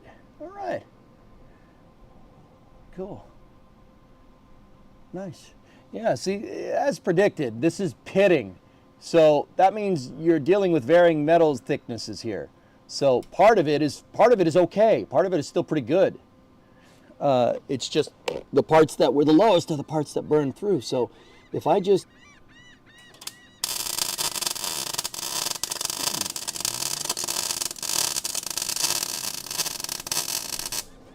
send the pool down that seam, it blew through a little bit, but it did fill it up. All right. Once again, the plate, the 1/8 inch is just there as a backing plate.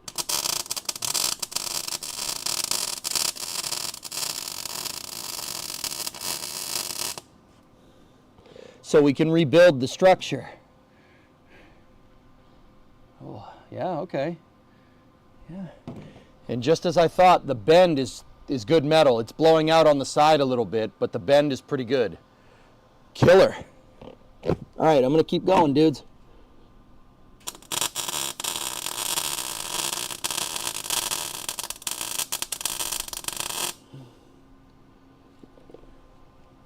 Just keep building up the material there.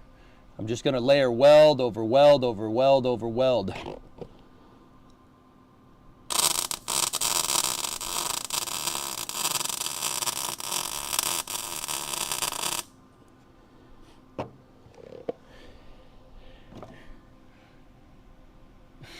It's actually working.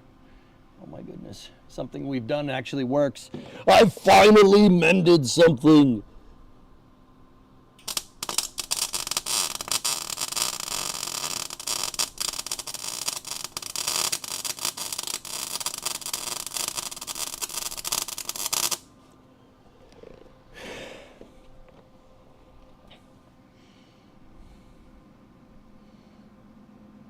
Yeah, we're gonna have to build up a lot of material there. It's all right.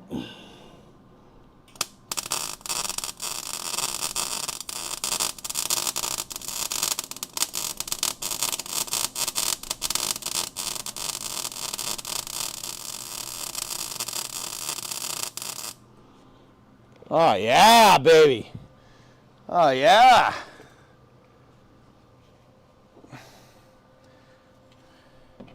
Like I said, it ain't nothing to look at. We knew we were going to blow through a good amount of this stuff, but I'm rebuilding it. We can rebuild it. We have the technology.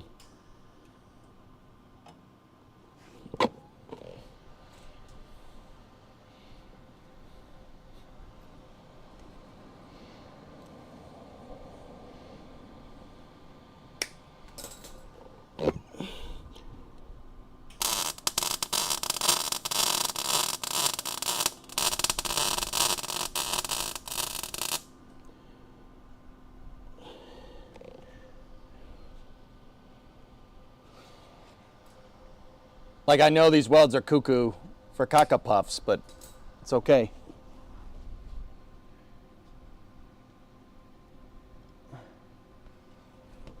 I'm gonna try going up. I've been going down. Let's go up.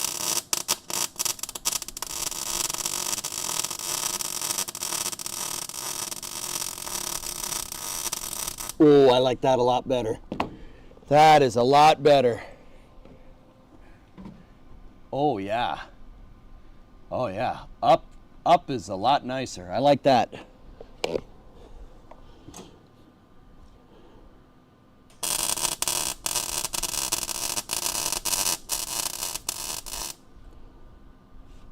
Oh, dude.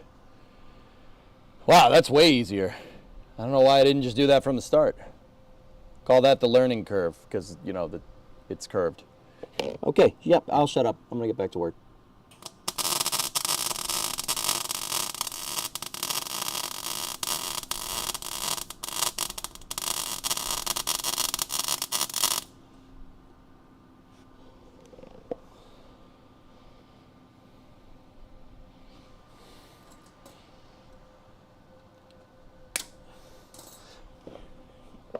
So we're not going to have the benefit of doing this on the other side, I'm just trying to fill up these side pieces. We're not going to be able to fill these pinholes over here. This, though, we absolutely can.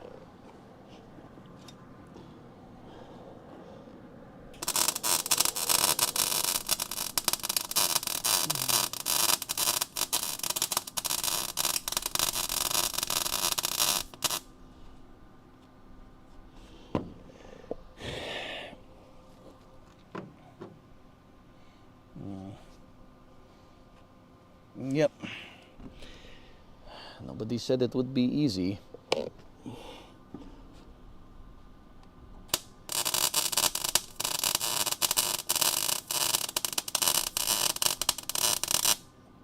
No, no, no. Oh boy. Yep. I got stuck up against the 1/8 inch, and we didn't have the voltage to arc. Yeah, we didn't have the voltage to arc it, dudes, and it shorted. I tripped a breaker. I'll be right back. I gotta switch it back on.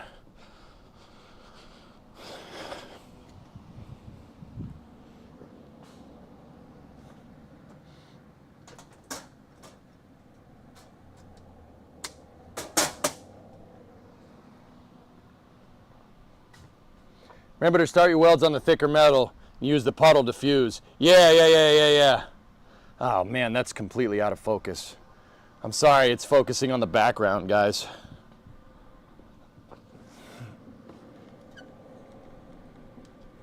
Is that focusing on the weld better? I mean, guys, like I said, there's not much metal here. This isn't good welds, but I'm gonna up my voltage just a smidge because I don't want it to do that again. I think I leaned on the cord and pulled the camera.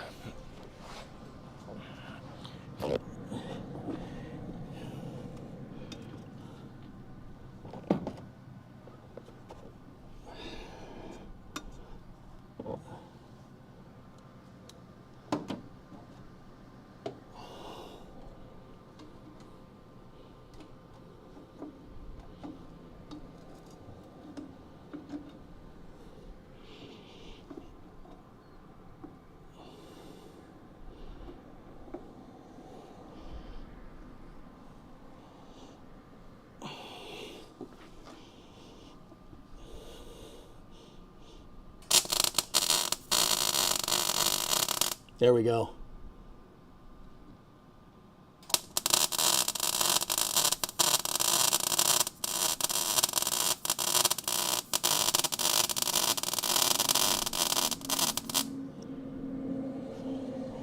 Nice. I know I'm just slathering weld over weld. If you're a good welder and you're looking at this, I know it's crap. I do not have many hours as a welder. So, grinder and paint. You know the idiom, I think is what it's called. Yeah.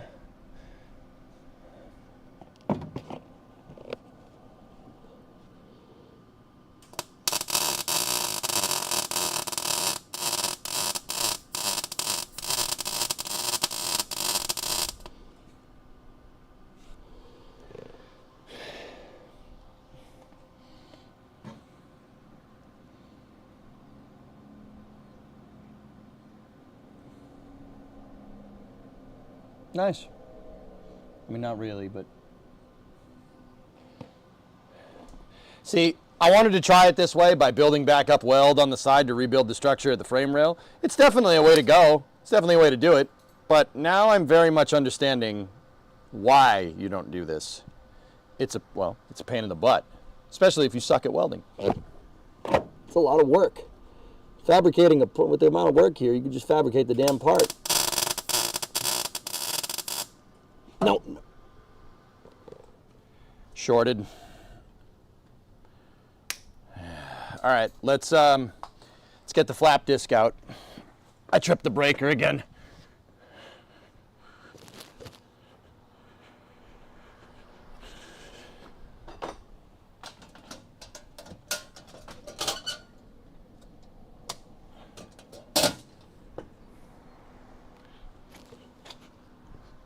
This is a cool way to do it though, but yeah, it's also very time consuming.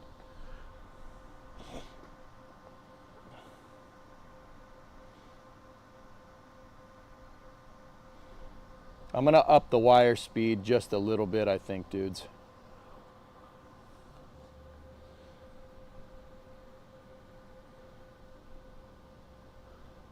Try for more continuous sizzle, slower movement.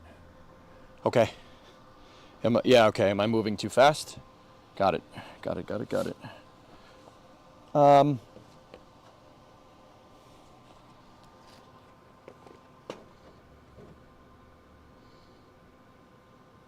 I think we should hit this with a flap disc for a second, dude. I don't want to build up too much and then have to spend an ungodly amount of time with the flap disc. Let me get the grinder and a flappy boy disc, and yeah, we'll get it.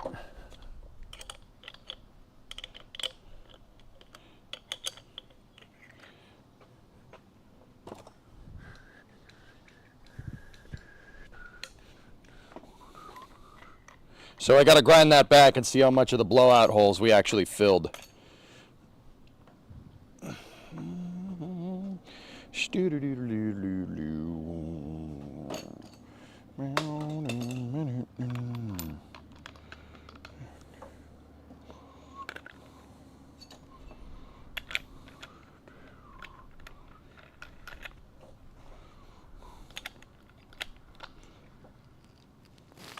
Okay. Flap disc is in position.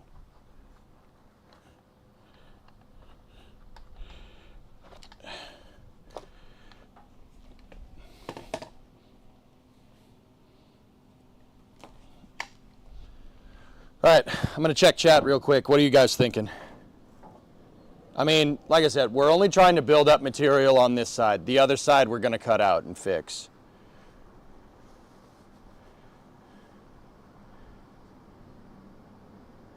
Clang Bang, I'm cutting out the left side, dude. Yeah. So in the picture, the right-hand side had a couple of pinholes. Undoubtedly would blow through the metal, but I have an 1/8" steel backing plate that's bent to the frame rail contour on the inside. I'm just trying to build up material on that side. Think like relativity space. It's just a learning exercise here to learn a way how you don't do it. On the other side, we're not going to have that luxury. I'm not doing that way, right? We can't do that way. What we're going to need to do on the other side is get a plate. So the first thing I'm going to do, on the other side I have another bracket. We're going to put that bracket in. I'll tack the thing in place. And then between the two brackets, we'll cut out all the rot and we'll put another 1/16 inch. I'll make a plate and we'll put the plate on there and then we'll seam weld it into position. So we'll have the two 1/8" steel. The 1/8" steel backing plates are there to kind of hold the structure of the frame rail while we cut out all the crap. Think of it like a cast almost. Audio desync. What the frick is with this thing today? I'll be right back.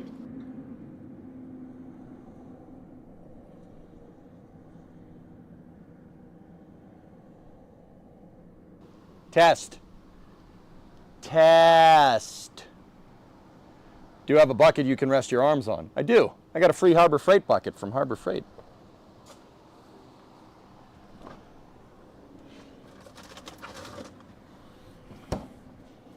Sorry, hydration is key.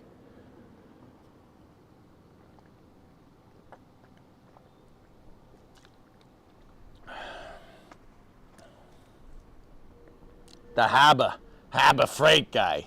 Oh yeah.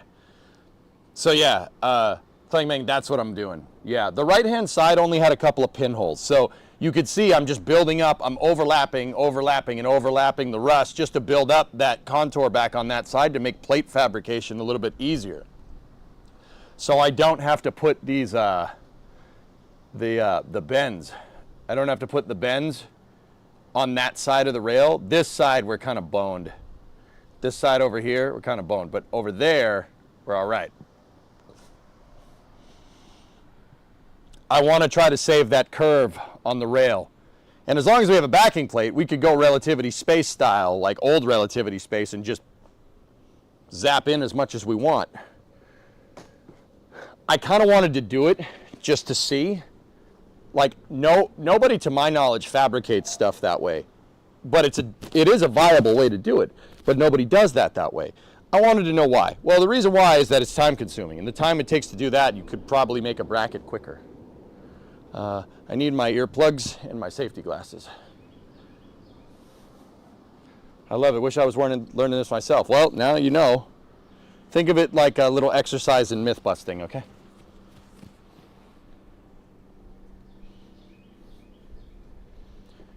Now, where did I put my earplugs? Oh, where have my ear? There. Okay. Okay. Old man moment.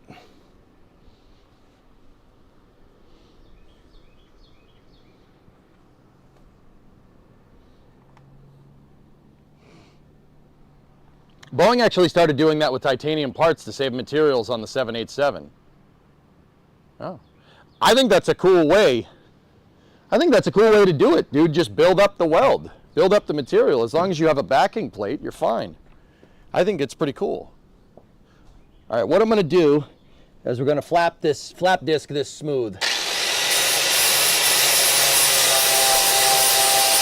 see how much more weld we need to put in here.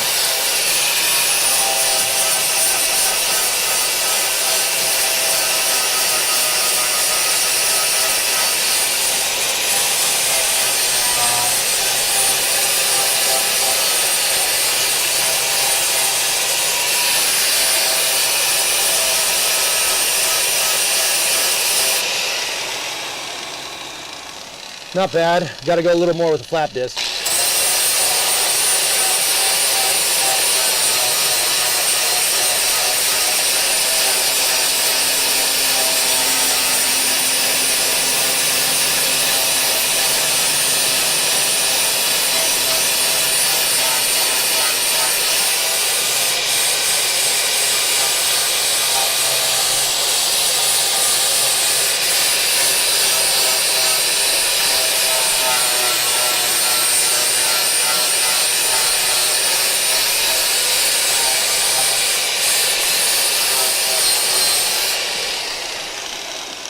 How's that?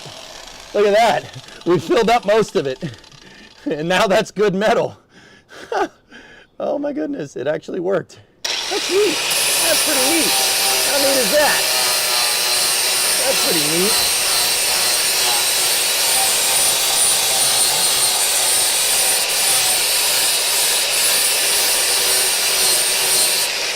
Now don't get me wrong, we have a couple of pinholes here and there. We can fill it up and hit it with the wheel again, and then it'll become nice and smooth and it'll look brand new.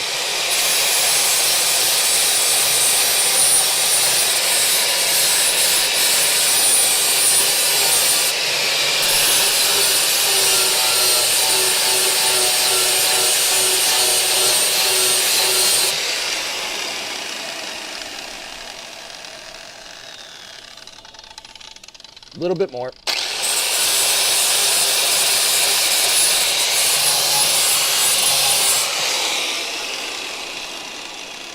Cool. All right, back to the welder. Let me get my helmet. Gas on. So now we just got to fill it up with tacks, dude. That's all. That's what we got to do now.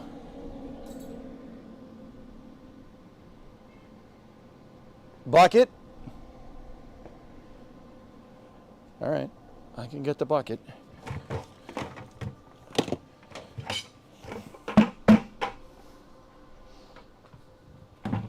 If you want something done, make sure you do it at Hobo Freight.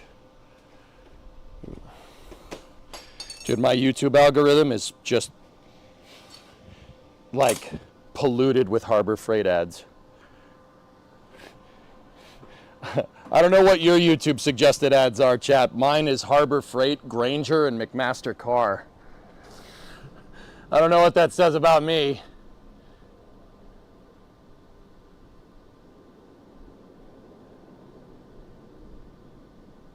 Having steady hands is very important. Well, I come from the first-person shooter gaming world, dude. I got pretty steady hands. All right. So let's plan this a little bit more. Just tack there, just build up some material, just kind of plug weld it. That edge piece, we're gonna need to put a seam in there. That piece didn't come out right, hold on. Hang on a minute, Chief.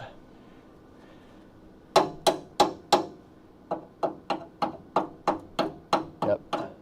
Yeah, we're gonna need to put a seam in there. No problem. All right, we'll start over here and just zap each one of these. Just give it a quick zap.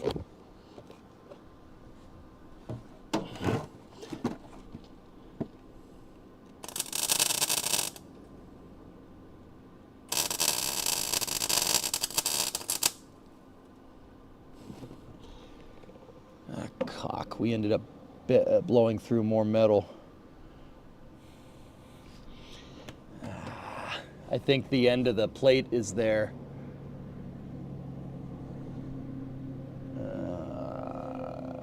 Okay. All right, just leave that one there for like that for now.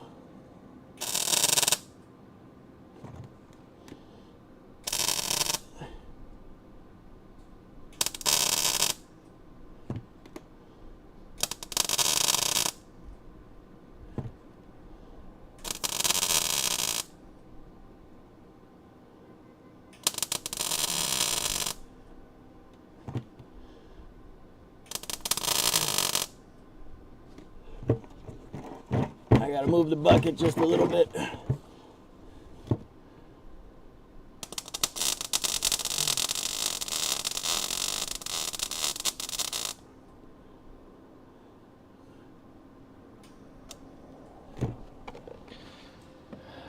blew through again, I think.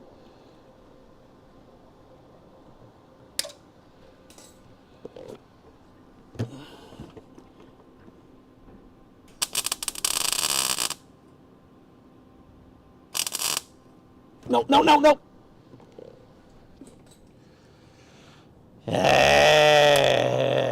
Utmins.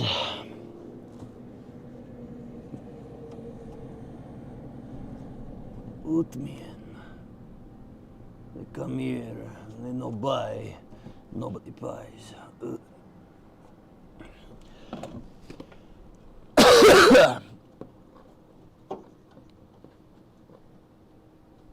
Yeah, the backing plate is still there. It goes all the way up until here, but I gotta reset the breaker again. Guys, I'm doing something wrong, aren't I? When that happens, I'm doing something incorrectly. Why not replace the section with new steel? That looks awfully thin. Is this for science? That's correct, Old Man Torque. This side is. The left side is we're not doing that. This is just to see. It's a learning exercise. I know that this is the wrong way to do this. I'm just kind of humoring myself to see what it's like to rebuild the material. There's an 1/8 inch steel backing plate behind that that's shaped to the inner contour of the frame. So basically what I'm doing is I'm blowing right through, right? And we're making a pool, and that pool is the backing plate. We're not penning that 1/8 steel backing plate, but we're making a nice pool on there, and eventually it's finding thicker parts of the frame rail to attach to. And I'm basically just going down, blowing out the bad metal and replacing it with bead. Like, dude, don't do this way. don't do this way. Hey, Space Pope, what's up, man? Yeah. Inch of wire stick out is too far. 3/8 to 1/2 at most. Yeah, you're right. Yeah, like I said, don't do this way. I'm trying to save that left side of the frame rail because let's be real, the right-hand side, left-hand side on the screen is torched. This was still pretty thick, but you could see, you could see where I rebuilt it. But yeah, I'll try to save as much of this as I can, just as a learning exercise. But I have that same 1/8 of an inch backing plate for the other side. I have 2 of them, right? I'm gonna put it in on the other side. We'll plug weld to it, right? Get that thing just in place, and then I'm gonna cut out all the crap, and I'll replace it with good steel. And then I can use the 1/8 inch backing plate to actually hammer the metal to contour the metal correctly, and we can replace everything that we need. And then we got something that's nice and strong. Consider the 1/8 inch plates there. I'm gonna I put one in on the left side. Now I'm gonna put one in on the right side. And the reason why I'm doing that is so, once again, we have something to build up against. A more experienced fabricator would just section the frame rail and make a new piece. A more experienced one. You don't get more experience unless you learn the dumb ways to do things. Am I right? That's right. I'm going to bug out for a little bit and check out NSF. Go ahead, Dan.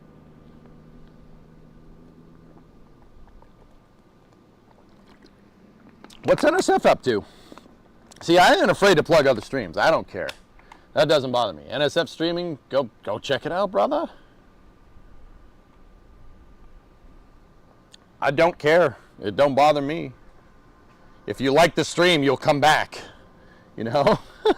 Like, that's how I've always looked at that way. So yeah, go enjoy. Come back later. Or don't. Whatever. It's fine. All right. I'm gonna try to get up in there. We're gonna blow through there, but we'll put new backing material in. Nah, I gotta move. I gotta move around. Yeah, there we go. Yeah, good call on the bucket. See me. Thank you for all the tips, bro. All right, so we're gonna go here. Then we're just gonna make a bead that goes up.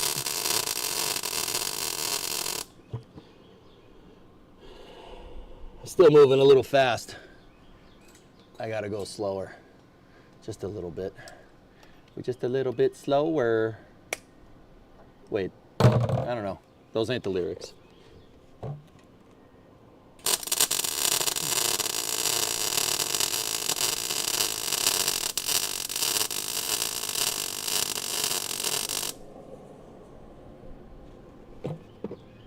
Oh, look at that, dudes. Your boy's getting good at this. Your boy is getting good at this. Hey, that's some diamond right there. Nice.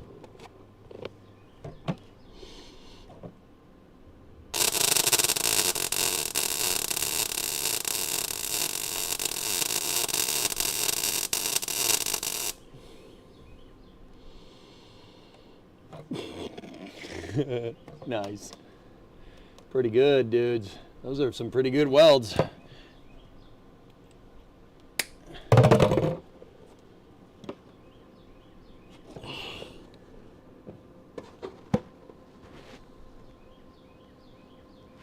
I gotta build up a little bit more material over here. Just get a little tack in there. Little tack in there.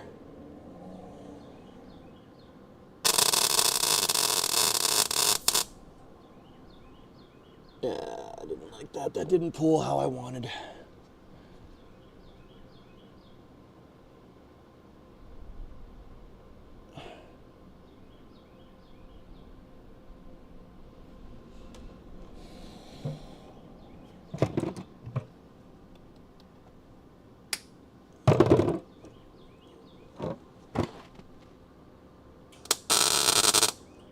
No. I think I need more voltage, dudes. I think we keep shorting because I don't have enough voltage. I'm going to turn the voltage up on the welder just a little bit. We'll turn it up a smidge more. And then I got to reset the breaker for the umpteenth freaking time.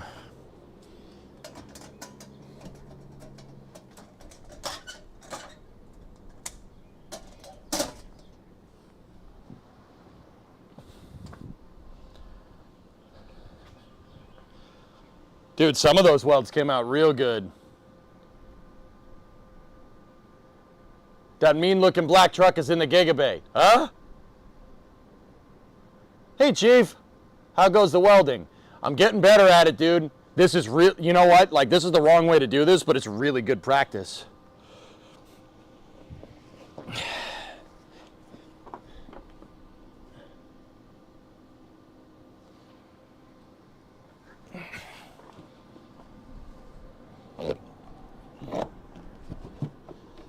Nope, not comfortable.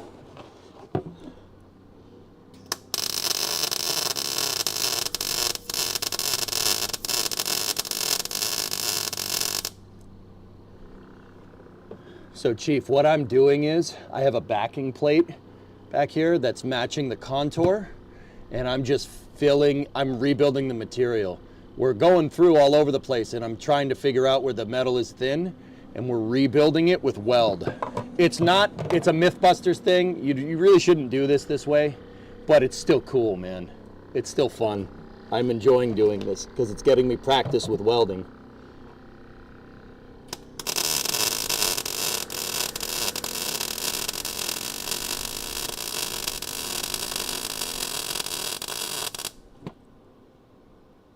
Like that. Oh, tell me you can see that. That's beautiful.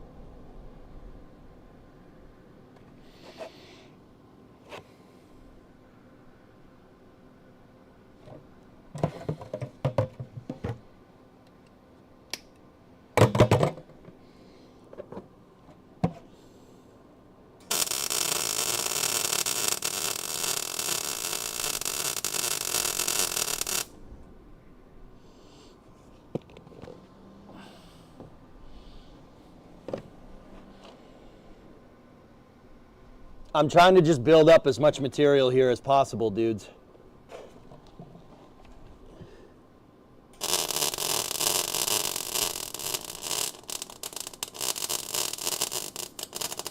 We blew through.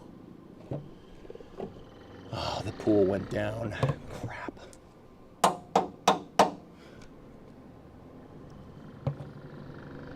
Yeah, all right, that's gonna be hard to fix. But we have the tools, and we have the tools, not the talent.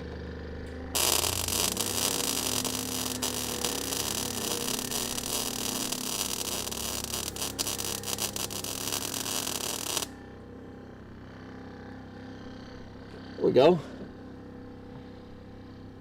Now that weld isn't pretty, but I dragged the pool towards it that way.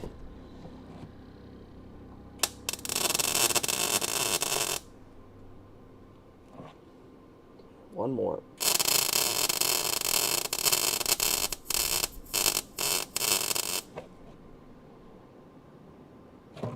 Okay. Let's get at this with the grinding wheel again, dudes.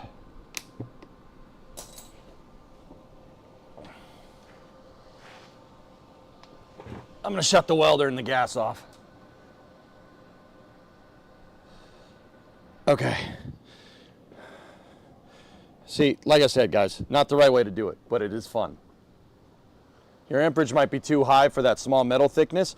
So, Chief, I have an 1/8 inch piece of steel backing plate.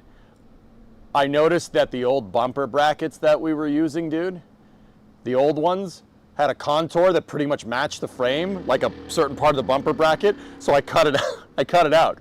Oh, believe me, we got plenty of voltage. Like, we need more voltage. What I'm trying to do is find a good voltage that's not going to pen the 1/8 inch, right? You don't want to pen the 1/8 inch, but build up material on it. You know what I mean? It's blowing through most of the frame rail, but it's also showing us exactly what needed to be replaced.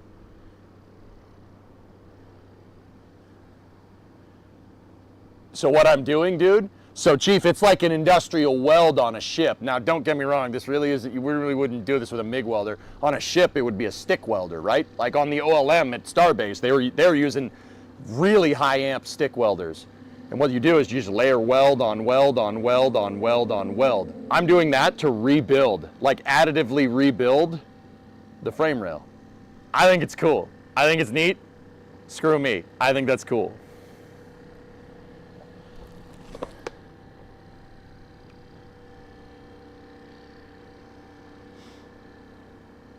We're not synced again? Oh my goodness. Blah. Huh. What's wrong with this thing today?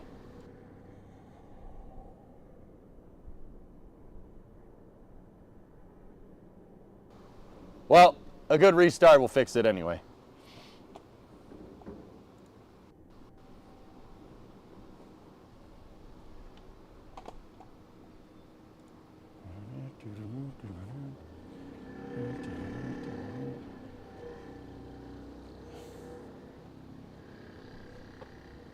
Let's get back to it, dudes. Let's hit this with the grinding wheel and see what we can see.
So doing this is just telling me where I need to weld, what I need to weld to still.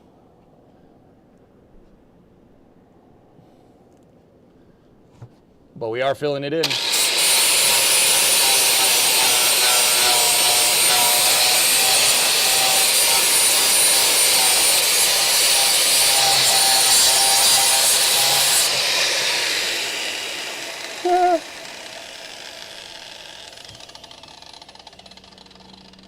It's working, dude.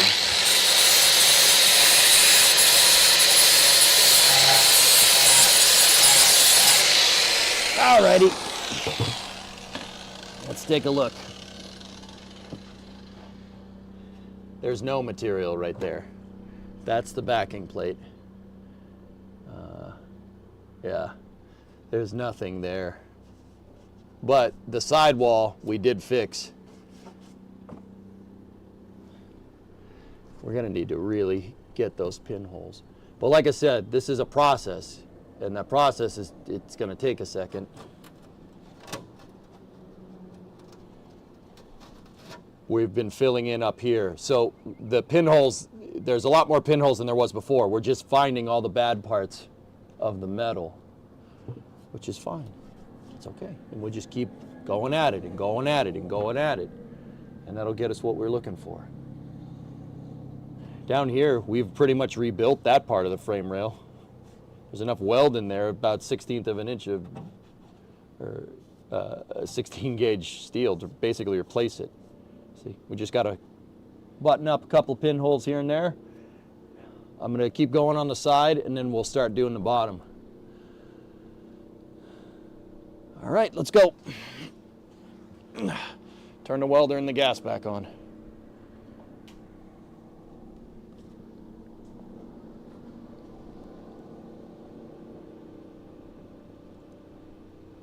Now just throw some Bondo and call it a day. Just kidding. Can't count how many times I've seen that done. Bondo. I ain't putting any Bondo on this car when I'm done, Torch. We've officially invested too much labor into this car to do something evil like that. This metal is going to be straight. If it's the last thing I do, Gadget. I'm gonna get you, Gadget. If it's the last thing I do. Okay, ready?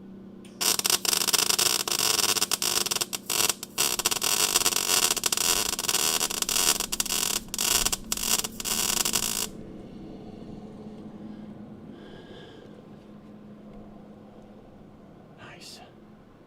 Nice, nice, nice, nice, nice, nice, nice, nice. Sweat, baby, sweat, baby. And you do the kind of stuff that only Jack would sing about. So put your hands on my rocket. What? And I bet you'll max Q. Yes, I'm Alex. Yes, I'm Ryan. And they're giving 2 thumbs up. No, it's the NSF version of Bloodhound Gang. I thought it was funny, all right?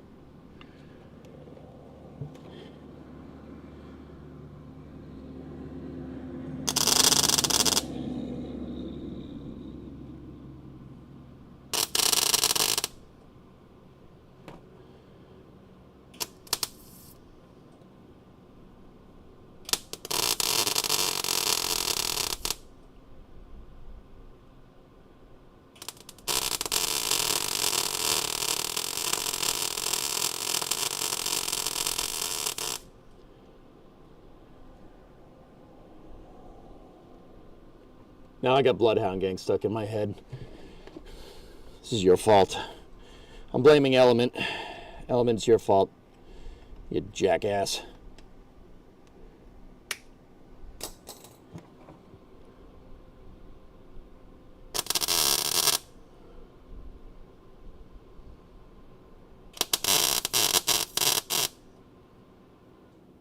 What? I didn't short it out? What do you mean?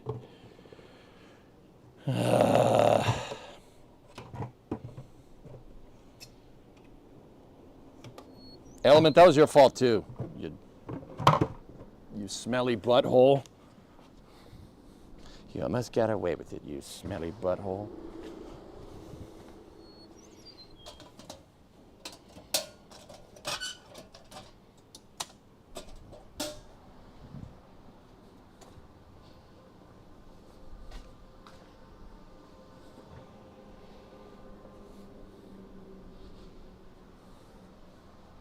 It's weird that you keep blowing through.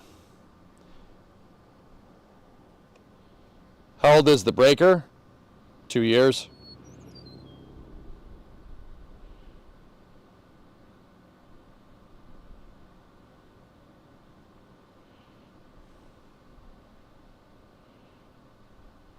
Something is funky.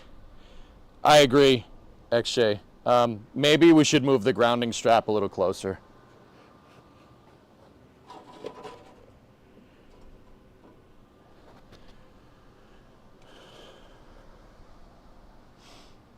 Yeah, thrust, grounding clamp. Suggest a few minutes between welding to leave the welder on. It will cool itself faster with the fan running. You should also look into your welder's specified duty cycle, yeah.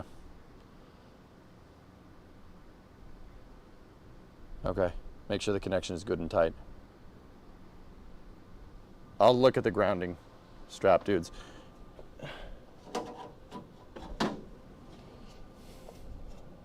Yeah, that's all tight. Let's just bring it closer.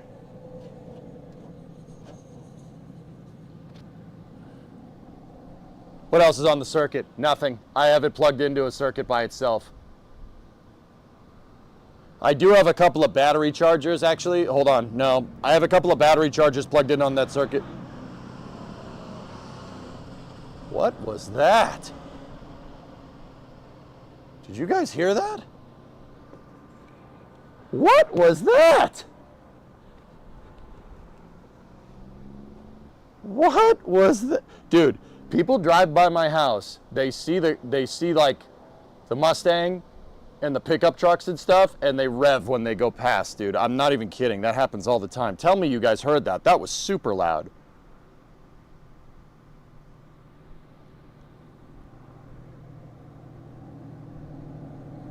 I have backing plates, Jeff. Dude, it sounded like a top fuel dragster went by. Can you get an outlet closer to the breaker panel on its own circuit? No,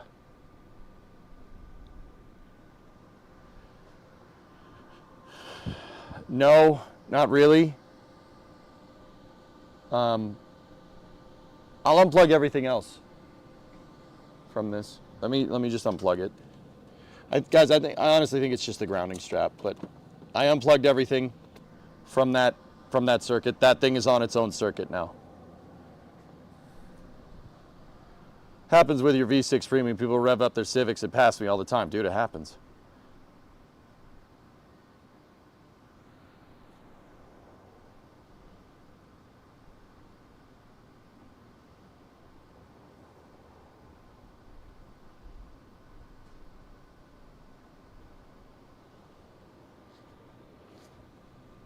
It's not 100 feet to the breaker, guys. The garage isn't that big.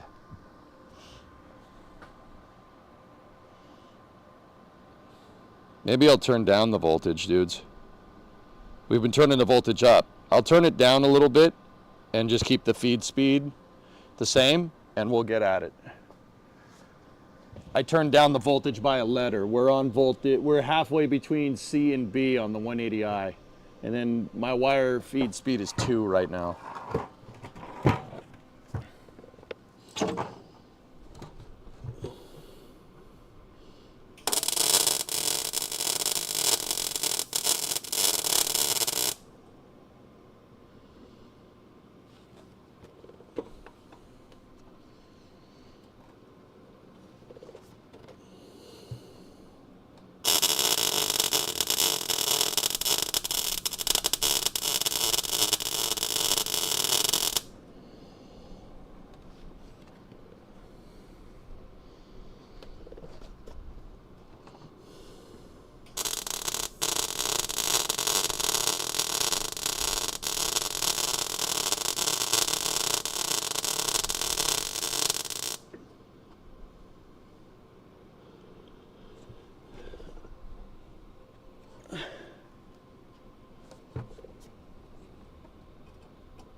There, built up a ton of material back there now. All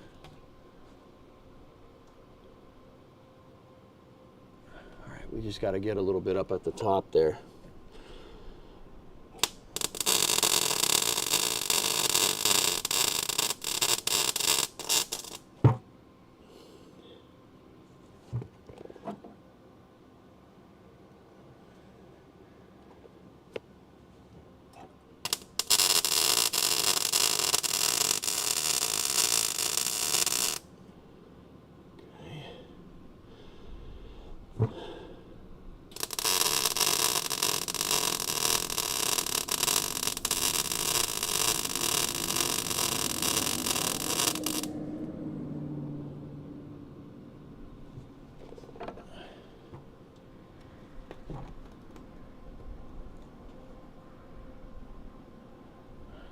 Nice. Up there, we had a little bit of a blowout. That's okay. Ready?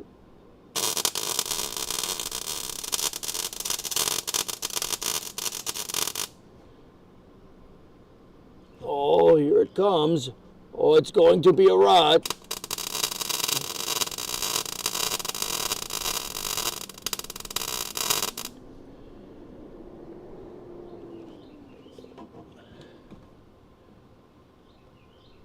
Nice. I got to build up some material right there.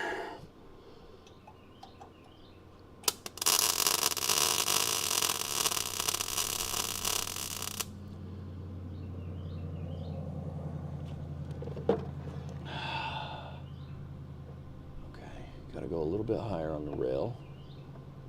Just a little pinprick right there. Just a little prick. It's a flu shot. You've been in the coldness of space.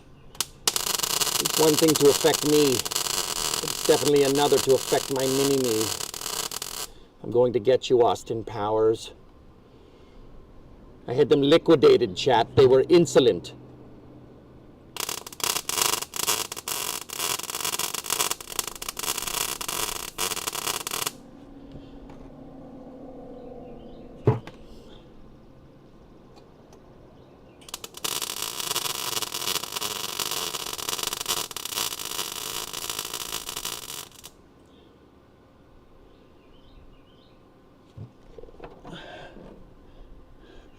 Is this thing all new metal yet, or what?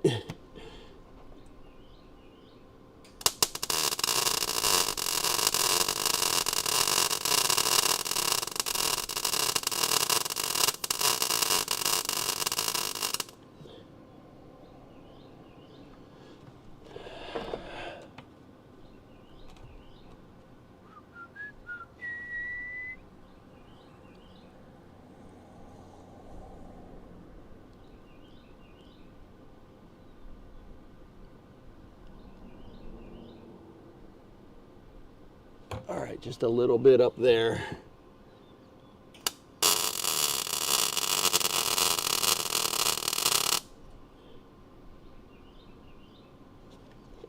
Checking again. Looking for pinholes on the side, not on the bottom. There's tons of those on the bottom. You don't need to worry about frame rail rot. All right. I think I see something right there. Just a little tack weld, right?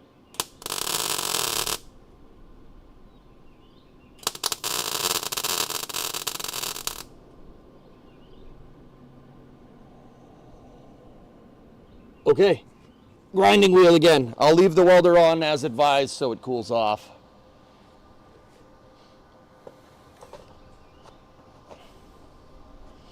I'm trying to rebuild the side of the frame rail there just because it's fun and I like doing it.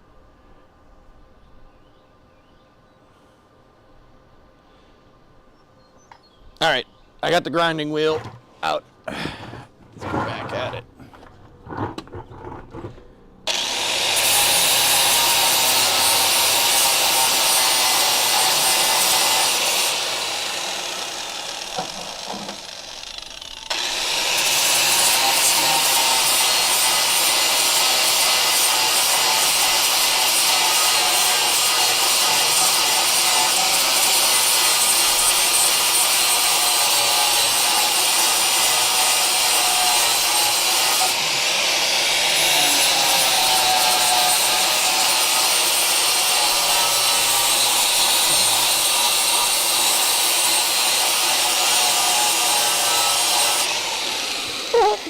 All right. Still got a little pinprick there, but that's okay.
Look at that, dude. How's that? Look at the side of that rail. Nice. We actually rebuilt the stupid thing. We got a couple more little pricks down there in the chat. I mean, hi. I think that's getting to the end of the backing plate. Yeah, the backing plate stops right there. But yeah, we'll find some good metal over here and we'll just build a bead off of it. Look, man, we even around the corner, dude, we've rebuilt it. We can go till about where my fingertip is, and then we're gonna have to stop. But I'll rebuild right to that backing plate. I'm kind of avoiding welding upside down, to be honest with you.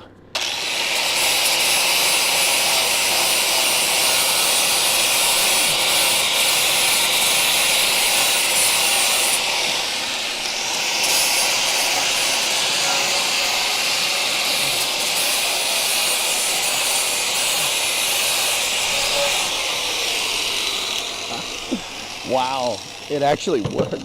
That was sick, dude. Yeah, that's pretty cool. We still have a lot of fustercluck over here to fix, but yep, that's pretty good, man. What do you guys think of that? That's pretty sweet.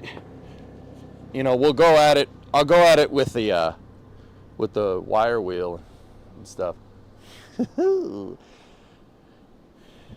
you give me the welder model? Lincoln 180i. Your welds are looking and sounding much better.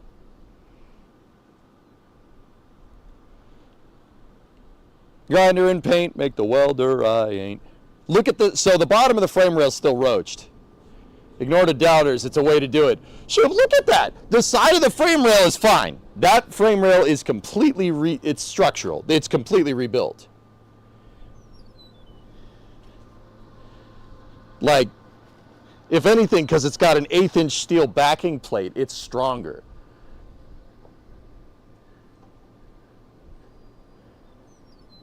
That's killer, man.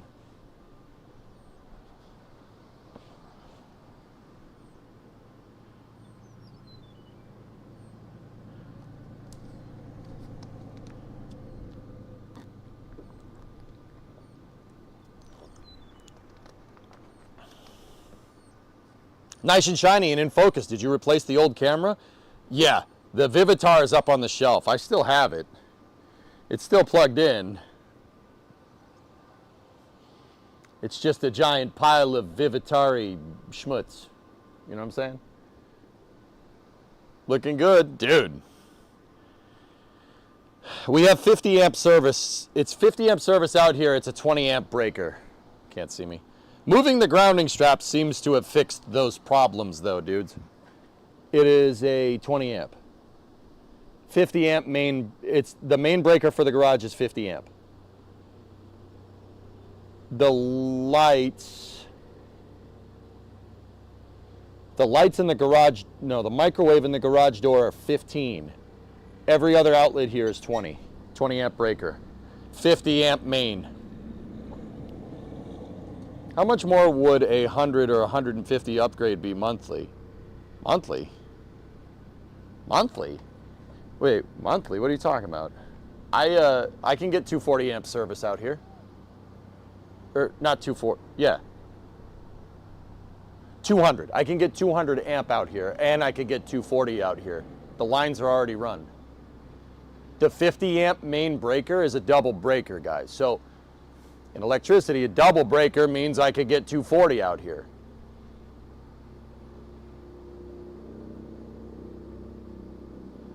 I have 200 amp going into the house.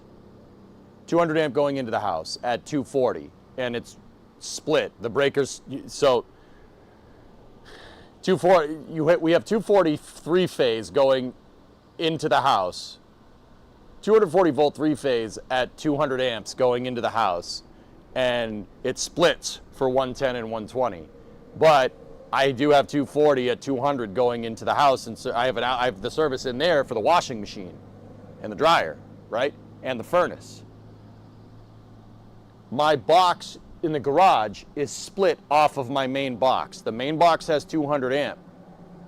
As long as the wires are good enough out here, and they are, I know they are from the permitting. We can get 200 amp service out here at 240 with three-phase. Right now we're single phase at 50 amps. I think I said that right. Oh, I don't know, Hellfish, I have no idea.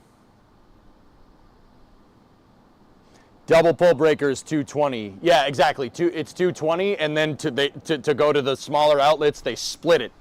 They split the damn thing, so it's 240 negative or 240 positive. That's why you have 3 wires going to an outlet, that is a way to do that. It's a way to do that. It's a little strange.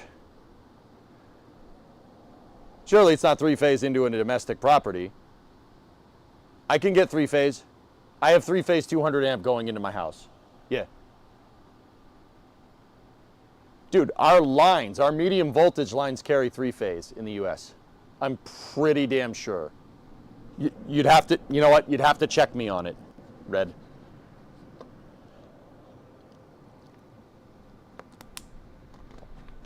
I know I could get three-phase into this garage. I talked to an electrician. I just don't know how to explain it right because I'm not an electrical engineer nor an electrician.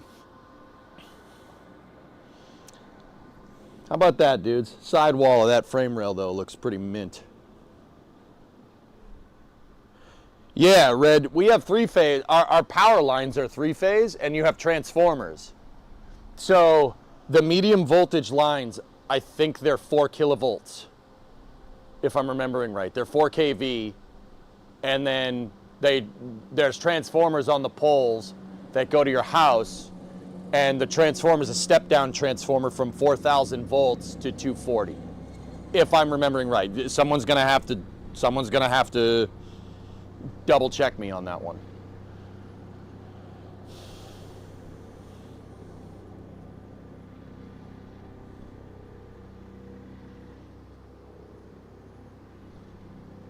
Yeah, Pony, the welder's plugged into a 110 right now. But that's good enough for what we're doing. I know because it's working. Your welder has a 30% duty cycle. So for example, run for 3 minutes, then give it a 7-minute break. Welders need breaks. That's probably it, can't see me. I have it on right now. Maybe that was it, guys. Maybe we weren't tripping the breaker with power. Maybe the welder was just overheating. I'd love to learn to weld. Methane, it's cool, dude. Welding is cool. Yeah, I really enjoy it. Dude, look. So, Methane, you know how Relativity Space was doing that 3D printing like they were 3D printing tankage by putting welding bead over welding bead? I just repaired the wall of that frame rail doing exactly that. Look at the frame, look at the right-hand side of the wall on the screen. So it'd be the left-hand side on the frame rail. Look at that. There's a little pinhole at the very bottom that I'm gonna need to fix. But yeah, and the bottom is gonna need a new plate. Bottom's gonna need a new plate, but that's fine. Yeah, see? Dude, there was holes all up in here. And we zapped them right out. I just gotta fix that one. The problem is my backing plate ended right here, so we're gonna need to go this way with it. I'm gonna need to build bead off of the backing plate and then try to take the pool that way. Because we got good metal over here.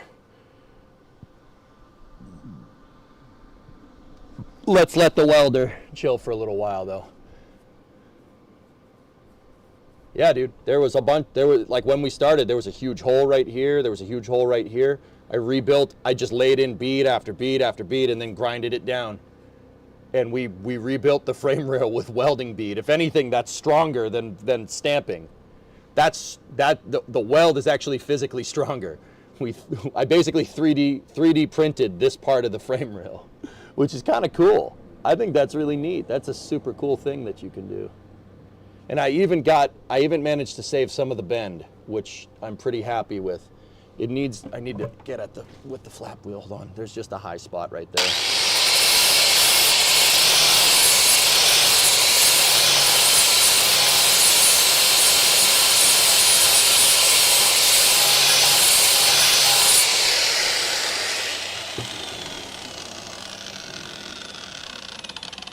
Yeah, see, we blew through again over here. That's gonna need to be plated anyway. It ain't anything we didn't know. I could try to do this pinhole with the welder again. There's not much material there. Yeah, see, can't weld to that.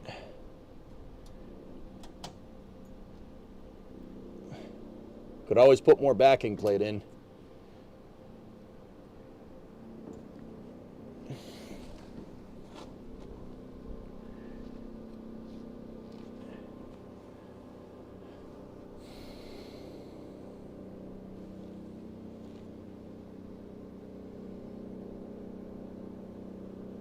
I'm trying to save the bend so all we have to do is make a flat plate, but I don't know if we're gonna do it there. We're past the backing plate. Frick. Oh well. What are you gonna do? What are you gonna do? What are you gonna do?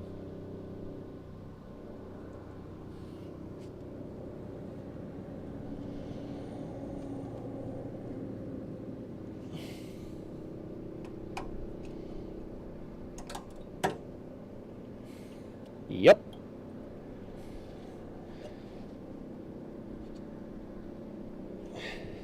We weren't saving that anyway. You guys want some frame rail? Lick it, I dare you. But now we have the backing plate in there to maintain rigidity while we go and fix this. We should put the other one in.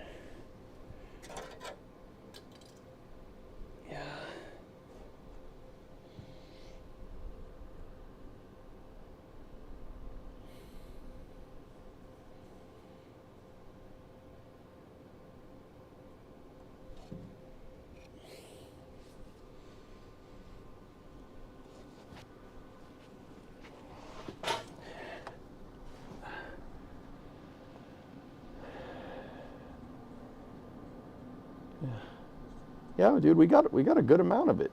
That's what I really need to do is just weld up there. It's going to be a complicated weld, but I'm trying to build up material on the backing plate right here.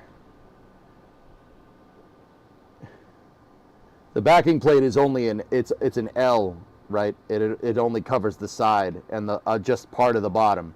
It's just so I have something to put a plate on for the most part.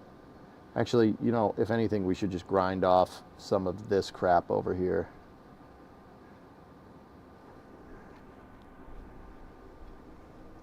I think it might be high time to put the other one in.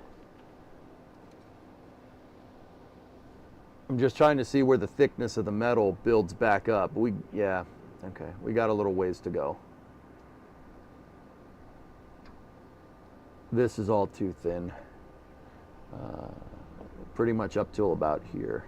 That's when the metal gets thick again. So the plate's probably going to go from here to down here somewhere. This metal's thick enough around this hole that's right here. There's an assembly line hole right there.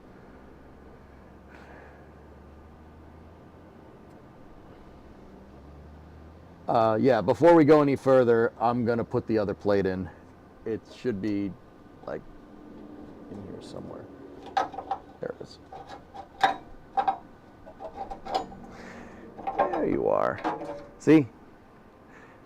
I made a backing plate out of bumper bracket.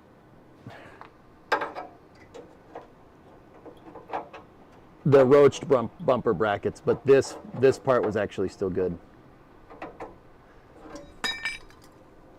Ah! Ah! Okay. Oh. Where are my cutters? And I take my cutter back. Chad, you got something to eat up in there? We hungry. Like I said, we hungry.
I'm just fitting this while the welder's cooling off.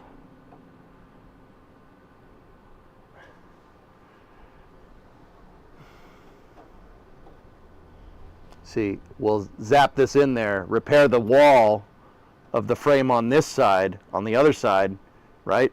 And then Now we have a nice surface. We just plate it, cut it here, cut it there, plate it, call it a day. This thing will never, ever rust ever again. It's got there's 1/8 inch behind it. It's never rusting again. I shouldn't say that. It is a Dodge, but you get what you get what I'm getting at.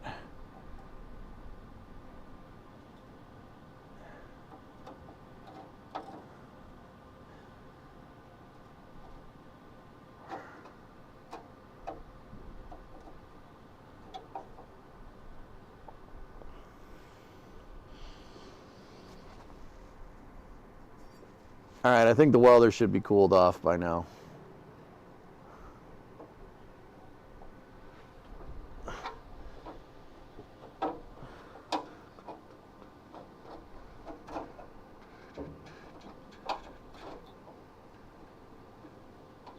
I'm just trying to see how I'm going to get at this thing, put it in its place, right?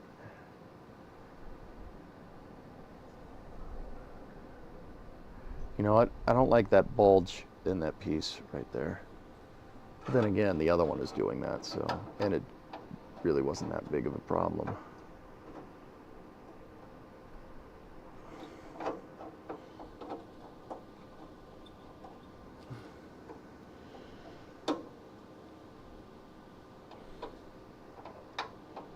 Then again, we'll have way less problems filling the bead if that's nice and flat.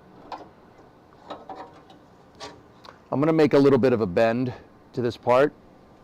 Just a little bit.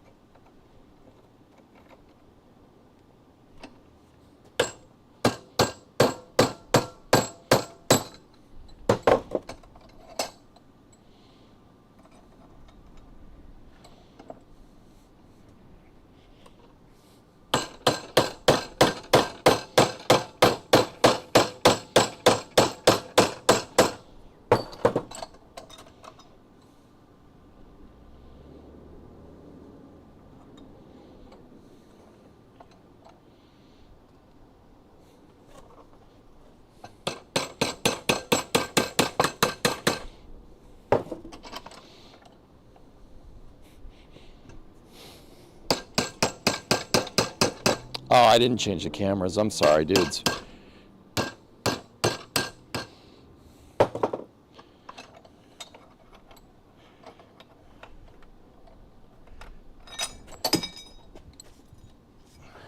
Give me 1 second. I'm just finishing this up.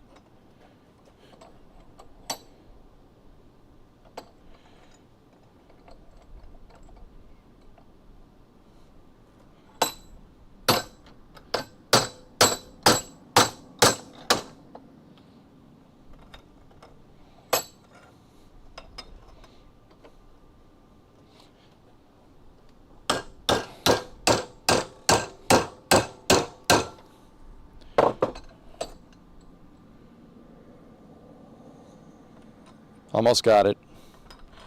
I'm just making sure the bend is perfectly flat on the sides, which is a little bit difficult to do, but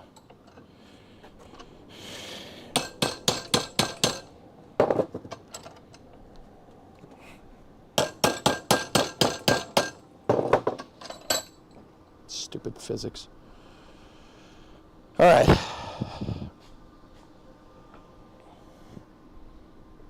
I'll show you what I just did. So I made the bottom edge. I made sure the bottom edge was basically parallel through the whole bend. See how it flips up a little bit at the back, but yeah, that's the backing plate.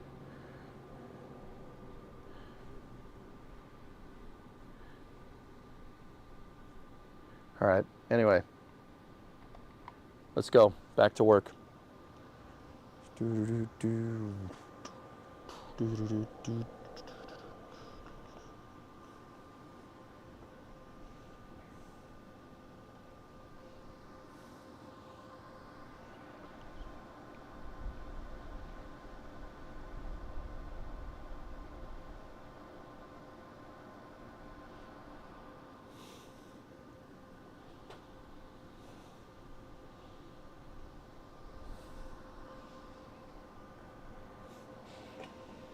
I'm just getting everything that I need here.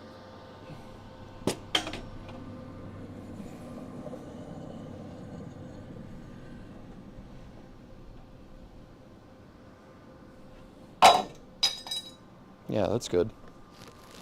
All right, dudes. You can always open the welder, put a fan at it. Yep, yep.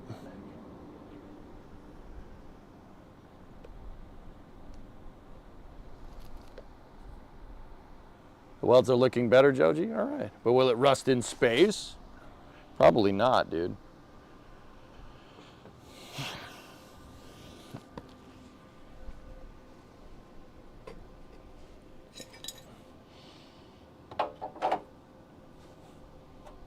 Gloves. Oh, I knew I forgot something. Gloves and steering wheel. Gloves and steering wheel.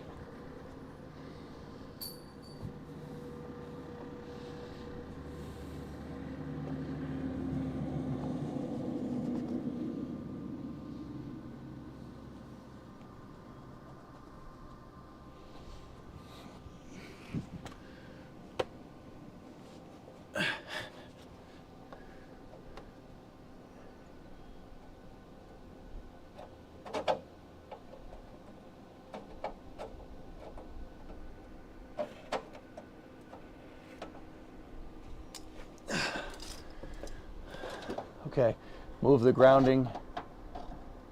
I'm going to move the grounding strap to the other rail because we're welding on this side.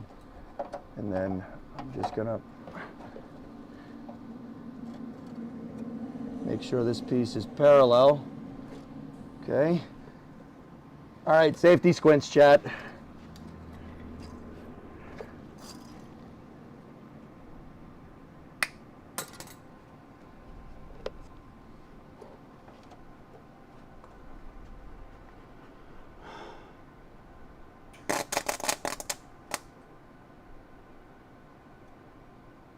Blew through. That was bad. I'm trying to tack it while holding it in place. Let's try doing it up here.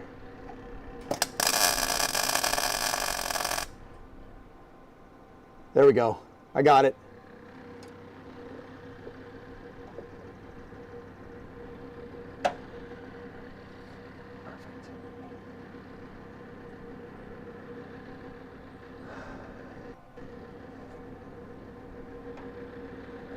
All right, let's see if we can get the other end.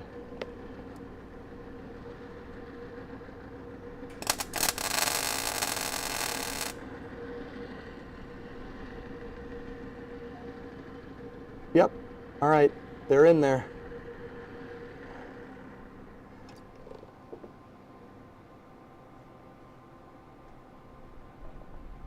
Cool. All right, now I'm gonna move you guys. I'll move that camera.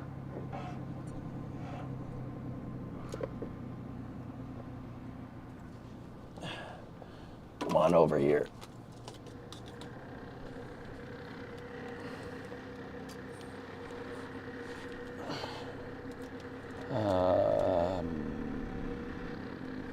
Okay, I see where you guys can go. I can get you a good shot from over here. Just bear with me, okay?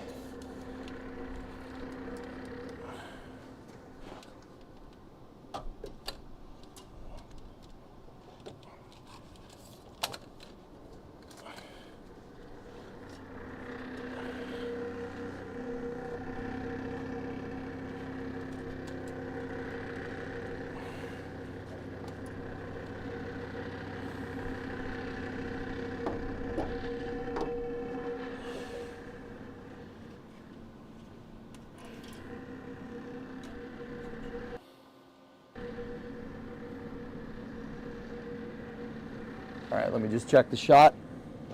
Can you guys see okay?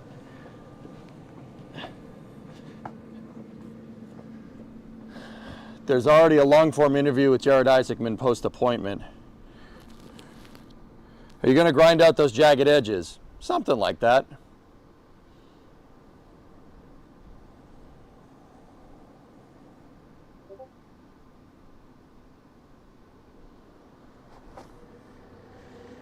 Hang on, I got a message.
Give me 1 second.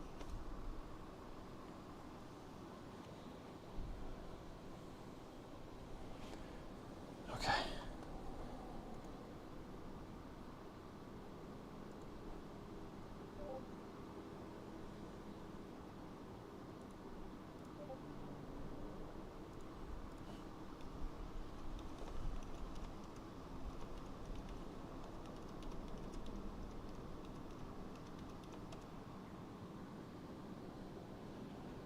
All right, sorry, I needed to send out a message. Talking to Adrian. He's doing cool things.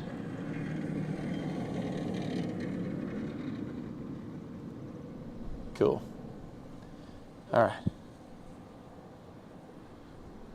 Oh, Space Pup, what did you just send me?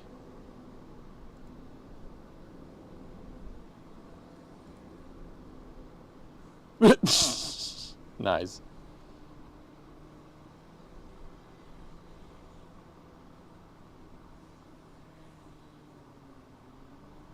Yeah, all systems, that's not something I'm doing that right now. That's not something that I'm doing right now, okay?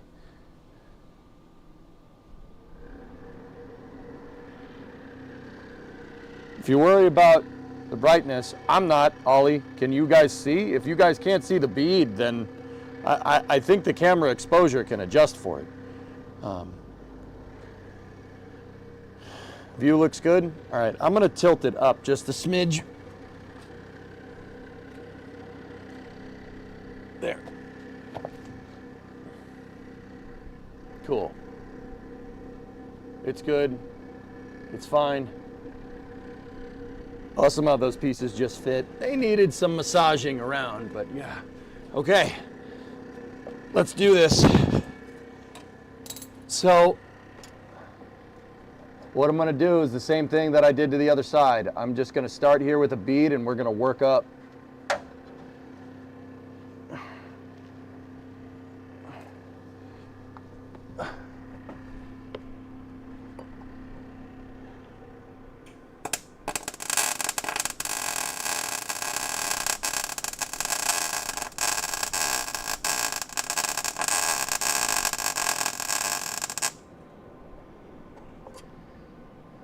I went behind it. I don't think that's set in exactly right, but that means, oh boy, we're gonna have to backfill a lot, at least for the side right here. We got our work cut out for us, chat.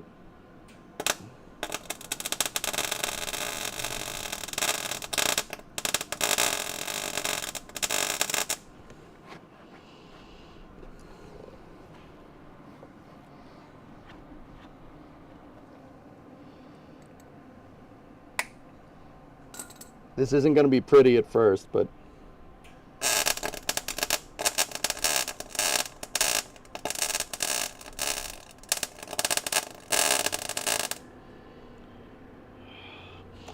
there's a little bit of, this wall is so thin, guys, that there's a big gap right there. So I just got to go through and just keep filling it.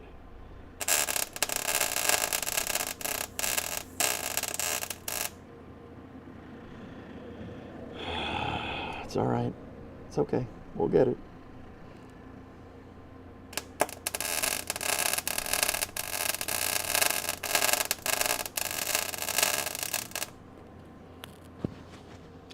One of the welding spikes went down my shirt. Ow! It's burning everything. Oh, that sucked. Oh,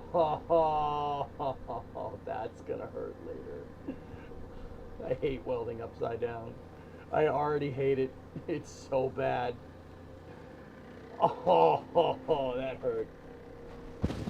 Dude, as I stood up, it went down my shirt and then out. Oh, that sucked. That wasn't fun at all.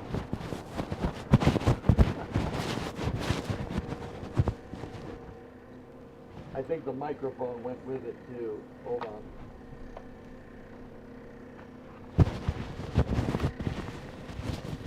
Yep, the mic went with it. Sorry, guys. Ow. That freaking hurt, dude. Damn. I'm alright. It went, because I'm welding upside down, it went in the gap between my my welding jacket and my damn shirt. Just gonna make sure that's folded over now so that does not happen again. And also, I'm gonna move a little ways away. Damn, that hurt. Okay.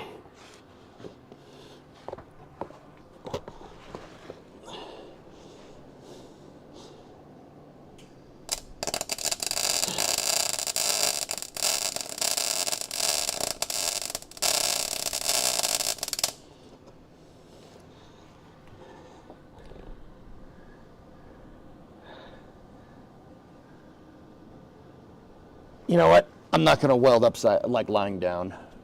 I'll just take a knee over here and we'll get at it like this. Yep, he didn't go inside your pants. Yep.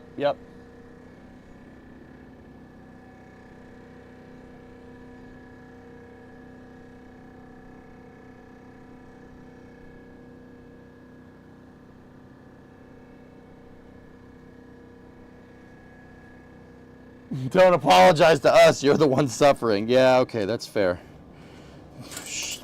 Shut up, Kelly. Oh, dude, I seriously burned myself, though.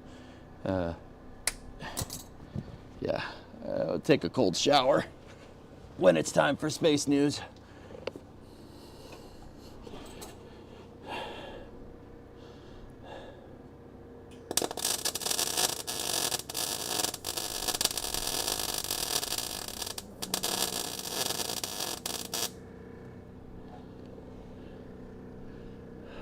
Just got to keep building it up.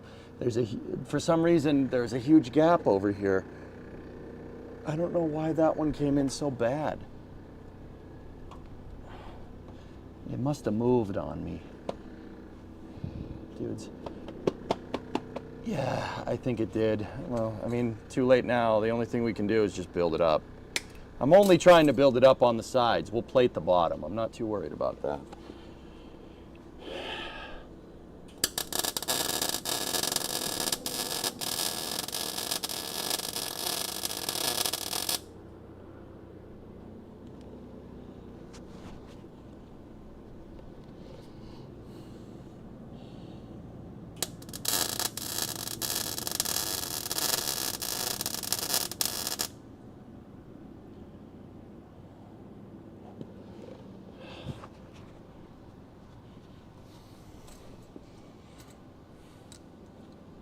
I don't like it that I didn't notice that it moved. It's a rook mistake, dudes. But, well, whatever. What are you gonna do?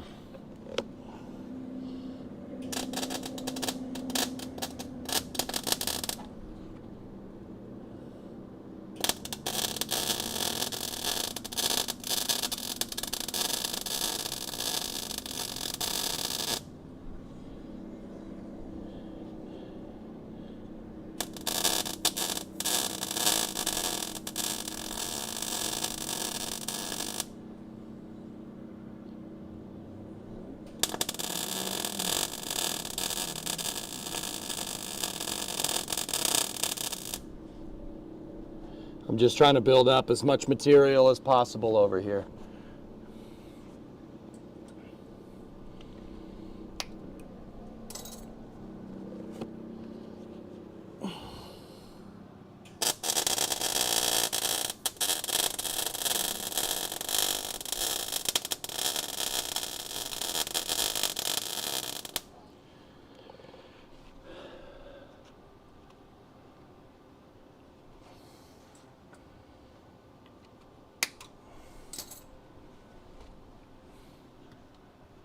That's a lot. We build up a lot of poo-poo there.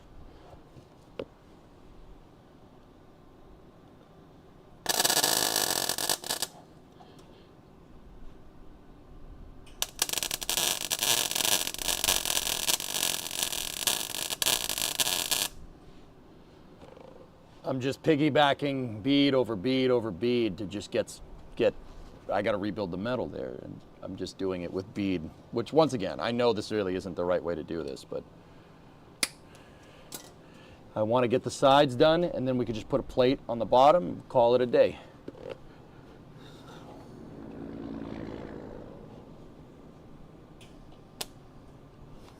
Didn't make a good connection.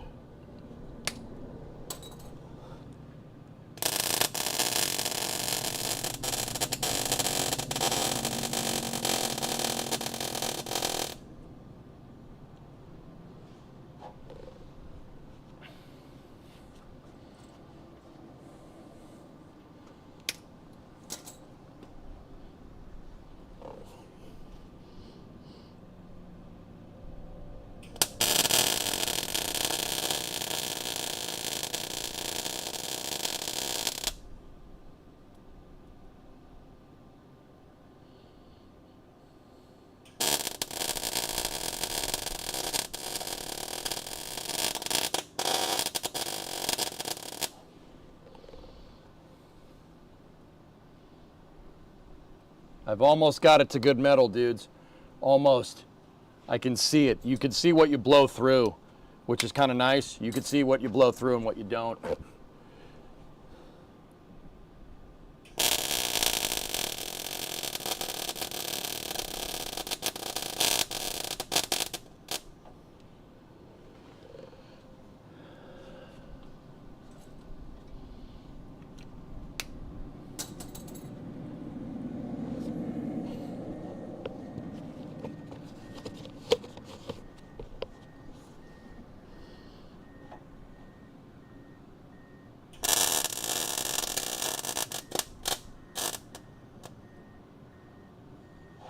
I went through. I missed the backing plate. That was my fault. Totally my B.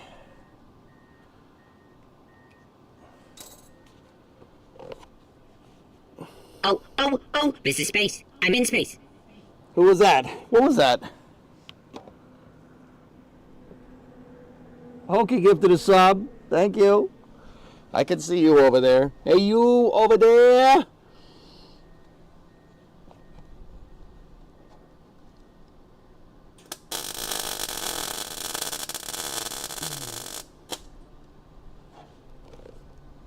Almost.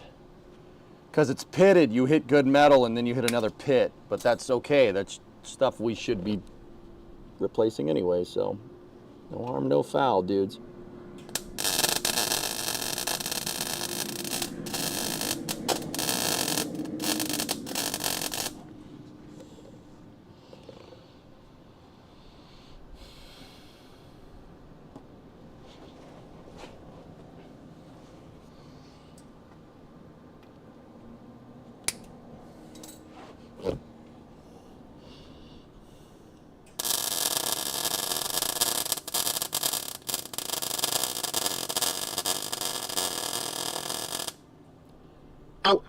Oh, this is space. Again? I'm in space. What are you doing? Stuart gifted four. How many? 5? Thank you. I am contorting in a very weird way to see the computer screen.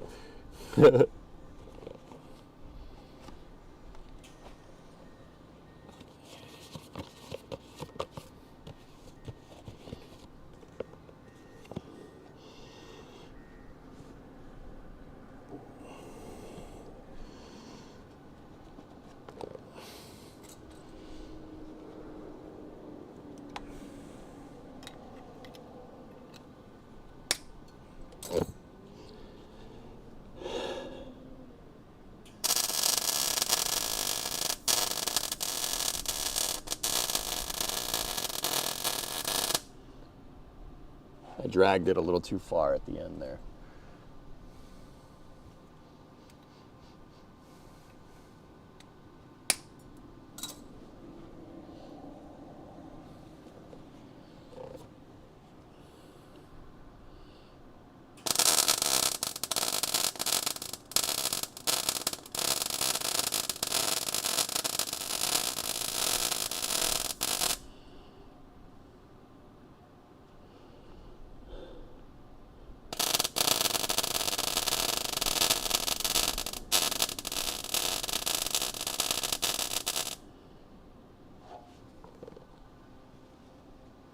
I got it to, we found good metal on the side of the frame rail there. That's good.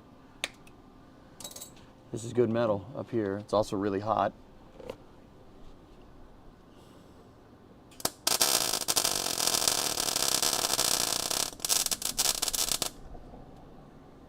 Yeah, right next to that is bad metal, because pitting do be like that.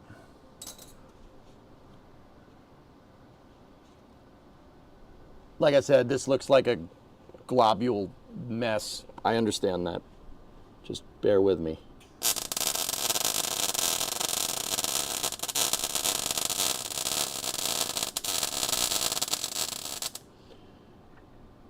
I'm just trying to fill it up with material, and we're adhering very well to that 1/8 inch steel, and the whole frame rail can act like a heat sink here. So, but I mean, you can only sink so much heat because of the heat flux from the steel, but this will work.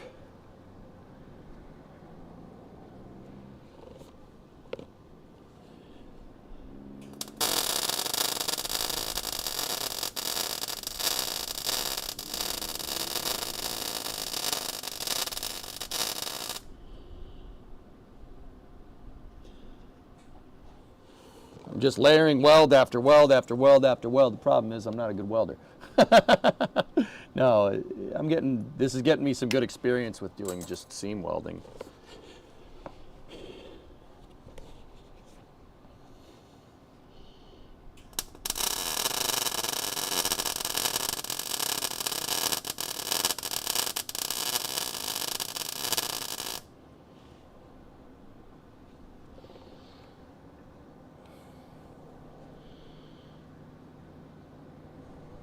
Looks like something Orcs welded, but it's all right. Grinder and paint makes the welder I ain't, right?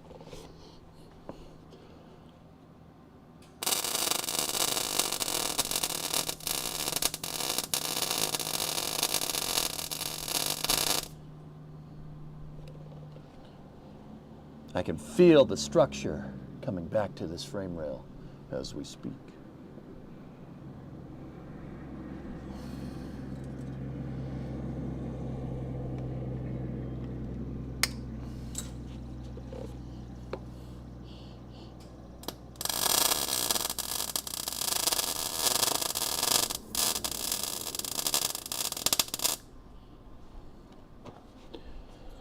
I'm pulling the dang thing away too quickly.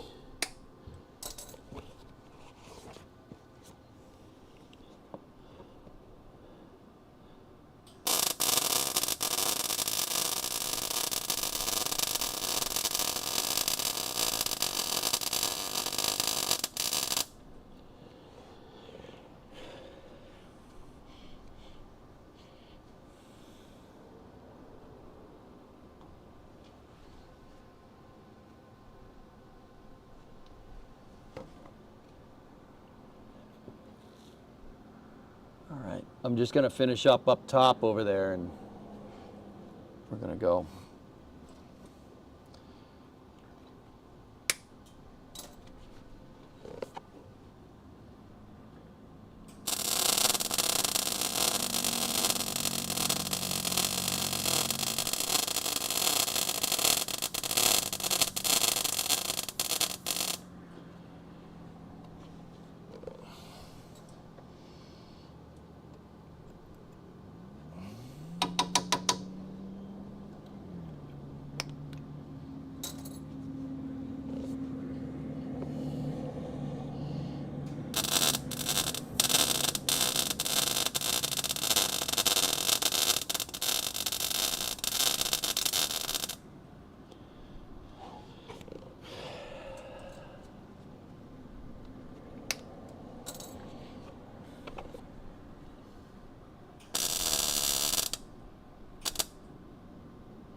Yeah, just cutting this out and sectioning it would have probably been better, but that's what we'll do for the bottom, dudes. I just wanted to build the wall, build the side wall out. Just get that ground down, and then we can hammer to it. I need something to plate to, you know.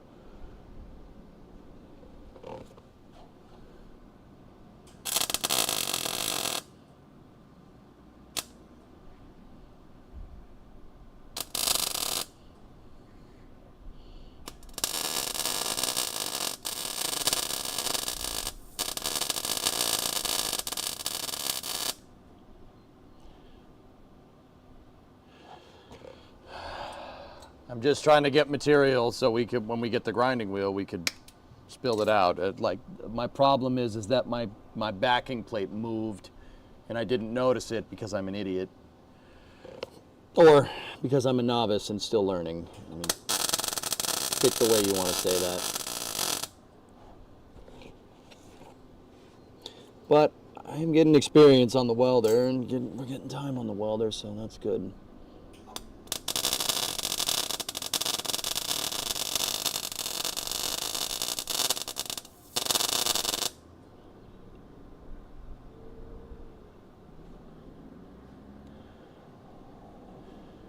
A little bit more.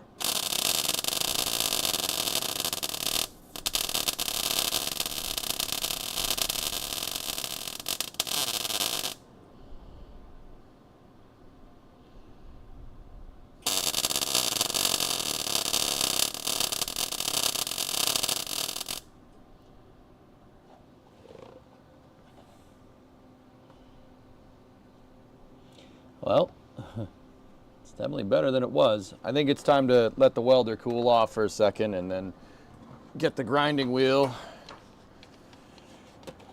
Move the grounding strap.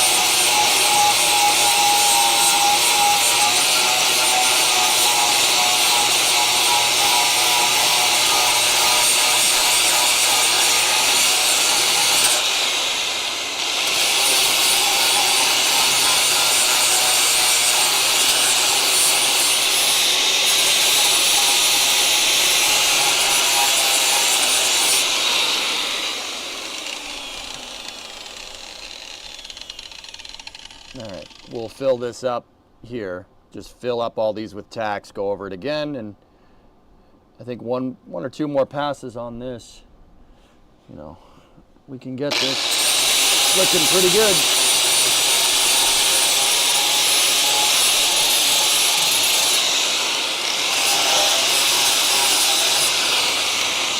You can already start to see the structure reforming. Dude, there was nothing here. We built that frame rail wall down with the backing plate. It just took a lot of material because the backing plate didn't go where I wanted it to.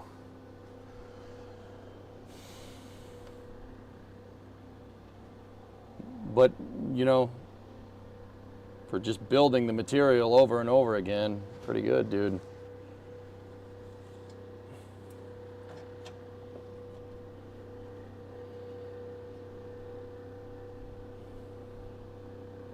All right, I'll let the welder cool off for a second. How does that come out on camera? Come out pretty good? It doesn't it doesn't look that good on camera. Almost there though. The intermittent sounds of welding reminds me of the pit droids welding on the pod racer in episode 1. Yeah, right? Looking okay, more grinder and more paint. I really gotta words. Yeah, I need more.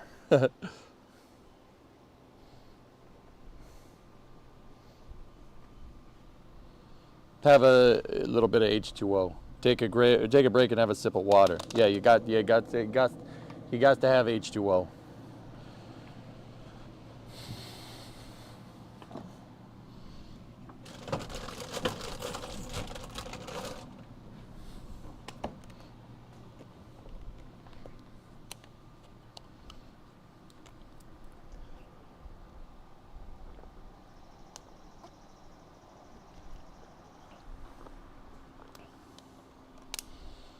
Gatorade. Gatorade not only quenches your thirst better, it tastes better too, idiot. This is good practice, guys. Once again, you really shouldn't do this way. It's better to seam weld the plate. Like this, I'm adding the metal back in with the welder rather than just cutting out plate stock and adding it back that way and then using the welder to zing it together.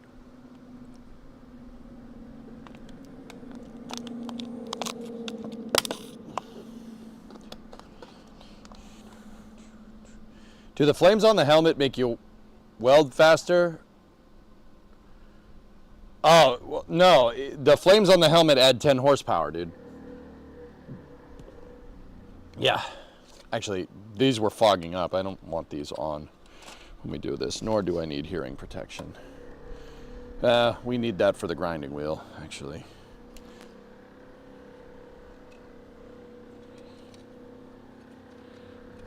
Actually, yeah, it'd be better to just leave them there.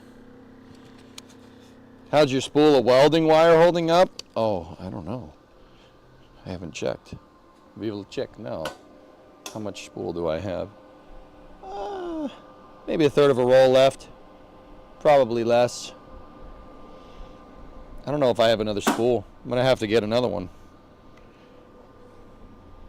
We have enough to finish the jobs for today, though. There's no replacement for displacement, Venusian, right?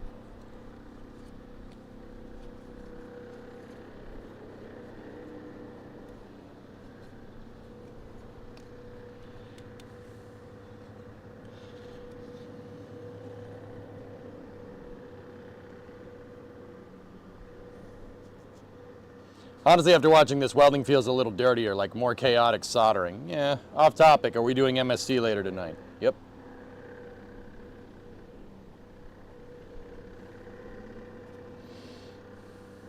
These gloves are doing all right. Dude, whatever that was, that bit of slag went down here and I felt it go all the way down.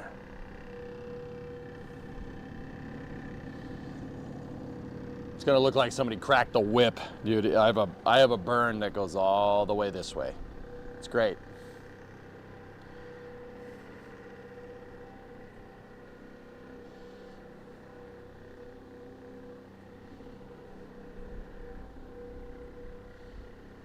That's not good. Free tattoo. Hey, battle scar, man. We're in a fight. We're in a fight against iron oxide, Sea Kraken.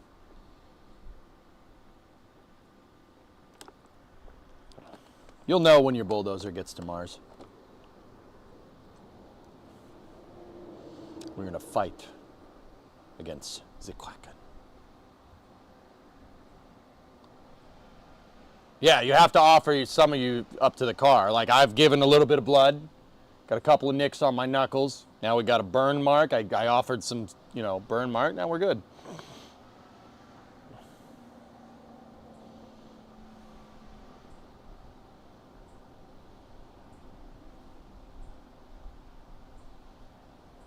It's all aluminum besides the axles, which are stainless.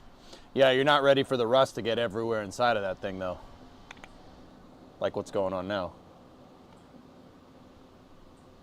All right, I'm getting back to it, dudes. I want to finish this, and we are running out of time. What time is it? 3:30. You like Mike Rowe, don't you? Mike Rowe's pretty cool. I like Dirty Jobs, and I like how he talks about trades and stuff, dude. Some of the stuff he said as of yet is a little strange, but I mean, I don't know. I think trades are useful. Guys, like, even if you're in tech or something right now, picking up a trade in the background, oh man, you're never not going to make money. It's not like we don't need more electricians, plumbers, not engineers, electricians, plumbers, welders. Dude, if you can weld good, you're always going to have a job. No matter how we go about it, and people aren't going to not want to need to fuse metal together. You know what I mean?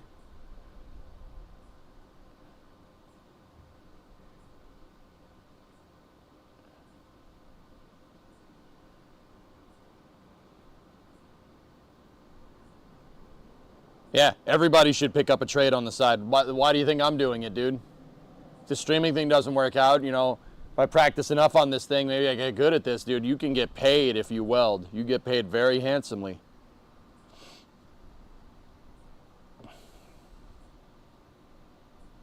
Carpenters, roofers, make tons of money. Roofing is not too hard. What makes roofing difficult is that it's on top of a damn roof.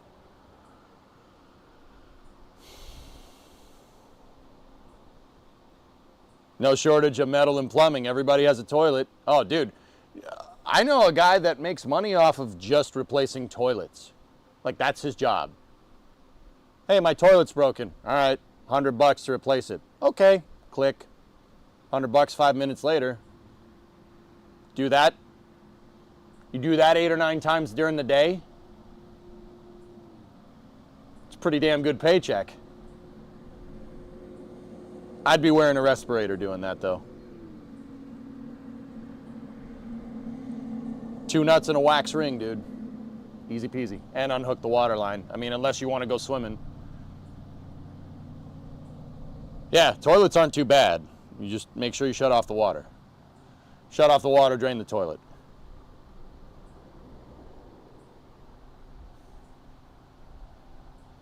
Yeah, the toilet really doesn't smell too good past the trap. I know from experience, dude, if you know what I mean.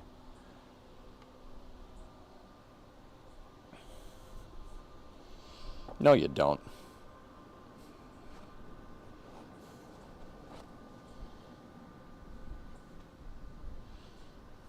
You fix other people's stuff every day. I'd be wearing a gas mask, Anikin. I love refrigerators. Dude, fixing fridges. People are always going to need that. I'm just saying. Just saying.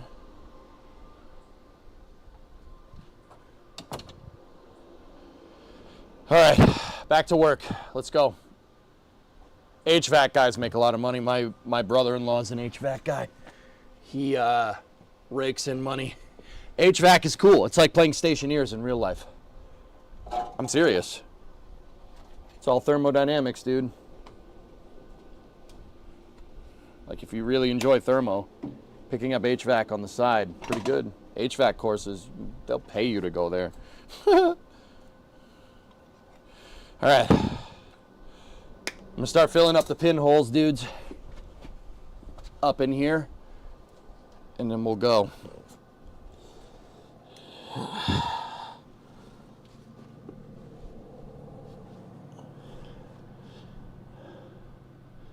Start right here.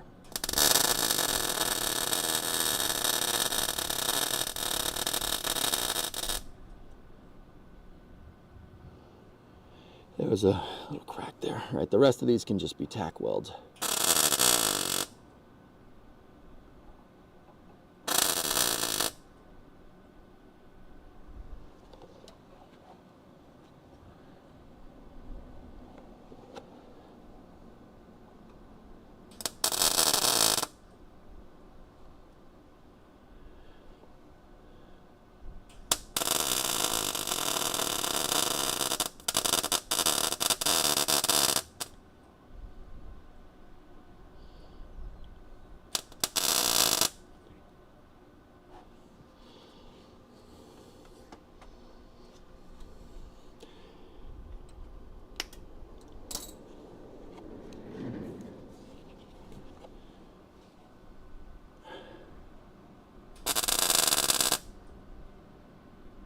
I should have went a little further on that one.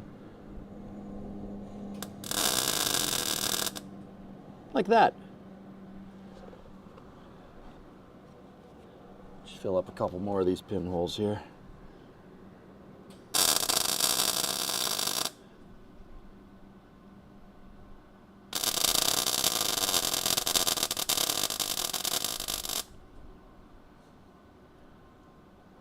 Too far away. I left too much material. Guys, I'm in this weird habit of pulling the thing away before the weld finishes, so that's why I always end up with a lot of extra seamage here. Are we on the right camera? Hold on. Did I switch it back? Yeah, I did. Okay, cool.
Sorry, I need to see this a little bit better.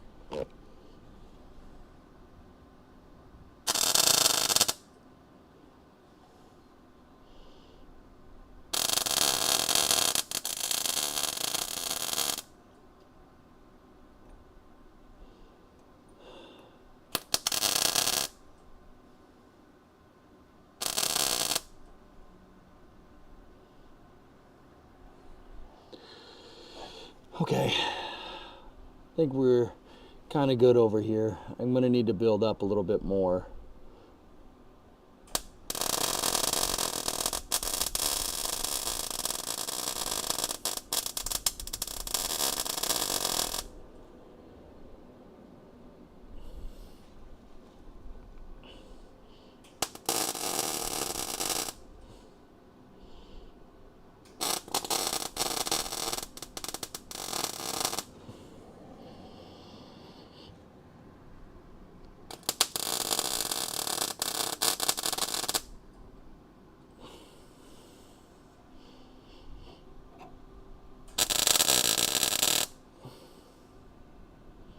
I'm just filling in pinholes, guys. That's why it's just, I'm sporadic all over the place.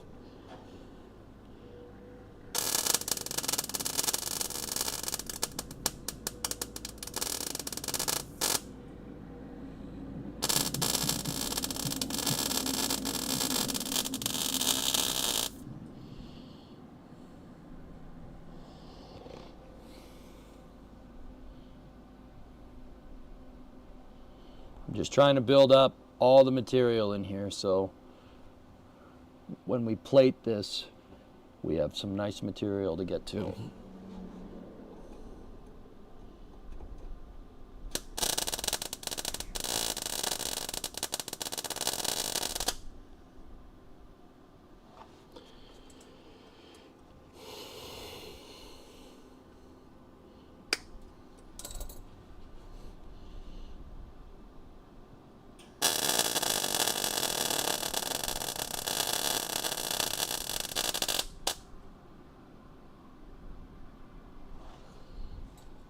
Yeah, the pool started to fall.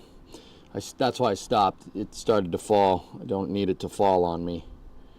That would suck.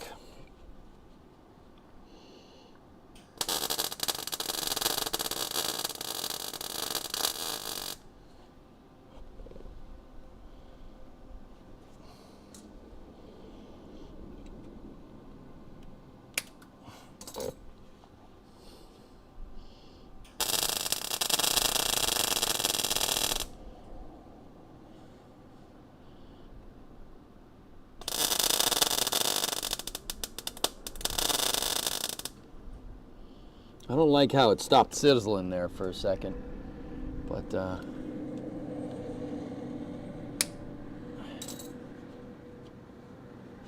just buttoning up a couple more pinholes back here.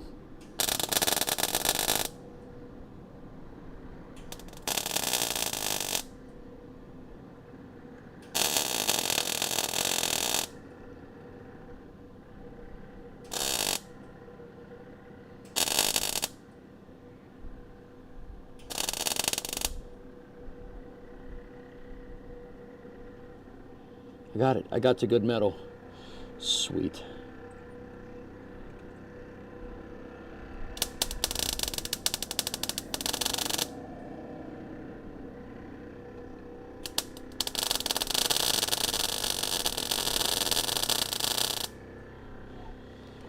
Okay. Let's get the grinding wheel out, let the welder cool off for a second.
How's that, dudes? Definitely getting there.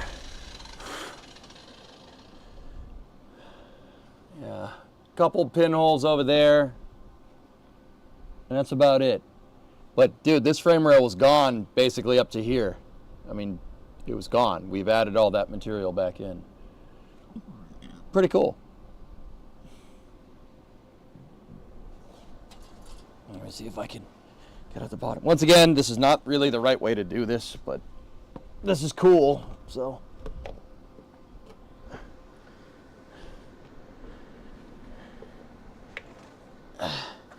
Just need to get at it from a slightly different angle.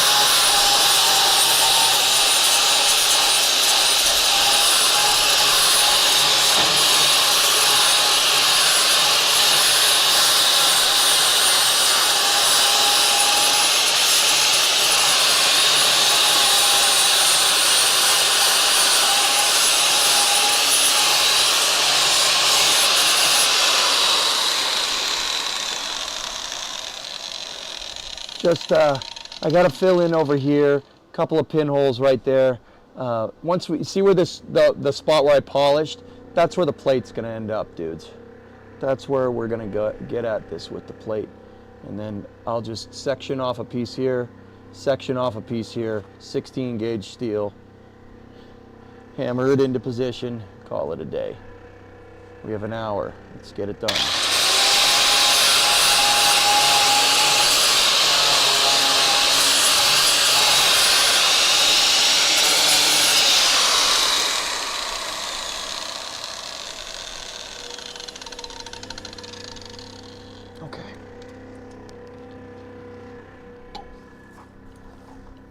So the first thing I'm gonna do with getting back on the welder is just patch up these holes here.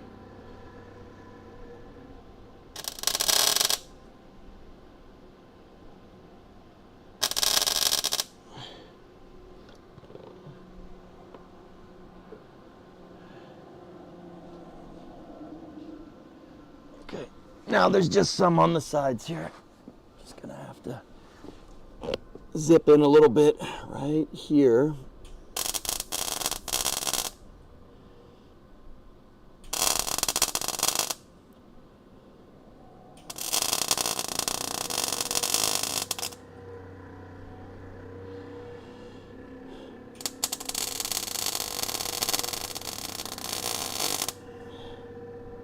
Cool.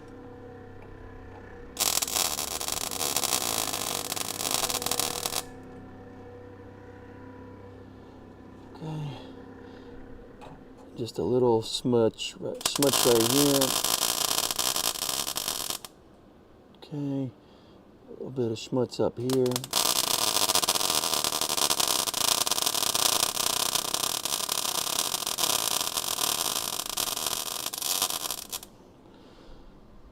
Oh, I blew through right at the end. That's okay. It's okay.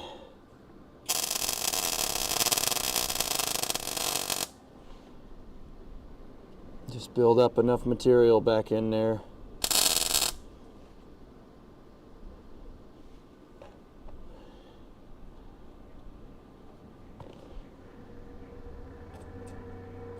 Just a little spot that needs to be patched over here.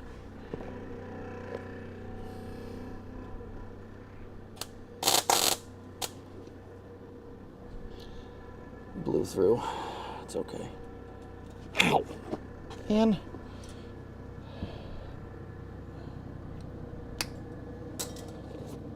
Just had another blow through, but that's all right.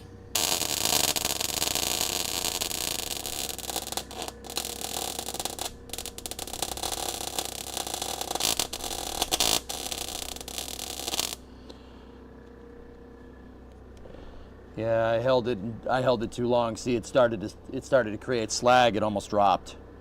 It started dripping. I got it too hot. That was my fault. We got way too hot there. But I did patch up that hole. There's just a little bit of a crack on the top there.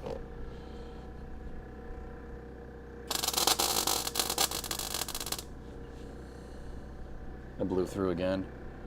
And Yeah, this is why you don't do this. This is why you just replace the damn metal, because you're just gonna you're playing cat and mouse with this all day. But at least we know.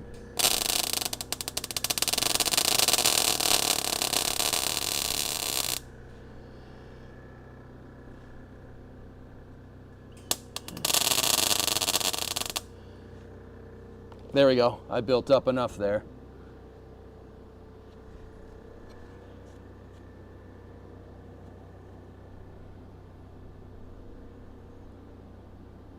Okay. Right here. I don't like how flashy that got. I stopped that one.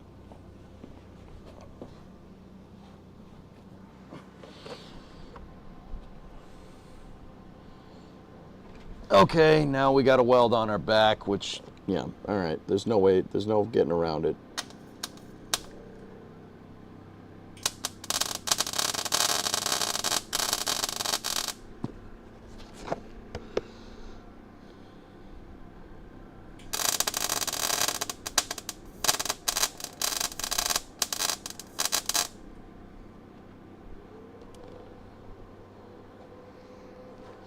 See this grind mark here, I got to build out the material to that. Once we do, then we can stop and then just make the plate and go. Or we could just make the plate right now, clean this all up, zip the sides off, and then seam weld it.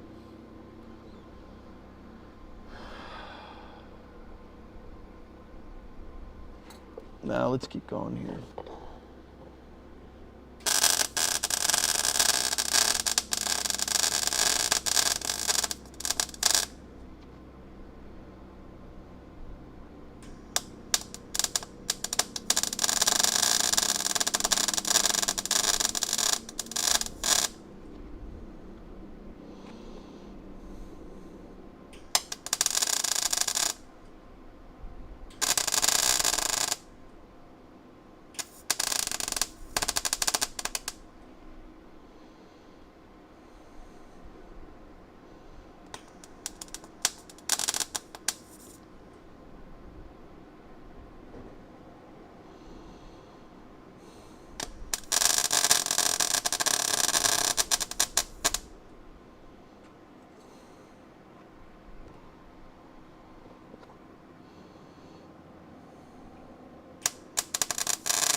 I'm just trying to build up the material so we can make a nice curve.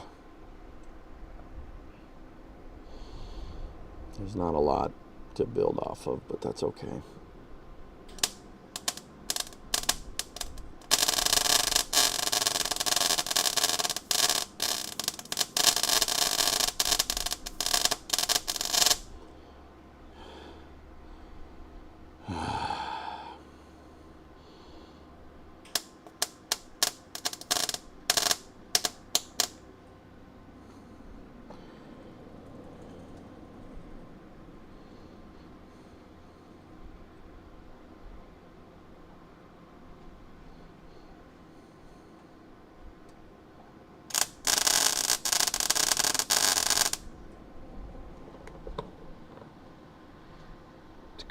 Couple more spots here, here, and here, and we're good.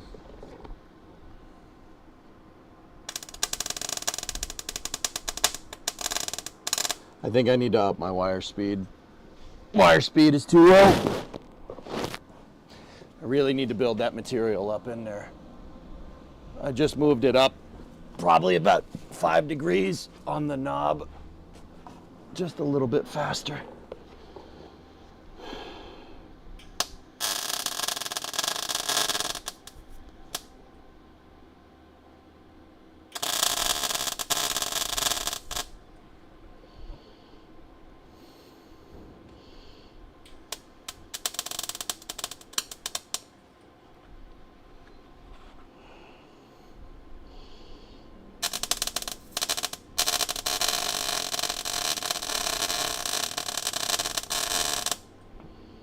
There we go. Much better.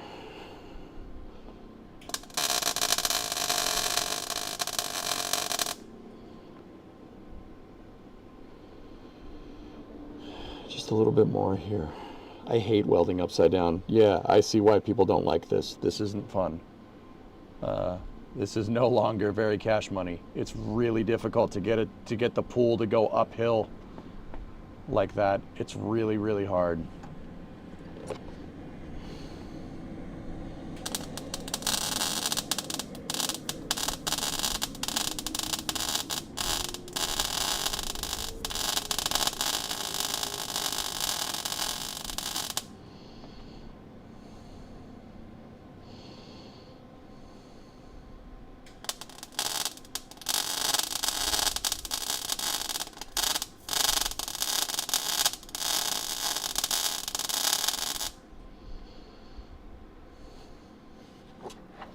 I think I got a good idea. If I go at it from the side, it's a little bit easier to get it to pool. Just got it. Oops.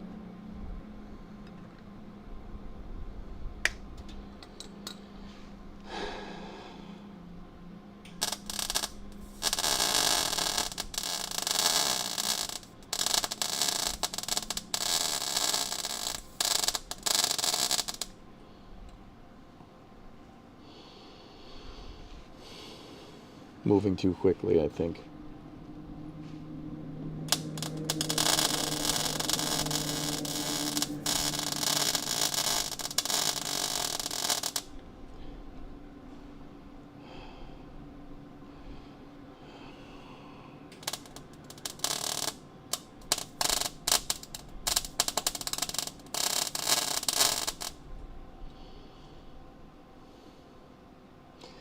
Okay, I'm just gonna lay a couple more crappy popcorns over here and call it a day.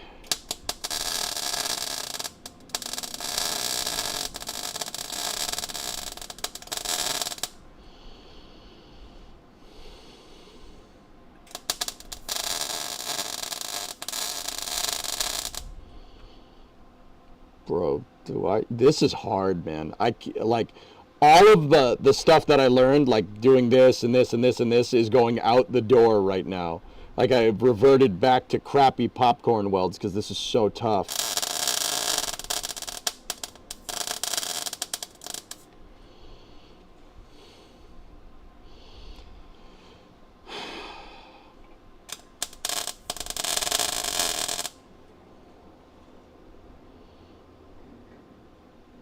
All right. Maybe a little bit more right here.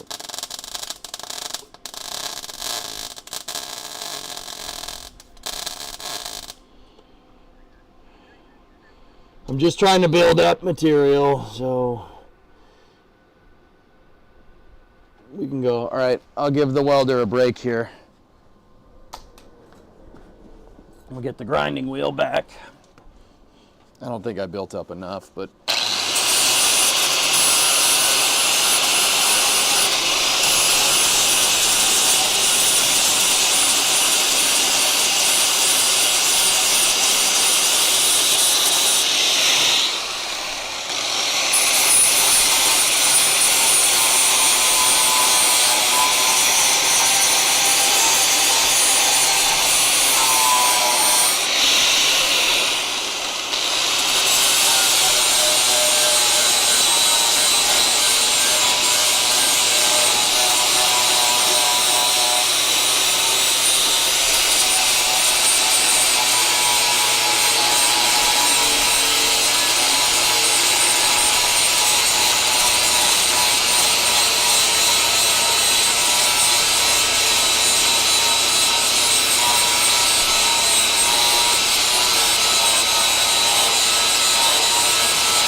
hello? Oh, who's here? Oh, hey man. Yo, give me a second. I'm live on stream right now. Yeah, dude. Give me a couple minutes. Let me just finish what I'm up to in here, and then I'll show you. That's my neighbor, my other neighbor.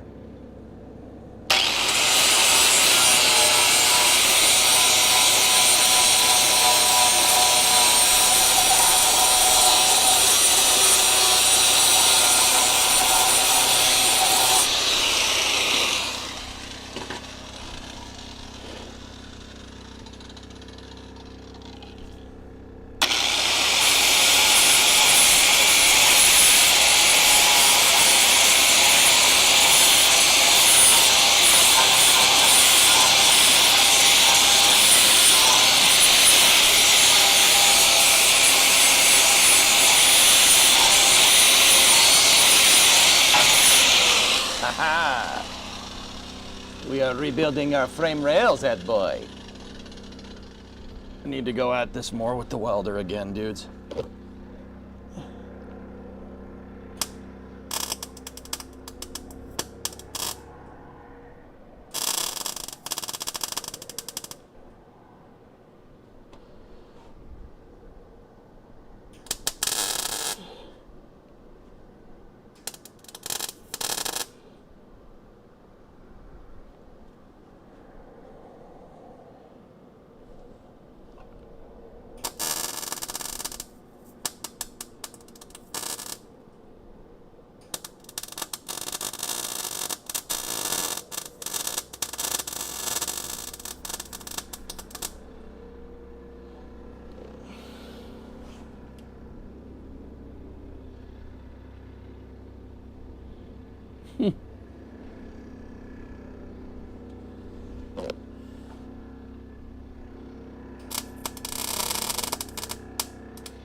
All right.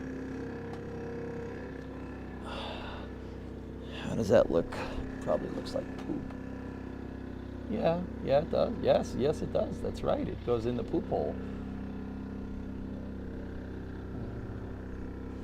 Yeah, I gotta go a little bit more with this thing, but I'd prefer to just layer in all this stuff in there. How are you guys doing? Good? Bad? Ugly?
I gotta change position. Give me one sec.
Dude, it's so hard to get the pool to move.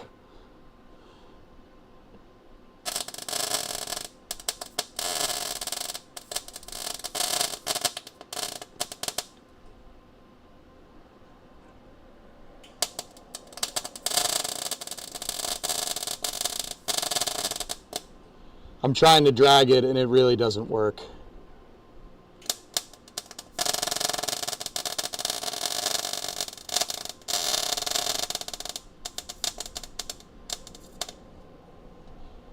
So next time I get up, maybe you guys can tee up some tips on how to not suck ass at welding upside down, or is it just difficult? I don't know.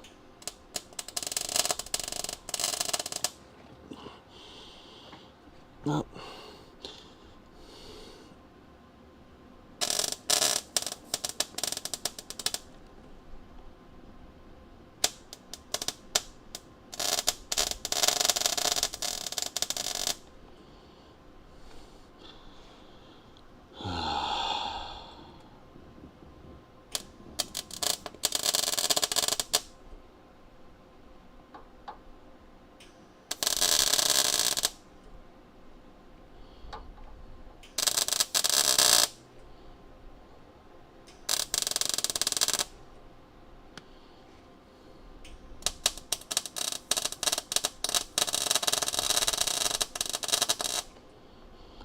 because if you try to build up the pool too much, right? You build it up too much, it'll drop. And if it drops, it'll, yeah, hit you. And I do not want that to happen. Okay. Let me just get a couple more pinholes here.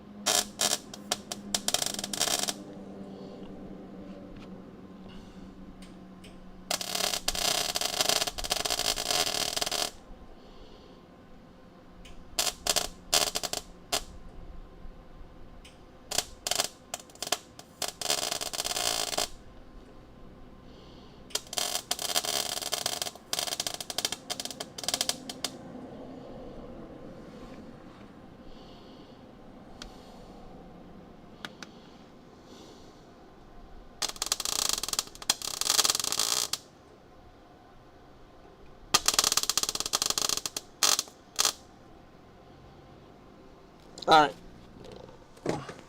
Okay. Ow. Let's hit it with a grinding wheel one more time, and then we go. Then I'm gonna pop up and chat.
Considering there was nothing there, guys, I'd say we've done something.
to do a little bit more patching over here.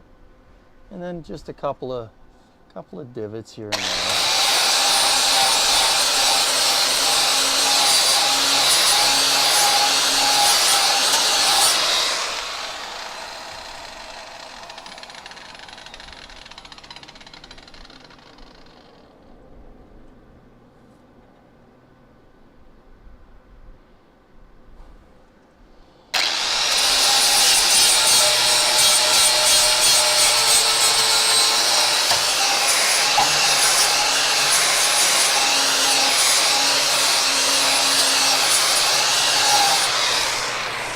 How's that, dudes? How about now?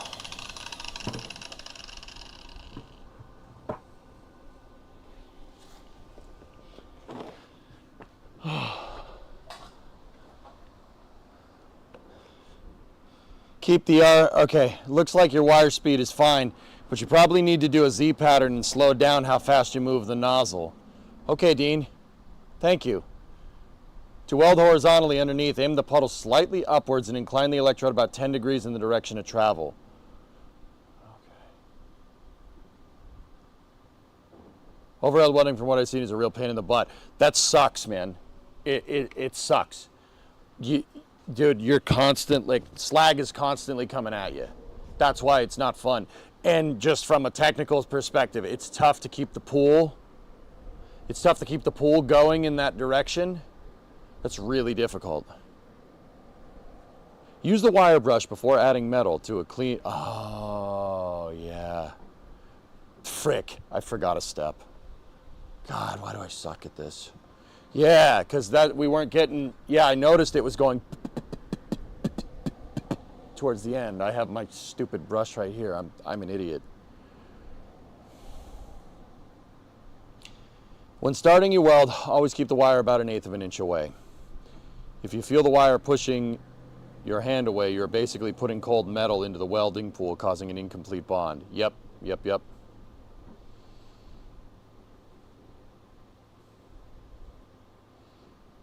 I'll throw this down there for when we keep going. I'm still learning. Yep. But dude, look at that. I've rebuilt both the walls of this thing. You ever burned your eyes welding? No, not with the mask, no. And I'm betting it's time to clean the spatter out of the nozzle. Yeah, maybe. Dude, that ain't bad at all. Seeing if my neighbor's still here. Did he bugger off, I think? Yeah, I think so. My neighbor Charlie came over. Charlie's not the neighbor I get crap faced with. He's the guy I bought the Ram from. Guy that lives down the street from me. He's a good dude. He watches Cleater, so we're friends. Everyone has gone through these steps with welding. Yep. But dude, the wall of that frame rail is pretty good. Do you have a bad neighbor? I have one bad neighbor that I've only said one word to ever. Or, well, actually, Brimo had one word spoken to her. That's the guy that's only the jerk. Other than that, everybody else is cool, man. All my neighbors are cool. I live in a pretty sweet neighborhood. You know why we all get along? Because we're all normal people. Maybe except for me. I mean, well, at least I got everybody fooled. Tap the trigger and less spatter. Okay. The work looks really good. Thanks for the stream. Thanks, dudes. Thank you. Look at that. We rebuilt that damn frame rail. Look at it. I mean, I got to plate it. Now I got to get in with the grinder, or with the angle grinder, and then I'm just going to zap away any porous metal. You see Cletus to get into the truck series. I haven't seen that, Mike. That's cool, though.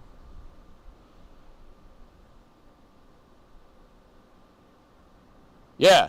Guys, if you're just coming in and you haven't seen this, so I'm just going to point at it with this rod. So the frame rail was gone pretty much here. From here down, like all this, I just layered weld after weld and rebuilt it. I know it's not the right way to do it. Yeah, there are still some pinholes, Sea Kraken. I see one. Yeah, I saw it. But I just put a really big backing plate back there and then sent it, which is pretty cool.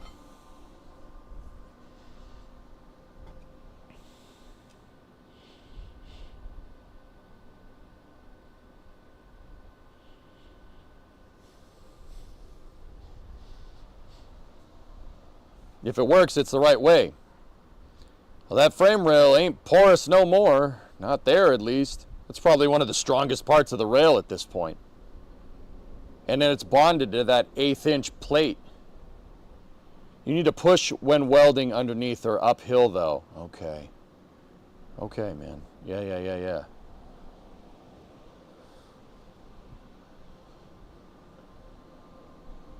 I think I scared my neighbor away I think I scared Charlie away when I said I was live. I think I scared him away. Oops. Hey, Paul. Thanks, man. We did the backing plates, dude. I did the backing plate, and dude, I used the old bumper brackets because they had an L piece that was pretty much the bend of the frame rail. You could see it back there. It's behind all that welding bead. And yeah, I cut the bumper bracket. I cut the pieces out of the bumper bracket and go from there. They know about the stream. All my neighbors know about the stream at this point. I slow rolled it. But yeah, they all know. Push when welding uphill. Yeah, I was kind of, if this is the frame rail, I was moving laterally and then trying to kind of go back and forth and move the pool. But yeah, pushing up makes way more sense. Thank you. Thank you for the tips, dudes. Because yeah, that's not fun.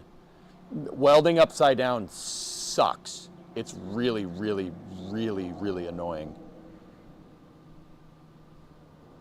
Yeah, everybody said it sucked, so I just tried it, and oh, believe me, oh, it sucks. What type of welding do they use on Starship's exterior? So Daggerson, they're using tip and TIG welding, mostly TIG. The reason why is because stainless steel is extremely conductive of heat, and if you tried to weld it with the MIG welder, it would warp. It would warp really bad. That's kind of why Mark 1, if you cast your mind back to Mark 1 back in the day, it's a warped piece of crap because they MIG welded it. It looks all like wobbly and stuff because all the stainless absorbed too much heat. That's why they switched. I remember Elon saying in like 2019 they switched to tip and TIG. Yep. See, with mild steel is more conductive of heat and it has higher what's called heat flux. We're getting into material science here. So the type of mild steel that I'm using, or the type of mild steel that most cars are made out of, or the type of steel that most cars are made out of is mild, right? Mild, non-galvanized, so it's just steel. So it's iron and carbon, basically. And with that, you get good heat flux because of the iron. Iron is very good at absorbing and tanking heat. Not only can iron absorb a lot of heat, but it can spread it out. That's why most engines are made out of cast iron, even today, or at least cast iron sleeved. When you're using stainless is an alloy, so there's a bunch of metals in there that are very conductive of heat, but don't really move it around very much, right? So the flux is low, so it warps. I thought Mark 1 Starship was on the wobble pops. It was, dude, for sure. Oh man, that was a lot of work. I wanted to see if we could additively replace the frame rail, and we do. Dude, we actually got pretty good at it. Hey, Klavic, I'll be dipped. 7 years, just got a very old ticket fee waived, so it's a fantastic day. All right.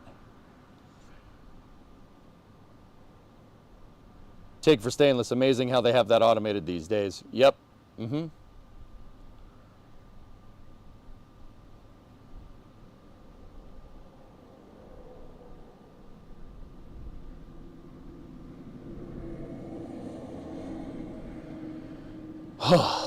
Dude, that was a lot of work.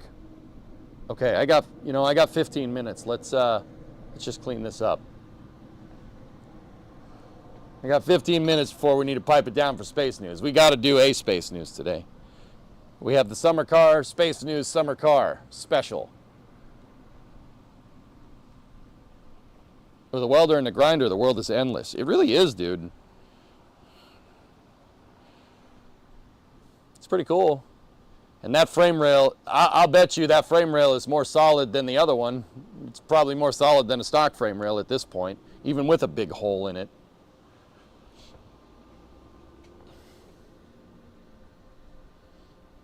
Yeah, that's definitely strong.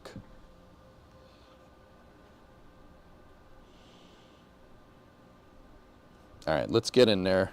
I'm just gonna zap up a couple of pinholes again. Like that one.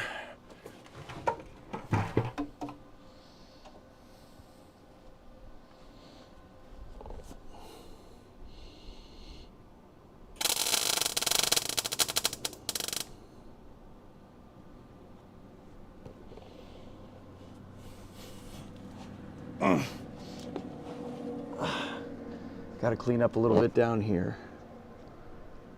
So 10 degrees and push.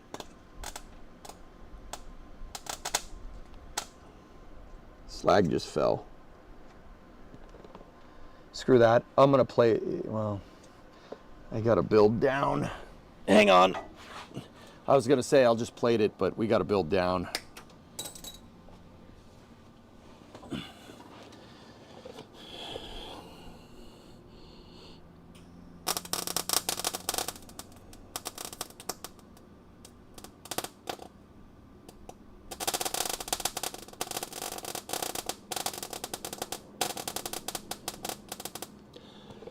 Something's wrong. We hit the end of the backing plate. Frick balls.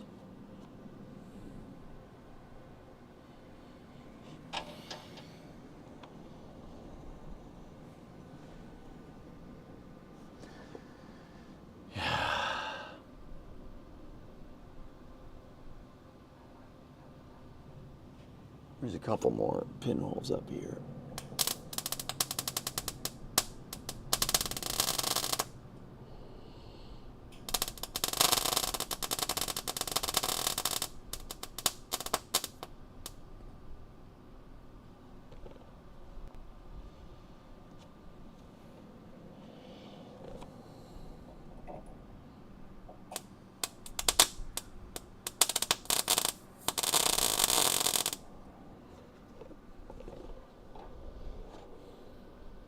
Yeah, we're getting in, it's getting a little messy down here. I think I'll just make the plate go all the way down here, and we'll include the hole. All right, let's finish this up with the cutting wheel. I'm gonna undo the welder. I'm gonna get it all cleaned up, get the cutting wheel in here, and then go.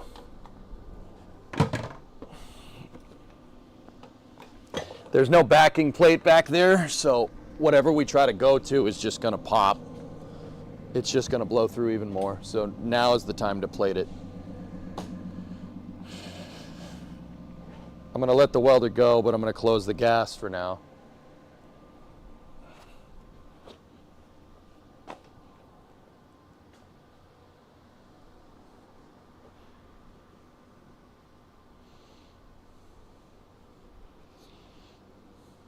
Did he brush it? A little bit. I blew through at the bottom there.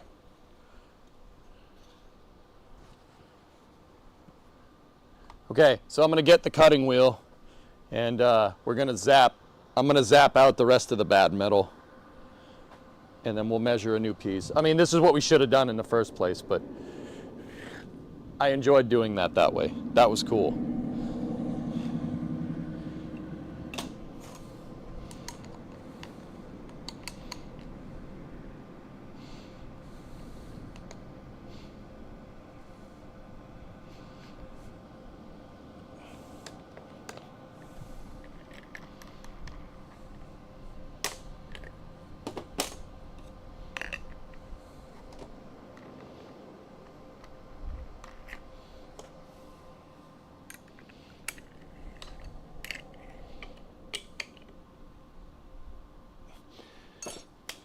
Okay. All right. I'm gonna get in there. How hot is it there? It's 85 out right now. It's pretty damn hot. We're gonna section out the bad part of the frame.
Yeah, there ain't much metal there.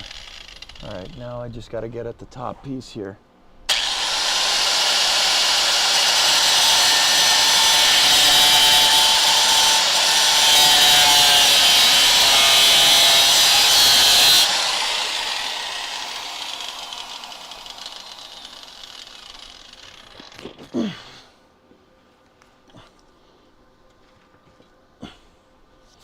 Nope. Nope.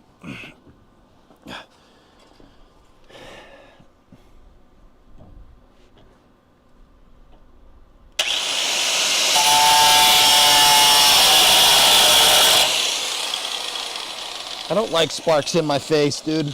I really don't. It's pretty uncool. Ow! That was my knee.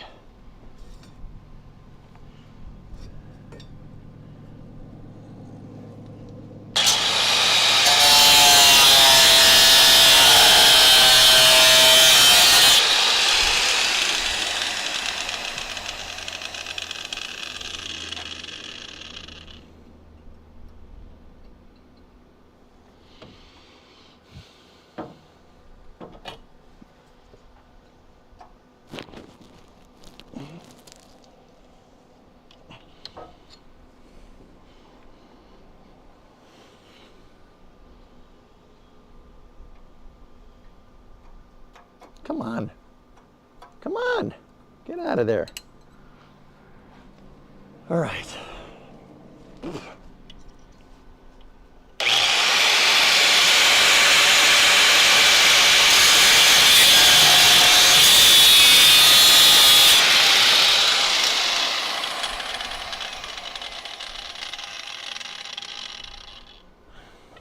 Sucks that it blew out over here a little bit and over there, but that's okay.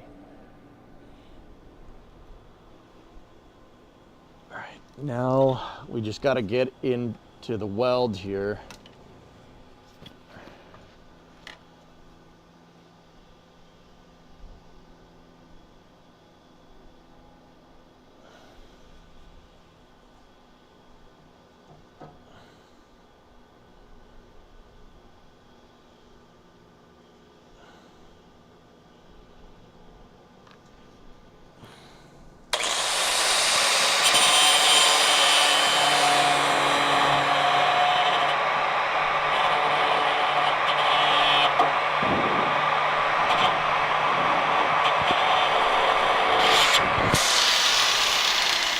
I'm just trying to give, well, I suppose it doesn't matter. I need some of this flange there, so I got a little crazy with the welds here, but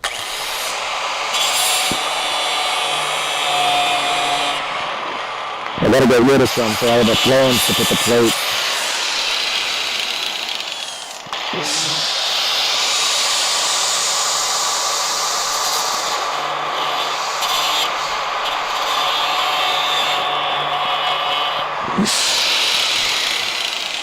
And we really should do the same to the other side, but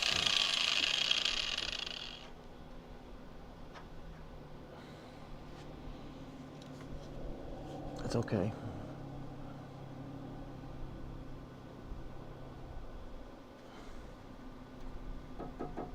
It's still solid. We won't blow through that. Cool.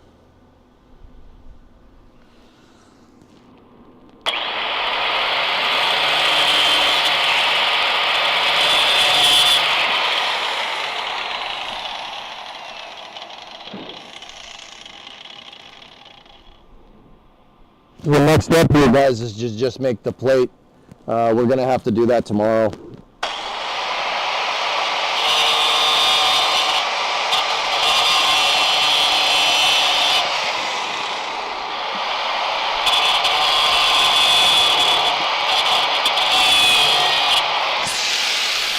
I'll do the rest of that with the flap disc. Once we get the plate in here, then I can build up on the sides. We got something to build up to. You know, we got let those tacks do their thing. And then this frame rail is solid. Yeah, we'll clean it up and clean up the rest of it, paint it, make it look nice.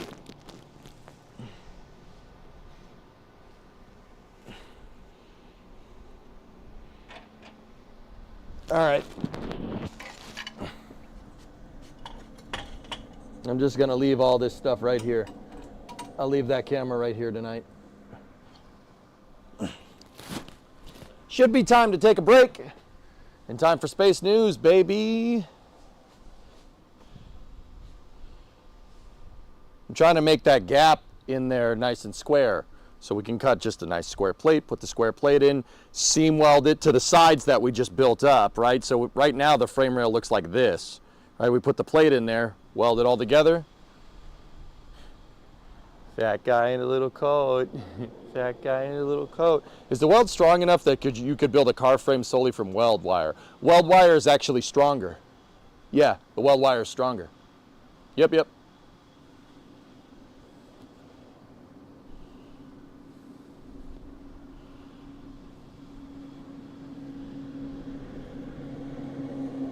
Oh God, another channel infected with combo stuff. Dude, I have no idea what that is. Good work today? Yeah, can you imagine 3D printed frame rails? That'd be kind of cool. I mean, that's basically what we just did, dudes.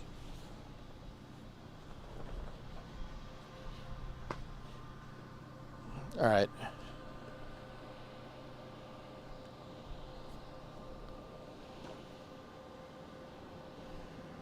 I'm just gonna leave the welder on for now.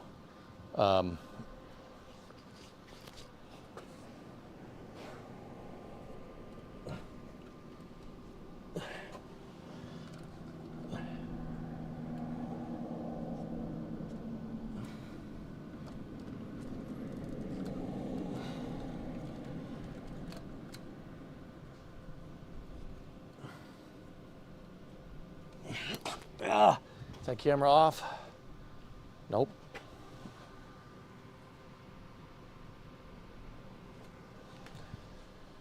Okay, there it is. I'm just shutting that camera off down there. I'll leave the Vivitar camera on so we don't have to worry about this stupid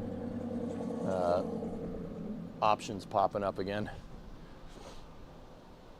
Sun's out, guns out, boys.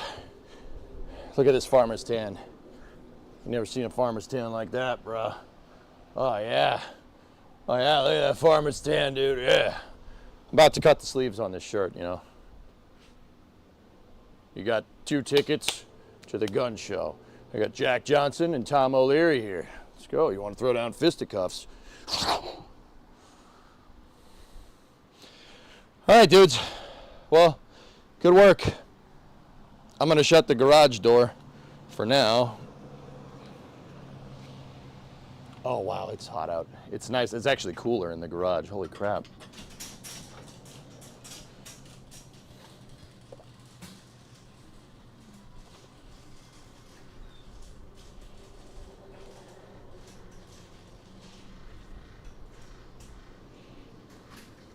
FDMing whole ships, dude. Yeah, Aqualex, can you imagine if you like 3D printed like an entire aircraft carrier, like the gantry crane, just the gantry crane overhead, like instead of the gantry crane, it's just a freaking 3D printer? That'd be actually super sick. You turn the entire dry dock into a 3D, dude. Yo, let's make some money, man. Let's make some money. You and me, actually, it's your idea. You should make some money. Love these garage car work streams. Appreciate you streaming this. Are you MIG welding it? I am, Hossman, yeah. I got a Lincoln 180i and I'm using 7525 argon. 7525 argon CO2, excuse me. I am a novice. I'm not good at this, but I'm getting there. Aqua Bucks, that's right. All right, dudes. Well, that's going to do it for part 21. Part 21. Tomorrow morning, back at 9 again, we'll put that final plate in there, seal this son of a gun up, and then it's leaf spring perch, back to building out the rest of the rear frame rails, and hopefully the stretch goal by the end of the week would get that cross member in. Would be to get that cross member in. Discovery, go and throttle up. Hey, Balaxy, 55-month resub. Thank you. When trunk pan. So, overall, what do we need to do? What do we still need to do? I need to finish fixing that frame rail. I need to put the the driver's side rear leaf spring perch in. Okay? So frame rail, leaf spring perch, frame rail extensions. Then we need to go back over to this frame rail over here. I have to do what's called the ears and the tabs on that. With the amount of welding we just did, I should be good. Oh yeah, I got burned. Oh yeah, I got burned. Broke the skin. See it right there? Yeah, it went right through and there. I don't know if you guys can see that. See the two marks? Yeah, we got burned. You should try TIG. Let's get good at this first. You guys will be on Space News in a bit. Yeah, so, okay, you asked when truck pan. Frame rail, relief spring perch, frame rail extension, frame rail tabs, and then, yeah, just got to do all the tabs on the very end. So we have that, we have the extension, we have the tabs. I have to rebuild a little bit of a flange over there, and then the structure is built back into this car. After that, we put the rear cross member on. Once the rear cross member is on, Dean, then the pan. Then we got to start drilling holes. We got to start drilling holes and we got to start aligning. I think we'll do the trunk pan next week, most likely. But yeah, remember, dudes, remember what I told you. This is the hardest part. This is the hardest part of the car. This is the toughest bit. Well, I don't know if this is definitely one of the more difficult things. We're getting a lot of work done doing this. Once the trunk pan is back in and the rear cross member is back on, we can do the trunk extensions left and right. We do the cross member extensions left and right. And then you guys already tipped enough money yesterday to buy new quarters, but I'm not going to do the new quarter panels in there. We're not going to do, I got a wedgie again, sorry. It's from sitting down under there. We're not going to do the quarter panels until we get the rear fascia back on, at least partially, at least tacked back into place. I don't want to cut any more structure out of this, right? So frame rail, leaf spring perch, frame rail extension over here. I already did the extension over there. Tabs, ears, rear cross member extensions, trunk pan. Actually, we don't need to do the cross member extensions. Once that's it, yeah, well, yeah. Yeah, we should do the rear cross member, then the extensions. I also have to do the gas tank strap cross member, and then we have to weld the new gas tank strap panels onto the trunk pan. And then it'd probably do us right before we put the trunk pan in to repair our spare tire mount. I have the spare tire mount that I got out of the car originally. The flanges are shot. We have to replace the flanges. But we can mount that back in the trunk, clean this thing up, mount that sucker back in there. Pan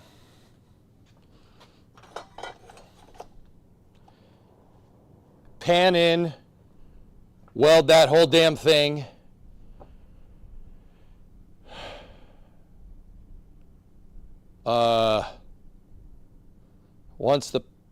Actually, guys, I don't even know if I want to burn the trunk pan in before we do the extensions or anything. I think once we weld the rear cross member in, then it's just going to be a lot of fitting. And then, once that rear cross member is in, I'll probably want to work on the rear fascia, the back of the car. That needs some repair. That's probably what we'll do after that, after the cross member, but before the trunk pan. Make sure the rear fascia fits up, fit the trunk pan 1,000 freaking times, fit the rear fascia 1,000 freaking times. We got to burn this drip rail in over here. I replaced it. We got to burn the new one in. The rear fascia is going to be a lot of patching, but it's thinner sheet metal, so I should be able to, hopefully I'm good at welding by then. What make and model car from this is this? So, Shell, this is a 1969 Dodge Coronet 500. The name of this project is the Crew Cab Charger. The reason why is that this 69 Coronet, despite being a sedan, is on the exact same chassis as a 69 Charger. It's the same thing. Has the exact same underpinnings. So, I couldn't afford a Charger. I couldn't afford a 69 Charger. I want one, but I couldn't afford it. So I bought this instead. It's Crew Cab. Got 4 doors. Crew Cab pickup truck, crew Cab Charger.